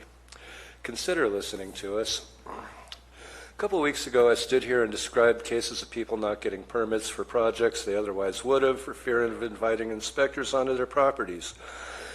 Like Supervisor Garamendi mentioned, right now in my neighborhood, people are refusing to sign right of entry forms to allow dangerous trees to be removed at no cost to them along county easements for the same reason, fear of overzealous enforcement. And don't bother answering these questions with details explaining how their concerns are ill-founded. It won't work. This board is fostering policies that are obviously counter to their stated purposes. If the Health and Safety Code is intended to promote health and safety, how does adopting policies that foster mistrust of the department charged with implementing those policies serve its stated purpose? It doesn't. It's obvious to anybody who doesn't stand to gain something from the shipping container policy that containers on private property used for typical storage purposes pose no safety threat to anyone, and that they're containers, not buildings. The modifications and hazardous uses are already addressed in other parts of the code, so this part of the policy is either superfluous or duplicitous or both. Mr. Short cited the rule that allows him to define containers as structures. This in no way compels him to do so. Think about that. And I challenge you to produce one really good reason for doing so. I don't want my tax money being spent retrofitting every container on county property to meet these standards so that you can use that to justify going after the rest of us with them. Not good use of funds. And on a related note, yeah, some people in HOAs have expressed a desire to use code enforcement to augment their ability to enforce parts of their CC&Rs through the use of code enforcement. Some even suggest this could be funded through fees and fines. Members of the board and staff have said they think it's fair that the recipients of those services should bear the costs. I somewhat agree. So I propose, rather than everybody in the county bearing the cost of services we don't even want, how about the HOAs who do want these services foot more of the bill, kind of like the way Lake Tulloch Association might pay the sheriff to patrol the lake on busy weekends. Just a thought. Thank you.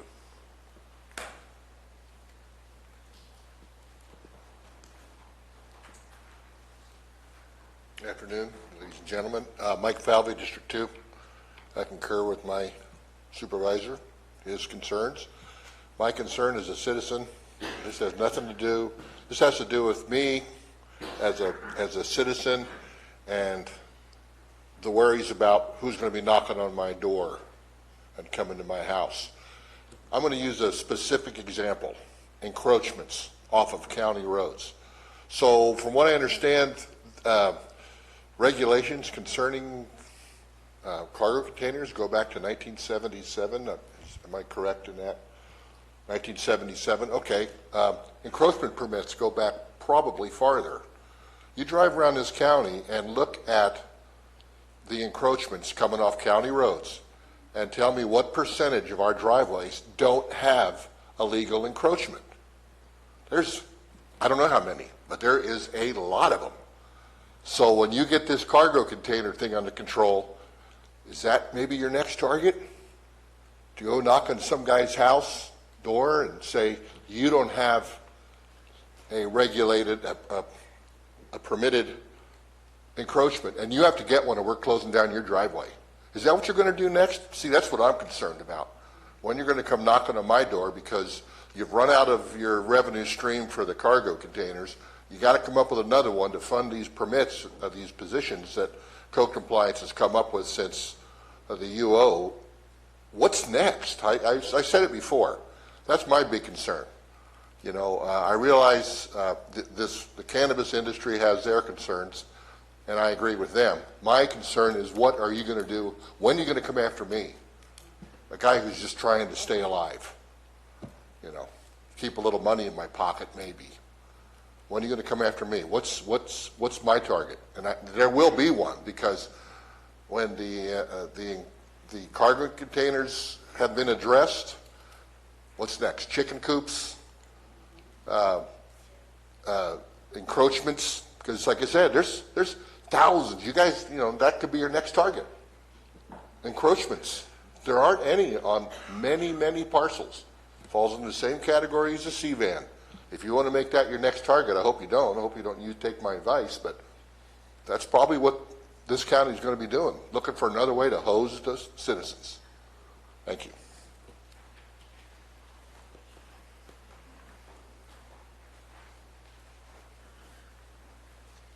Good afternoon, Terry McBride. I back Mike. I think what he said is absolutely awesome, and I agree with Jack. I don't want anybody to know what the hell's at my house. I have a responsibility as an individual to have safe things there and not to have dangerous things. I remember when y'all came up and said, well, we're going to have to clean up after the fire because of hazardous waste. And I said, there was a quart of Clorox. That's it, in my entire 10 acres. Because so time comes when you have to take personal responsibility, but also for your safety. And we're becoming a nanny county. And Dennis, I would like to read you something from the Leafly magazine. And this was after you all did the ban, that was going to be so good for the county. Mills scoffs at claims the county is due for catastrophic staff cuts. He insists there will be no cuts in law enforcement personnel who are covered by a different bargaining group, and says the cultivation ban means Calaveras can get by with fewer code enforcement officials. Wait! Let's go after cargo bins. Oh, wait, 806! Who came up with that one? So then they have their jobs. All of us are worried, like, holy cow, am I going to end up getting in trouble for this? Things that we never worried about. Of course we want our decks built properly. Of course we want our homes built properly. We have become the nanny county of a nanny state. And it's ridiculous. We need to be responsible for our own safety, our own choices. Any fool that had a cargo like that, if he goes there and a damn thing crashes on him, he deserves it. It's called the Darwin Award. He'll get first place. So, it comes to a point in time where we need to be responsible for ourselves. I don't want you to be my mommy and my daddy. I can take care of myself. Thank you very much. I don't feel like looking over my neighbor's fence to see, oh my God, they've got a cargo chicken coop. Did you get a permit for that? And that's what you're asking for in this county. We want this to be the retirement community. You know why this county is so neat?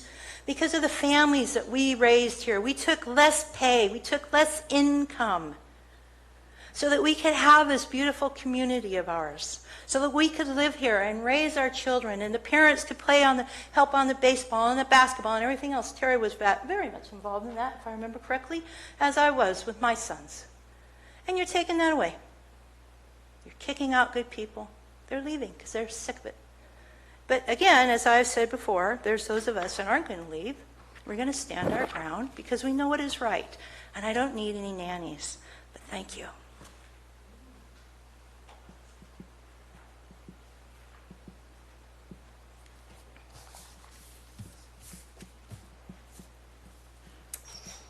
Good afternoon.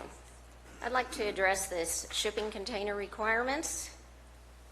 Shipping containers do not equal a structure. It says right here, containers, cargo containers, freight containers, storage containers, cargo boxes, Conex boxes, everything. They are designed to mount, okay, these containers have been used for storage in Calaveras County for decades. Okay, but the use of a shipping container is a structure. Now we're making containers a structure. The only time that it can become a structure is when you use these containers and you turn them into homes. Then you need a permit. If you change the shipping container in any way, say I want to take out the side of it, a portion of it, to put a window in, I've changed it. I want to add electrical. I want to add plumbing for water. I have now changed it. Then you have changed the container to something that could be habitable, which would become technically a structure. Other than that, it is a container. If I want to buy a water container for my property, are you going to tax me on that? Are you going to come out and see what I have in that? What if I decide to store Kool-Aid in it instead of water? Are you going to tax me on that? Do I need a slab under that? It is a container. We just purchased a fuel container for our equipment to replant and take care of our property for the next 25 years. Am I going to be taxed on that? It is a container. So, unless you change it, it does not become a structure. These cargo containers are all across America. No slabs are required because they are a container. They are movable. They can be moved with a forklift. If, again, I'm going to reiterate, you add electrical or water or change it in any way, it becomes a structure. So let's look at this. By converting a container to a structure requires a permit and it will be taxed. Bottom line, revenue. Okay, 2 businesses were targeted in this county, one of them Napa, one of them A1 Sharpening. It says right here, Calaveras County Code Compliance Unit has received a complaint. Who was the complaint from? I'd like to know who complained about these 2 businesses. So I'm going to reiterate this. I said it earlier in public comments. What is your agenda? Run the people out of the county by taxing them into oblivion? Is it about the water? Or do you want to bankrupt the county to bring the tobacco industry in to bail you out? No matter what, it's all about the money. Thank you. Any other public comments?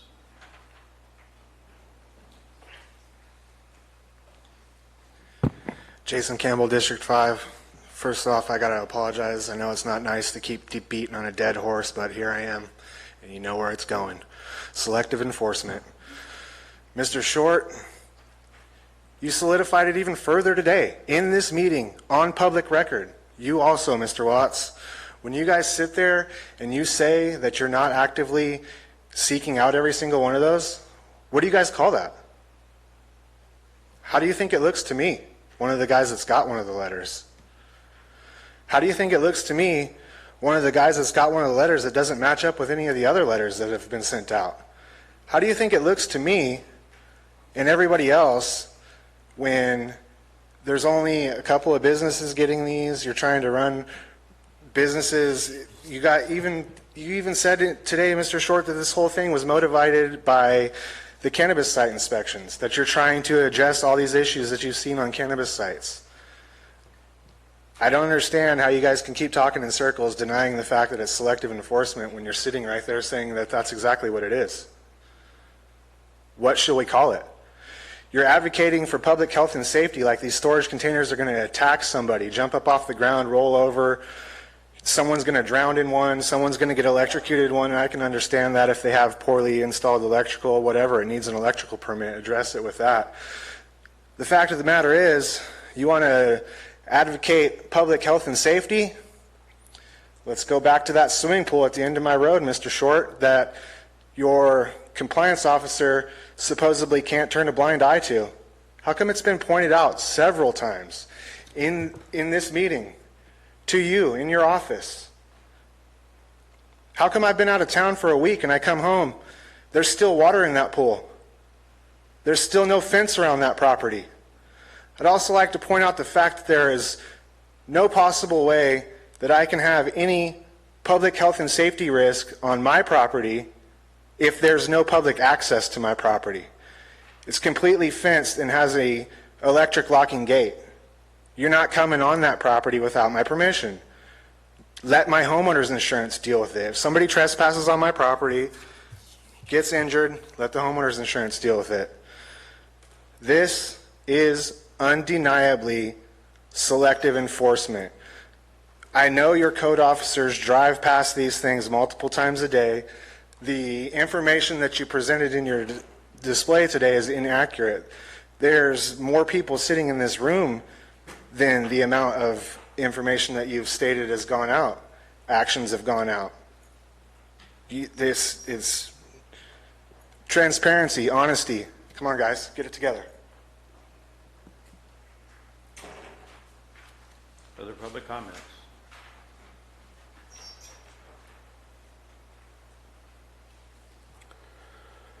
Dennis is directing the militarization of code enforcement with this 806 to bolster his failing reattempt at prohibition and increasing the county's structural deficit to $9.7 million at the same time.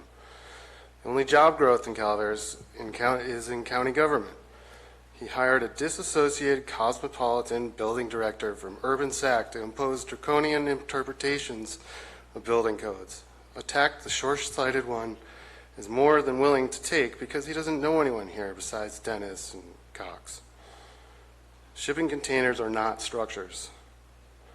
Raising fees and fines to untenable levels for most except large sprawl developers solely in order to maintain recently hired county positions is deplorable.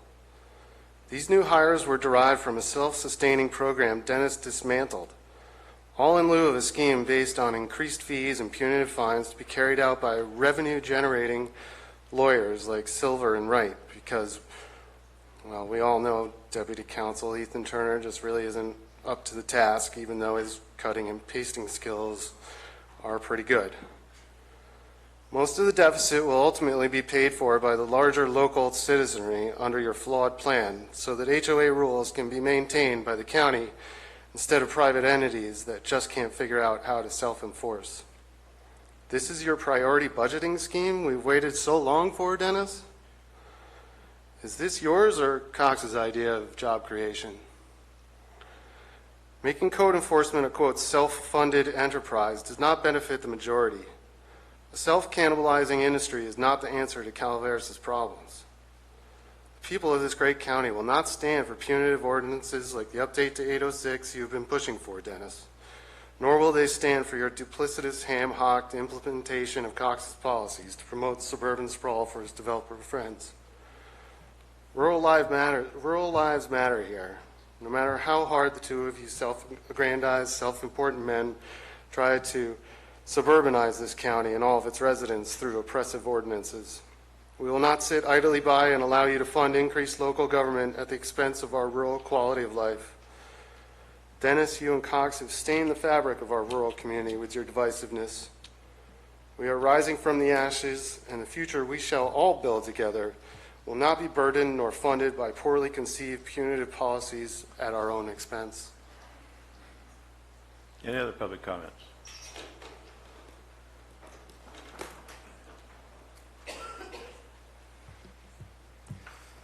Cliff Edson, District 1.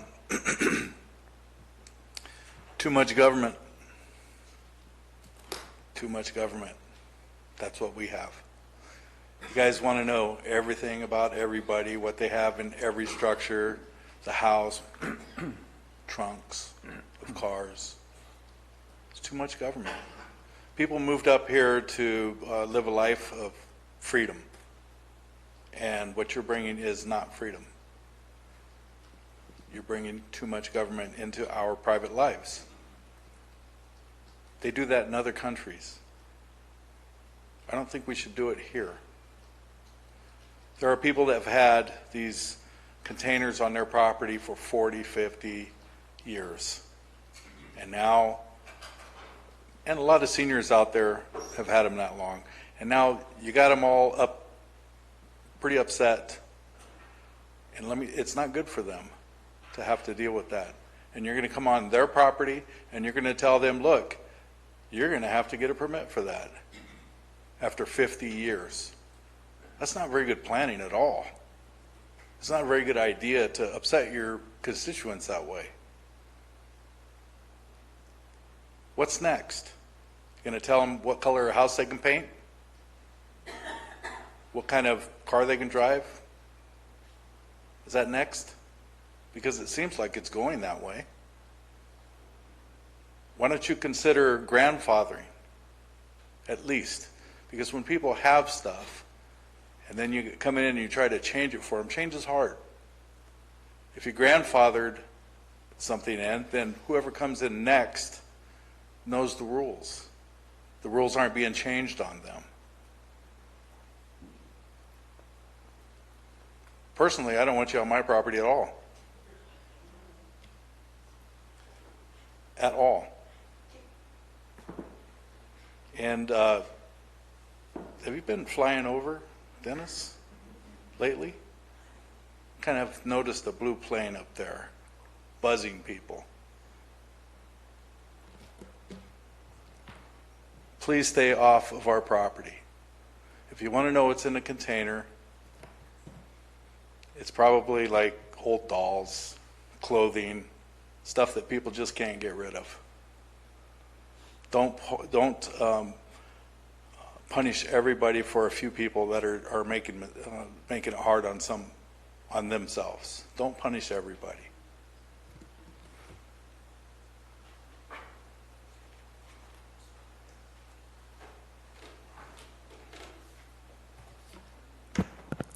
Hello, Board. Trevor Whitkey. I have a number of concerns with county's new policy regarding shipping containers. First, this policy was adopted behind closed doors without any public input or awareness. That is why you're getting so much flack about it. That is why people are so concerned about it. Second, this policy change was completely unnecessary. There are already rules prohibiting the safety hazards pictured in the presentations. These rules don't address electrical or hazardous materials. These rules are about foundations. That's it. The building department does not actually regulate a lot of the things that Ed's trying to talk about. To the extent that code enforcement does regulate these issues, there are already codes on the books. These rules have nothing to do with what is inside of the container. The rules are right here. Nothing in them talks about actual contents in the containers. This policy was adopted without any data. We don't know how many containers there are in the county. According to Ed Short on May 22nd, there are many thousands. We don't know how much a permit actually costs. This document says that the cost for a permanent permit is to be determined. We don't know the cost of engineering, labor, materials. Maybe Terry can get back up and give us an estimate of how much it costs. I would say that if it's based on Ed's comment that it costs $200 to $300 per permit for a permanent engineered shipping container, $250 to $500 for the engineer cost, plus another $600 to $800 for labor and materials, we're talking about basically $1,000 to $1,500 for every single one of these. Now, if there are thousands of these in the county, that means that we're thousands times thousands equals millions. Did anybody actually look at the economic impact this policy would have on our community? If you didn't actually look at the economic impact this policy is going to have on the community, businesses like Napa, residents like Jason, and the 13 shipping containers that are here in the county that aren't even compliant, the taxpayers don't know the cost of the policies that you're implementing. You should rein in your building department chief because he's engaging in policy making without direction from the board and without consensus from the board. And on January 28th, Dennis Mills, you sent an email saying that policy comes from the board through consensus. If that's the case, then why haven't you had consensus on this issue, brought this up in a public hearing with an action item where it can be decided and where the public can actually be informed of this ahead of time, as opposed to continually doing these behind the door, closed doors operations. Finally, this policy change was adopted to target growers. Policy was initiated under the Cannabis Regulatory Program. The policy was created and implemented by code enforcement personnel. Every enforcement action prior to May 22nd was carried out during site inspections on cannabis sites. Additionally, Thomas Watts drafted the memo after the May 22nd Board of Supervisors meeting. Thomas Watts' salary comes from cannabis registry funds. Chair, may I interrupt for a second? I thought this was what we were going to do if we're going to have town hall meetings, how we're going to proceed No, on this it? is not, this has new shipping containers. Okay.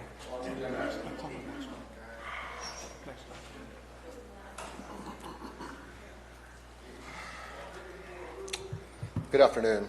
Chris John Colts, District 2. It's intellectually dishonest to say that driving the shipping container complaints by public complaint isn't selective enforcement. It was stated earlier that the majority of the shipping containers were found on cannabis properties during inspections for the UO. Our names were published by the county. Everybody knows who all the cannabis registrants were and where they live.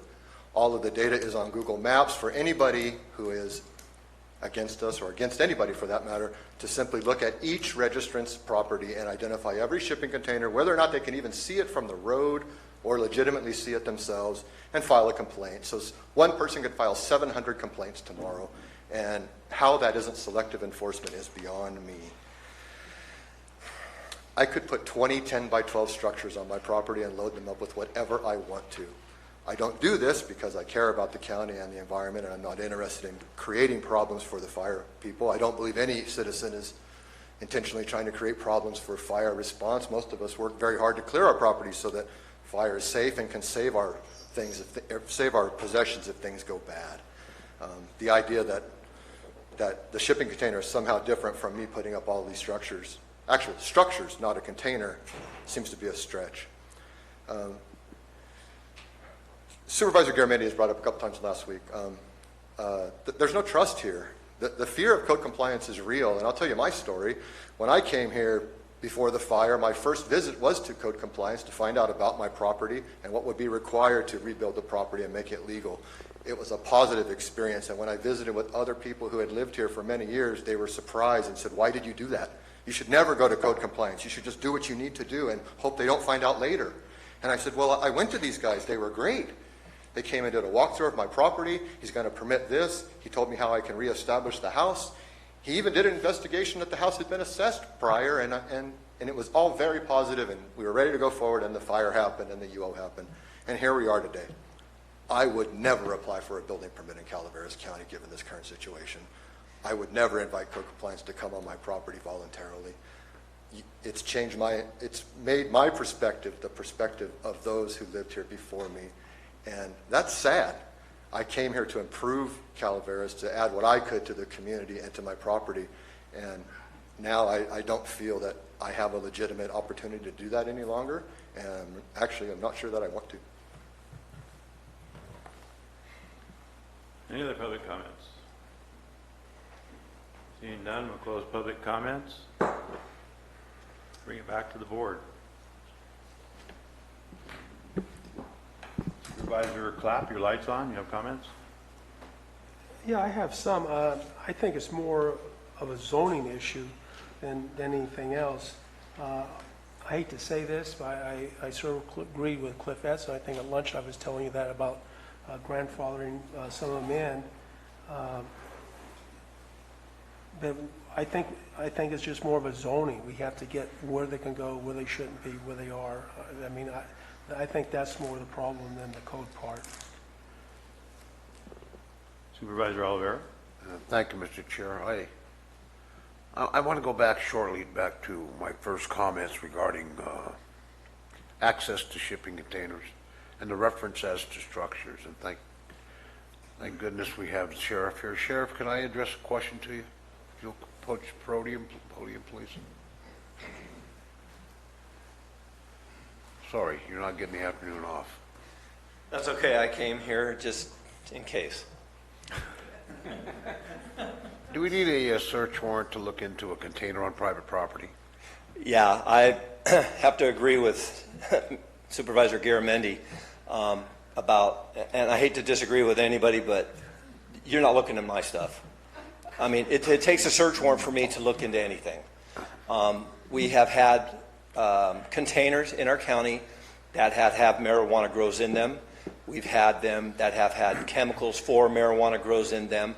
So it's not like the containers haven't been a part of the marijuana industry in our county. Years ago, we actually had one that had what they call a Ferris wheel inside of it. Plants were only about this big, but the buds were like this big. So they're used for illegal activities. We've had containers where we've had chop shops in them. When I got shot, that was one of them. It was a chop shop on Railroad Flat. So they are used for illegal activities, but as a sheriff's office, we have to do our due diligence and get a search warrant from a judge to go into that container. And how do you develop probable cause for a search warrant? A lot of Drive by investigation. and see a container parked on a private property parcel and say, I want a search warrant to get that container open. No, it starts with a complaint from a neighbor with some suspicious activity. We start doing our research, and it could take a month or 2 months. That chop shop that I talked about took us about 6 months to get enough information to get a search warrant. So it's not just, hey, they have a container, let's go take a look. I can't do that. If if containers are labeled as structures, that also requires a search warrant, correct? Yeah, absolutely. Thank you, Sheriff. Just so you know, and the public knows, that if the mailman can go there, a cop can go there, is the rule of thumb. All right, thank you. I've been contacted by several people regarding this issue prior to this meeting. And one of the issues that was brought up was the fact that if these are structures, are they subject to any type of real property tax as other structures on property? I don't know that answer.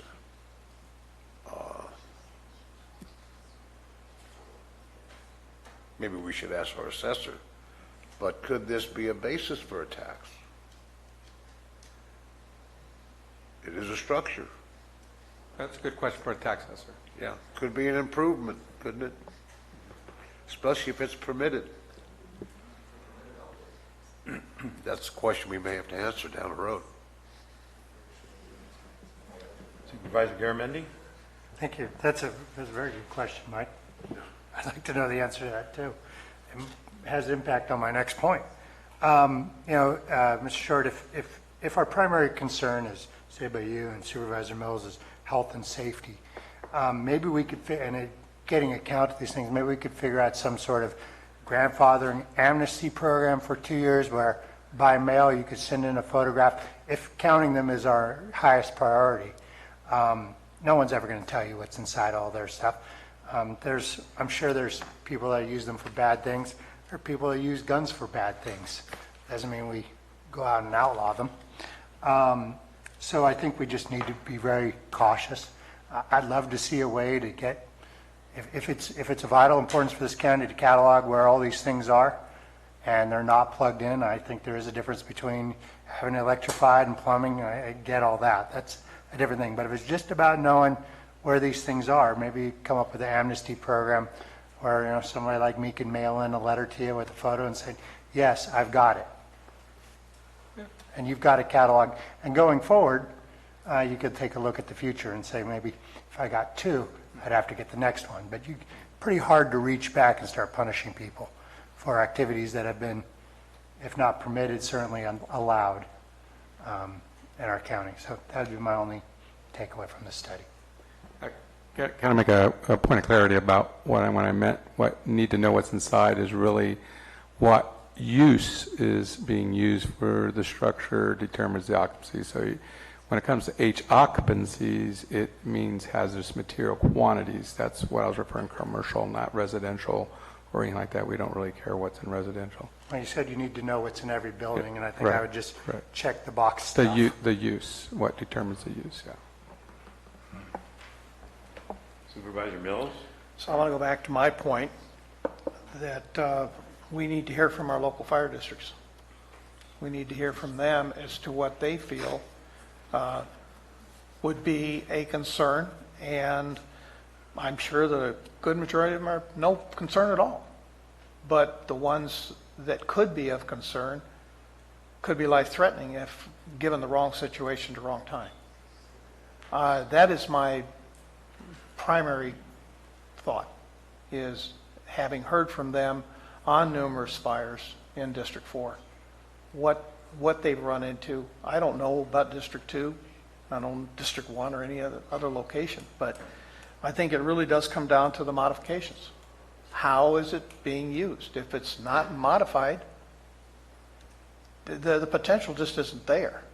But where there is modification, I certainly don't want to be the one responsible for putting our first responders into a life-threatening situation. It's because we haven't done our due diligence and the owner hasn't done their due diligence to ensure the safety of those that might be there. And it might not even be a first responder, it might be a kid. It could be anybody. But the point still is that where modifications have occurred or where you have a dangerous situation, we have a responsibility to ensure that that's corrected. And we need to be very careful about deciding whether or not we're going to enforce state laws or ICC rules, things like that. That puts us in a very precarious place, and I just caution the board not to run down that road too fast.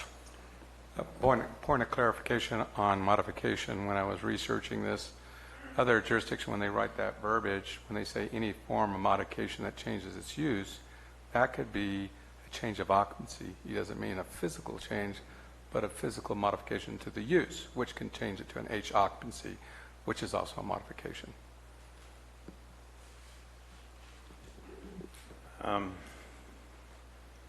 My comments on this.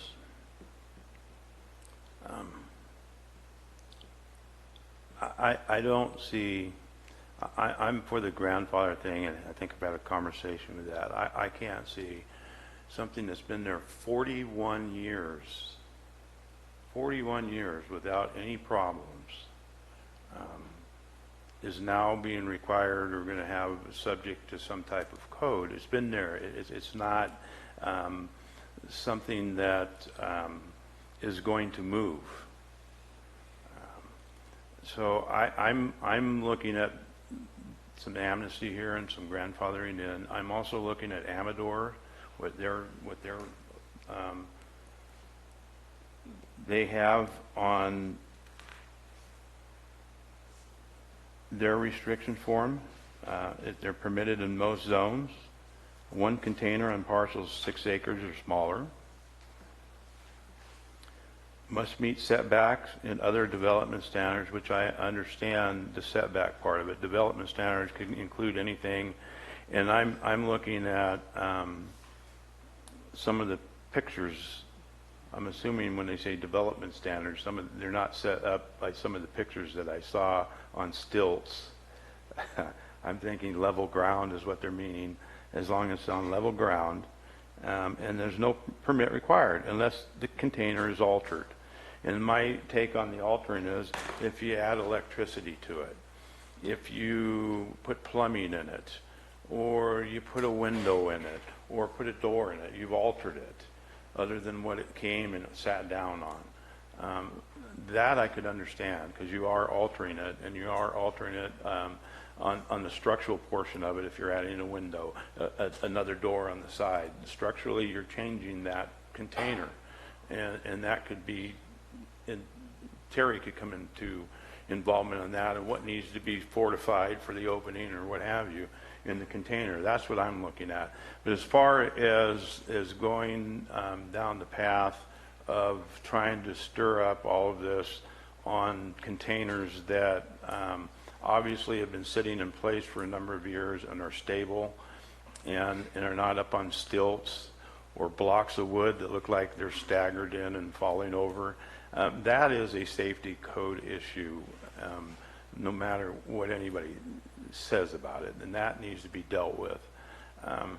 But as far as the rest of it, I'm in agreement on the grandfather thing. I think if you've been there 41 years, I don't see it going anywhere tomorrow or the next day. And I think it's undue on a lot of the people that are stressing now on several different items, be it fire or business or what have you. I don't think we need to put that burden on them. I think we had that conversation the other day.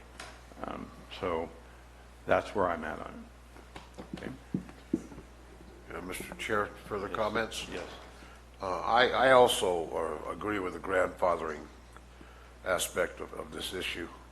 But to address Supervisor Mills' issue, and I understand his concern, I would entertain some type of method to the international fire coding placard systems. I don't know, your aware of, I know you are, sir, or where you do have contents in there in certain quantities that require placarding, I would like to see a process like that, at least to give some advance warnings to our first responders. The examples shown here, most definitely, that's why we need this type of regulation for these types of situations. I'm very much concerned about the fact that how we're going to enforce this, and the question I would ask is, if you have a permit, does that give the right for any time of inspection like our cultivation UO? How are we going to police that? If we have a container sitting out in the field that meets all setbacks, and we don't have any indication by placarding or no electrical to it or anything else that's set on level ground, and it doesn't appear to be a hazard to any type of tipping over or something, what gives us the right to go in there and say what's in there? Now we're drawing that line on personal rights, property rights, things of that sort. And we deal with that in law enforcement. We have methods and procedures. We have case law and we have rules and laws.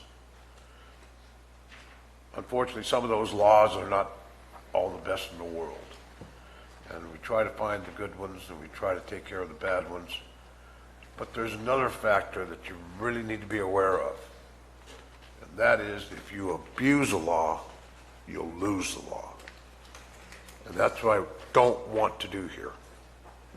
I don't want to be in a position where we abuse this law and then we lose it. So we have to be very smart in what we do here. Mr. Short, your staff has done a great job. Mr. Maurer, you've done a great job. But I think you've had the opportunity to listen to our concerns as board members, but also from the public and the folks that are affected by this. And in my opinion, it's every person in this county, no matter what your views are on marijuana. It's every person that has established their livelihood, their families, and what they've done for hundreds of years. That's why I'm very supportive of the grandfathering cost. Thank you, Chair. Mr. Short, I want to point out some of the concerns that are going on here, but just to point out, I can build a 10 by 12 building, 10 by 12, and without a permit, and I can store anything in there because you don't know it's there, it's never been permitted. I can put anything in that thing. I can build another one over there and put anything in it that I want without you knowing or telling anybody what's in it. So this happens, and we're not addressing those because that's not within the code. We're allowed to do that. I think going down this path with the containers, you know, it's kind of a slippery slope here. You're right. If I had a container, I don't have a container, I wouldn't let you come and knock on my door and tell me you need to go look in my container to find out what I have in it. That's my personal property and my personal views of what I want to put in that thing. But there are, without storage shed, there are a number, if not thousands, of 10 by 12 or 10 by 10 buildings that unless you put electricity to it or you put plumbing to it, you don't need a permit for. And who knows what are in all of those sheds, what people are storing in those things. So to try and get a handle on, I understand the fire code, what you're talking about, but you could be opening up the door. I think maybe at some time we could have a conversation with the fire chiefs on their views on it and get what they have, you know, what they're dealing with, if anything. We had somebody talk today about through the Butte fire, the storage containers are the only things left. So are we talking about something that we don't need to talk about here? I think we should have, at least at some point, a conversation if this comes back and how we're going to handle it, and have the fire chief come and speak to us about it. So. I just want to make a point of clarity. Chair, I totally agree with you on all that. The residential, we're not really concerned with their contents or anything. If you read the policy, it's just put it on flat and we're done with it. Meets the zoning. It's the commercial. I do want to point out the Amador had the same issue. It's about the fire codes, the storage of hazardous material. That triggers those H occupancies. So that's really the issue we need to have the discussion about is how do we handle the commercial hazardous material quantities, because you're not going to ever reach that in a residential storage sheds. It's the commercial where you have the issue, and they have that in their code also. So that's just let you know. And I'm familiar with that because, like I said, I had fire comes and inspects my building all the time for hazardous. So that's a separate issue on itself versus the code on the storage containers and how they're anchored down. You want to call them anchored down or what? Because once you anchor something down, it becomes permanent. And that could trigger a tax code. When it's not anchored down, it's considered mobile because you can pick it up and move it. So, Mr. Mills. It's interesting, in CAL FIRE, they have what's called the Amador Plan. They have the Amador Plan? They do. And having read the Amador rules that Mr. Short has referred to, I do like what they have put together. If grandfathering of those containers that are not modified or altered, if they are not causing a structural hazard, we have really no reason to be concerned about them. It's the other ones that can put us and everybody in a predicament, and those are the ones I would be wanting to talk about. I'm certain that, because I personally have built a 10 by 10 and never put electricity in it, but I can imagine how easy it is to do. And then the next thing you know, you're in a whole different set of rules. So I just want to be sure that we have a good, thorough discussion on this, and that we don't spend a lot of time tracking off on something that is creating an unnecessary situation for staff to spend a lot of time. But at the same time, the ICC rules are still going to be there. We can't avoid them. And they're only going to get worse with every passing legislative session, if you want to call it that. So I appreciate the time the staff has put into this. Photographs, I think, are especially ugly and pointed, and do bring home the point of, I think somebody had talked about, people can make their own mistakes. Years ago, I used to call it gene pool modification. How things happen. But where a container is just on a property and it's got storage, it's private property, I care less what's inside of it. But I know that the fire agencies have had concerns, and I'm going to continue to push forward with one and have that conversation with them. Thank you, Chair. All right. This was informational, so That's it, yes. That's it. Thank you. And we're going to take a 5-minute break here. Okay.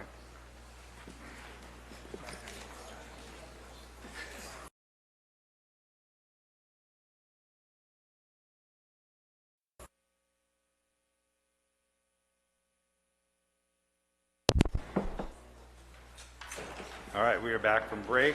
Madam Clerk, item number 30 of the day.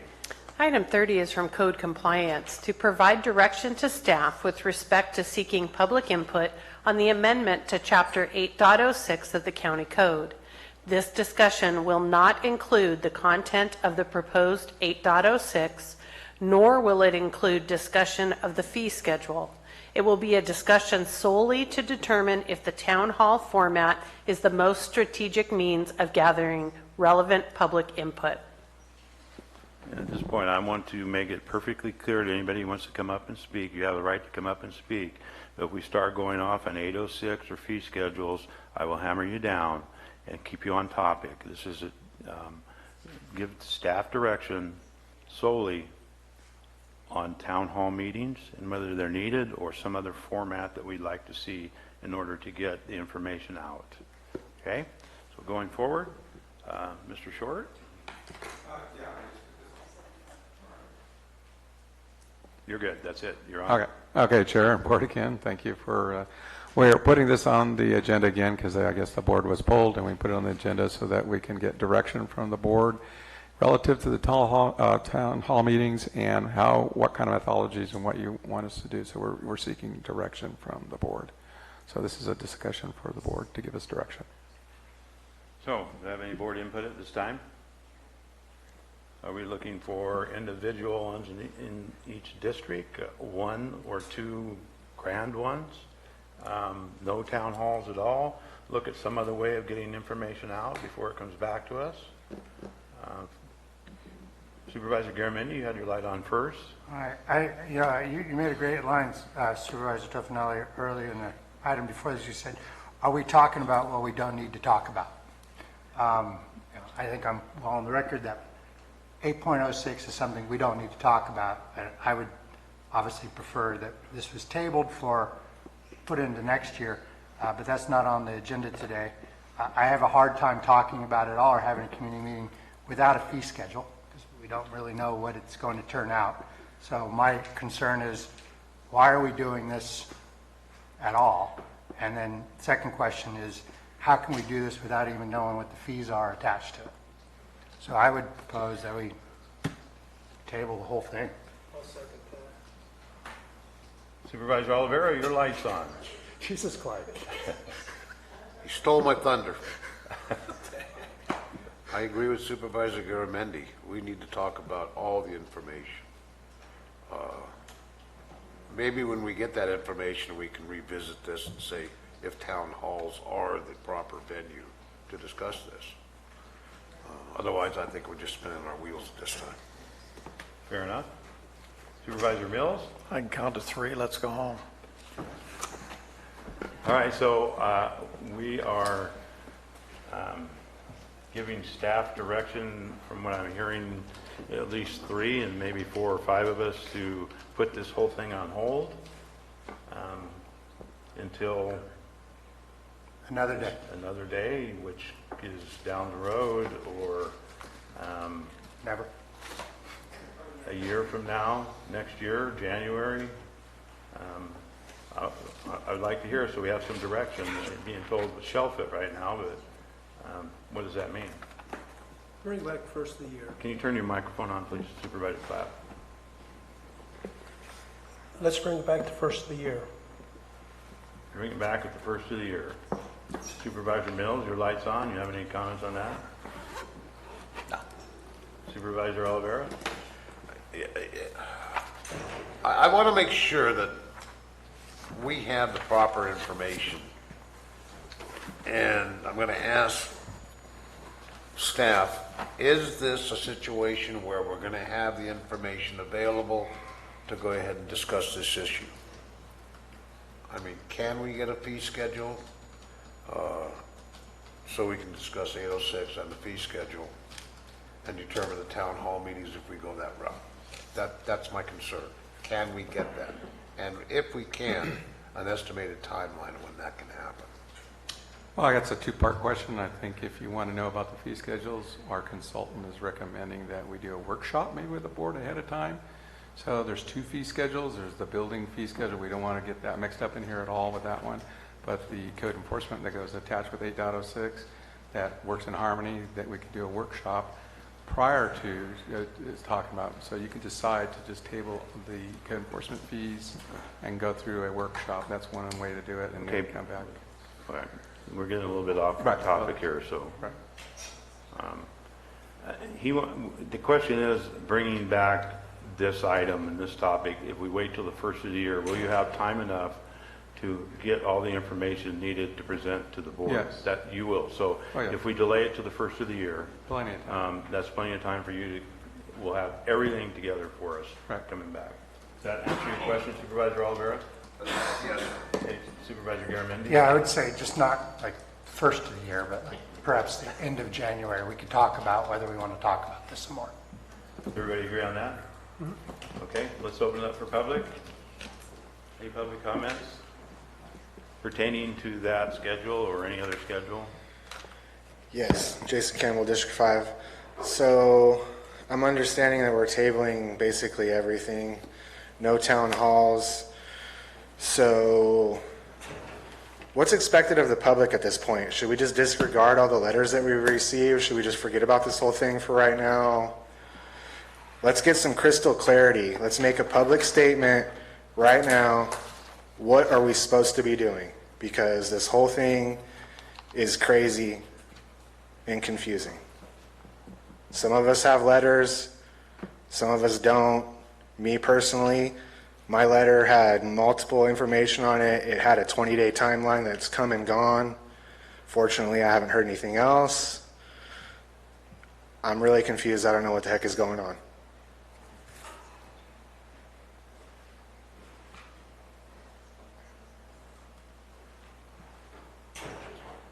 talk about town hall meetings? Town hall meetings or any other way of getting the information out. When y'all decided to limit your meetings to 2 a month, I thought it was absolutely imperative that you held town hall meetings individually from each district on the days that you didn't have regular meetings. I would like to see that happen. I want to see y'all have town hall meetings where we can come and talk and, for as long as we need to express the opinion that we have instead of being limited to 3 minutes. And if that includes talking about 8.06 or the fees or any of that, I'm all in favor of it. But I think you should have been doing that all along so you don't seem like you're so isolated and you're marginalizing our opinions and our feelings about everything. Town hall meetings, yeah, do it.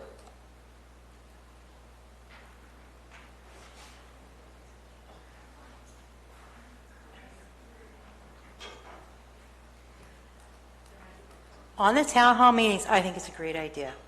It really would be. It would allow people to get to know their supervisors all the more, to express whatever their feelings are, whether the supervisor wants to hear it or not. It's part of your job.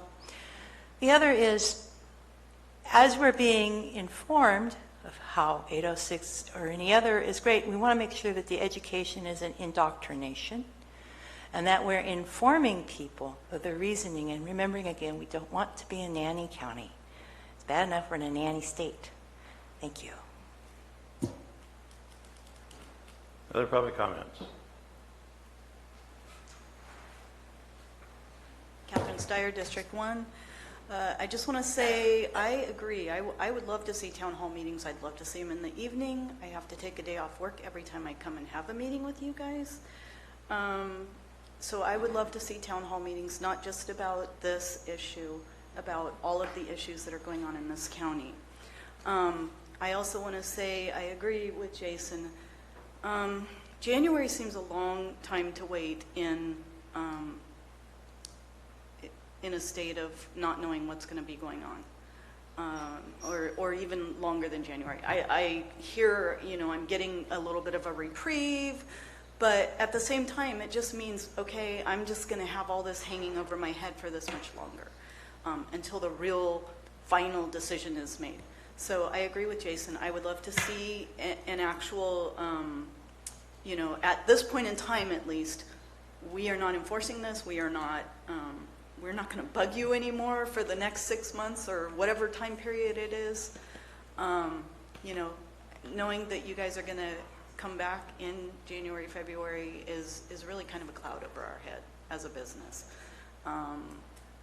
It's going to be tax time. It's going to be very frustrating. So I'll just maybe leave it at that because, as a business, this has been a very frustrating experience. And I wouldn't want to, I'd like to share my opinion more, but as you said, this is just about the town halls. So, thank you.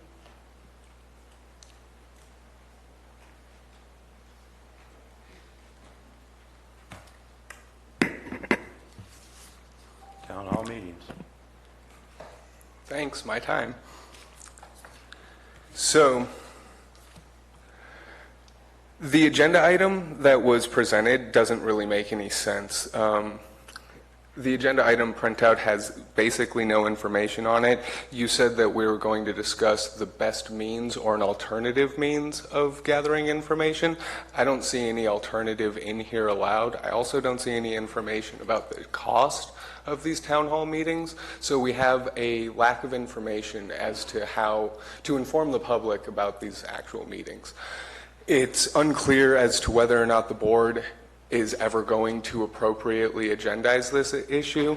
According to Megan Stedfeld in her reply to a cure and correct letter regarding a Brown Act violation based on the motion that was adopted back on July 10th, she has said that the board simply directed staff to engage in further fact-finding information. That would mean that these town halls, if they are to go forward based on the authorization that was made on the July 10th motion, that they would be limited to solely gathering information. There would be no capacity for staff to explain the 8.06 update. There would be no ability to explain the fee schedule update. They would strictly be limited to fact-finding, gathering purposes. Now, as it stands at this point, we've had a non-agendized discussion back on July 10th about town halls that came up after public comment. The board decided to hold these town halls. We then asked, are you going to disclose the cost, the time, the content, the format, etc.? We were told the board does not have to do that because the board doesn't actually have to put it on an agenda. All they have to do is direct staff to hold these meetings. It comes back on an agenda item to have the discussion, and now you're kicking the can down to January based on a motion that was made on July 10th, and the public has never been given any actual information about this, and this item has never actually been presented as an action item on an agenda. All of this could be cleared up, and all of these problems could be resolved, and you guys would look a lot better at your jobs if you just followed basic standards and procedures. Put it on the agenda as an action item in January or whenever, and we'll talk about it then.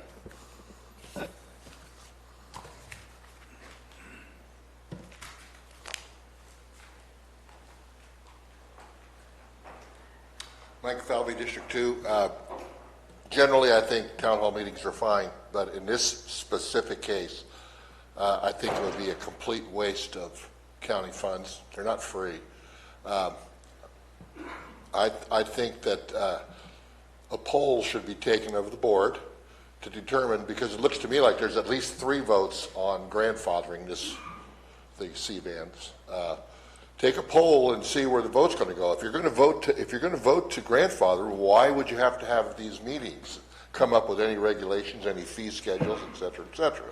So just table the subject and maybe poll the board. Maybe you could poll the board now and find out if that's where they're interested in going. I mean, I don't know the rules, but if you table something, if you're going to have the votes to eliminate it, why not do it now, get it over with? We're getting a little bit off target here. No, I'm talking about town meetings. Okay. Town meetings, this is a town meeting on this subject would be a waste of time if you're going to table the subject. It'd be a complete waste of time / county funds, just like that thing back there is a waste of county funds. You know, don't do it. You don't have to have town meetings. Take a poll of the board, table the whole thing.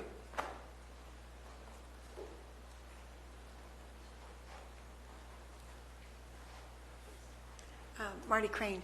So I keep hearing the word town hall meetings and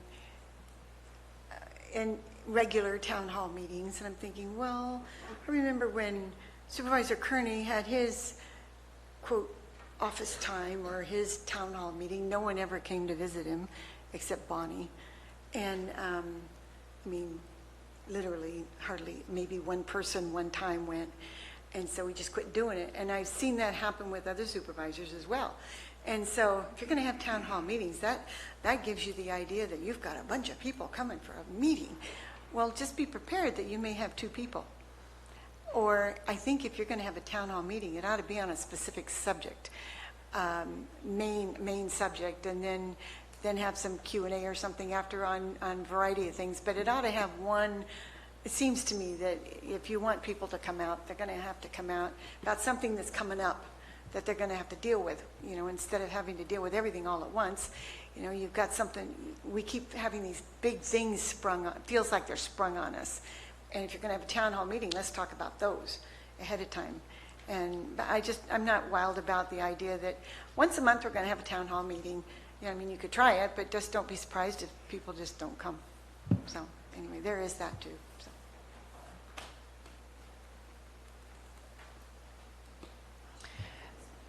So the town halls for purposes of information gathering, did you want input from the public, or did you want to, as Terry O'Brien said, indoctrinate us into this new way of thinking? We know that during the TOT tax poll, they found that the majority of people are not happy with the direction of the county. I don't know that it's necessary to have town halls. You know, it does somewhat cure and correct, or it's an effort to correct the procedural error on July 10th. If to have these about 8-6, but it sounds like you need to open up a town hall situation for more people to participate in government. If, you know, the poll says that people aren't happy with the direction. So I would propose that every district have a town hall to hear from their people, that you get the word out through more than just Valley Spring News, which does not cover the whole county. And you actually listen to the people, because I have a feeling that some of you have your minds made up long before these meetings. And, you know, based on the discussion and the voting block, you don't seem terribly interested in what we have to say. You don't answer questions. You don't act on, you know, I feel like we're not communicating, and we need to find a way to communicate. And so I would like to see town halls in every district, not combining D1 and D5. You know, I'm not sure why D5 doesn't deserve their own town hall. I think it's important that you hear from your constituents. I think it's important that you listen to us. And I think it's really important that you stop condescending to us. We're not dumb hicks. We're with the times. We're educated. We all have internets. We all can educate ourselves just fine on this stuff. So please, start listening to people. Not just the people you agree with, but the people that you're harming through your policies. And that's a lot of us. I think it's absolutely unconscionable that a man would have to walk out of here today and still have a big cloud over his head about these containers. I think you're picking on people, and it's not okay. Thank you.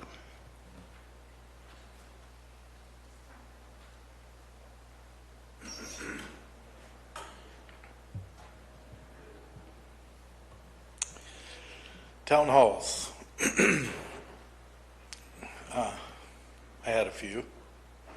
Sometimes they're successful, sometimes they're not. But if you want to have meetings with your constituents, then you should go out and have meetings in your own district and bring that back to your board meeting, in my opinion.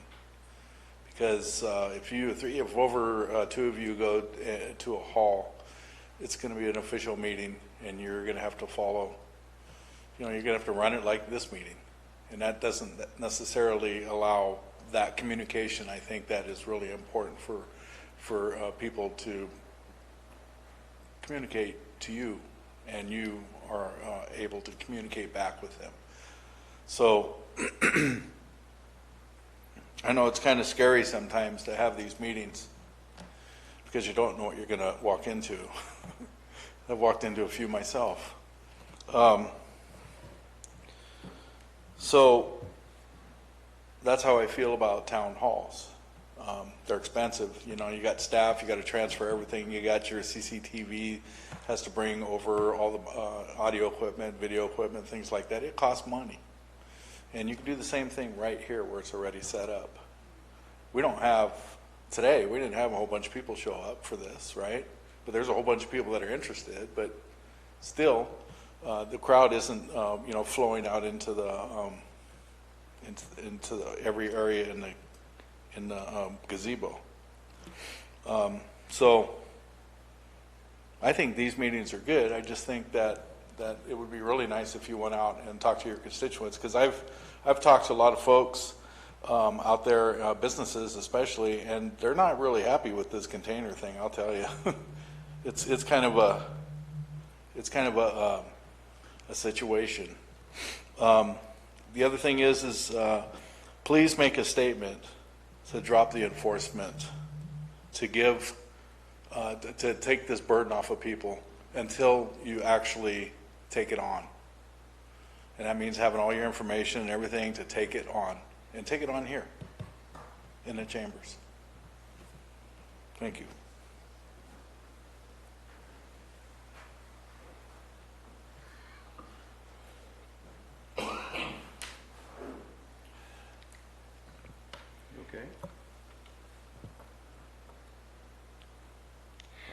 okay. I'm alive yet.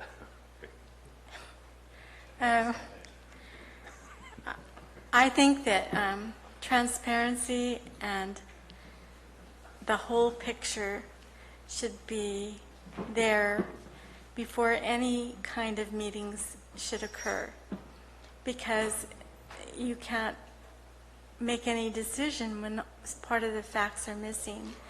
People should know what kind of fees they're looking at, and until they get figured out, the general public can't make an informed decision.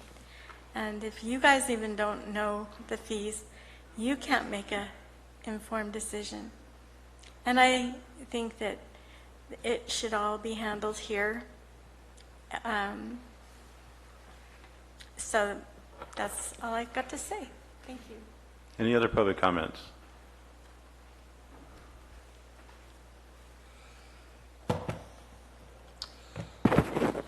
Yeah, it's kind of hard to have any organized thought for a comment under the circumstances. The lack of clarity is astounding. But to continue on the theme that I started this morning and is stuck with all of my comments so far today, it keeps coming back to trust, both between the public and the board, and the public and staff, and the board and each other, and staff and the board, and so on and so on. The reason I asked to correct what I see as a Brown Act violation in the way that the town halls were ordered is there was the only clue as to what they looked like was contained in Supervisor Mills's motion, which said a town hall in all of the districts to inform people and allow input. That's pretty close to a quote. I don't have it in front of me. Which raised red flags for me, like other people here today. I'm not looking to be informed. I can do that on my own. I'm perfectly capable. I'm looking for opportunities for the public to inform you of things you don't know, which is what's in our heads. You know, as soon as that directive was issued, after I've seen other people's PRAs of emails, I see staff immediately acting. The words were a town hall in every district, and yet I see internal emails about consolidating town halls with multiple districts. And in the case of D4, kind of almost like getting two for the price of one. One just for the town of Copper, and another to be shared with D3 apparently. And I personally support every supervisor having to stand on his own 2 feet, look people in the face, and answer their questions yourself, so we know what you personally are made of, not anything other than that. And that clock makes me so unable to think. But yeah, the point is, to me, that the public be able to participate in a discussion about what town halls look like, how they're constructed, what their format is, what their purpose is. Is this a staff presentation to persuade the public, or is this the public's opportunity to persuade our elected officials and maybe be heard by staff? And I guess that's all I'm going to have for today. So thank you. And yeah, I wouldn't be mind if you left it to the next board instead of using it as an election opportunity. Thanks. Any other public comments? Seeing none, we'll close public comments. Bring it back to the board for staff direction.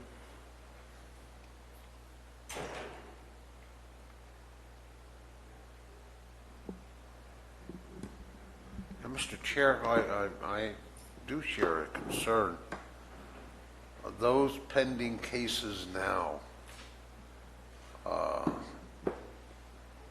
does that affect if we push this thing out to January?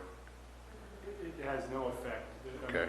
8.06 is a proposed amendment to the current 8.06, and there is an 8.06 currently in effect. And so we have an administrative enforcement statute like we've always had, and what we're pushing off is amendments to it. Okay. So I wanna all make- enforcement activity that's currently ongoing is pursuant to the existing 8.06. Good. I want to make sure that was perfectly clear. Yeah, so we're just going with the current 806. Right. And none of the amendments that brought forward. So we talked about allowing some time and maybe bringing it back next year and discussing whether we would have town hall meetings with it when all the information is put together. Are we still in agreement on that? Are we all still looking to sometime in January readdress this and have a presentation to us at that time on where we stand and how to go forward? I'm in agreement, Mr. Chair, but I want to make sure that all that information is available at the time that we sit down and discuss the town hall meeting schedule, if you will, if that's what we're going to do. Yeah, and I think that's what we're allowing him time to do. He said that would be plenty of time. I want to make sure that that's accomplished. Because I'm in agreement, my comment at that time when it was brought to us was, we don't have all the information. Why is this coming to us now? We need to have all the information at one time for everybody to digest, not only us, but the public. So we know what's going on as far as all the schedules and everything else. So is that good enough for direction for you, staff? Okay. That was informational, so thank you very much. Thank you. Moving on to supervisor announcements. Madam Clerk. In compliance with AB 1234, chaptered as Government Code Section 53232.3D, board members shall provide brief reports on meetings they attended at the expense of the local agency at the next regular meeting of the legislative body. This report is required to include meetings attended for which there has been expense reimbursement, such as mileage, meals, lodging, etc., but may also, at the board member's discretion, include any other meetings attended by the supervisor on behalf of the county. Supervisor Clapp, I see your light's on. You're willing to jump right in and tell us you did not attend any meetings, okay? That you billed the county for. Supervisor Mills. I didn't attend any meetings I billed the county for, but I sure been living in the district lately. The storm damage for Diamond 20's road repairs are pretty much completed. And the people who live in Diamond 20 are absolutely ecstatic with the quality of work Public Works has done on those roads. I had a meeting with people living in South Horseshoe yesterday afternoon over lunch. No complaints at all. So I think they solved the problem for a longer term with how they handled it, and they're to be commended for the work. Supervisor Garamendi, your light's on. A couple things to talk about. We had Fish and Game Commission meeting last week. We're going to plant 400 pounds of trout in the Stanislaus River. The state of California hasn't been doing it, and so Fish and Game Commission allowed to do it. And our chair, Mr. Severud, is got a crew together. We're going to haul them down by buckets, but we wanted our tourists and our residents to have the opportunity to catch a fish before the season was over. So we're getting them in before Labor Day. How many fish is 400 pounds? A whole lot of fish. A whole lot of fish? Whole lot of fish. Okay. So that's exciting stuff. So, you know, we won't give you, it's undisclosed location, so you're not sitting there with the net. But should be good for, so get the tourists up here for the last push on Labor Day. We had West Point Town Hall last week. I referred to it earlier. It was good. We had a good meeting, and we got some good information out. And yesterday I spent the day in Sacramento lobbying with RCRC for Forest Health. And I think there's some good stuff that'll be coming out this evening, and hopefully it will be passed by Friday. That could put, you know, a continuous appropriation for the next 5 years towards forest health, which means fire breaks, clearing residences, and it could be, you know, knock on wood, it could be upwards of $1 billion. Ooh, So that's impressive. yeah, not done yet. It's all conversation, but we're in the mix, and RCRC has really been leading the charge. So we're trying to stay out of the environmental issues and focus on the money, and then bring it back to our district. So hopefully, that's all I got, Mr. Chair. Good report. Very good. Supervisor Oliveira. Thank you, Mr. Chair. I attended Wednesday the Plan Development meeting of Arnold. It's a local committee meeting looking at that issue.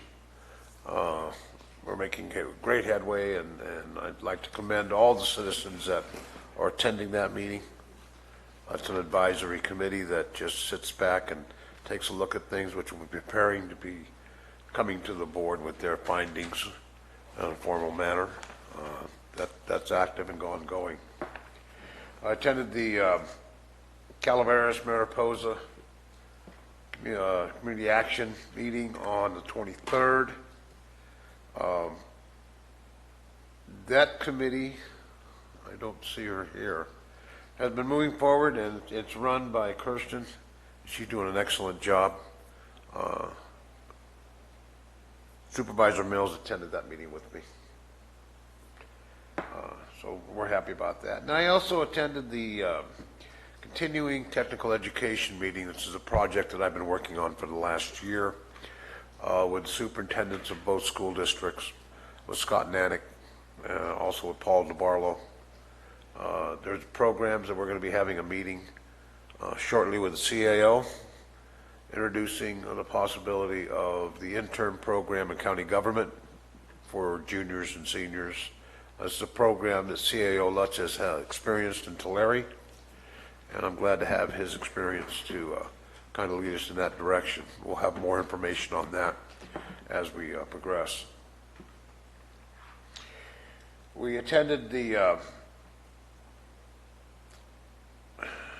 acronyms are killing me. The CSCSA, which is the Calaveras Mariposa Child Support Association meeting in Bear Valley this time. Once again, this organization is doing remarkable work in child support recovery. They're doing the best in the state, probably in the top 5% for a little county association, JPA, like we have. And they continue to do well. Unfortunately, Supervisor Tofinelli got held up in a meeting. I did. You missed Bear Valley. It was beautiful. It was. No smoke. We had active fire base. Is right there now. They've moved the fire base for the Donnell fire. So it was a good, enjoyable ride up there. All right. I have announcement from Patrick, who is our facilities manager, and he wanted me to poll the board. He is saying that on September 11th, the work out front here will be complete. So he would like to, at 8 a.m. on September 11th, that's a Tuesday board meeting, have a flag raising service at 8 a.m. Lasts about 15 minutes. And then he wants to know if we can, at the lunch on that day, go out and participate in the dedication of the trellis and work that they've done out there. And they've done an extensive amount of work. It looks wonderful. And he is telling me, and I had a conversation with him today, that he is putting it all on the line and saying that he will be done on September 11th for this dedication service. He is ambitious, but he tells me that he will. So I'd like to pull the board on whether you would like to do that on that Tuesday morning in a board meeting before 8 o'clock. And if we have a closed session, obviously closed session would have to start at about 8:15. And then at lunchtime, go out and participate in the dedication of his trellis work out there. So Supervisor Clapp. It sounds exciting. Supervisor Mills. You're excited? Yes. Supervisor Oliveira. Yes. Supervisor Garamendi. I showed up at 7:30. He looked like he'd been working for a couple hours already, so I believe him. So yeah. He's on it. He was here at 7 this morning. You're right. So, and I'm a yes. So we will do that, and the clerk can take that into account that during any closed session that we may have that time in county council, that we would start at 8:15 that day. Okay. And then we may dedicate a 2-hour lunch that day, so we can spend a half hour out there enjoying his work and his all of his guys out there that have been working so diligently to get this done. So, and that's all I have at this time. CAO Lutz, you have anything? County Council? Madam Clerk? No? And with that, we stand adjourned. Don't we have public comment? We need 5 supervisors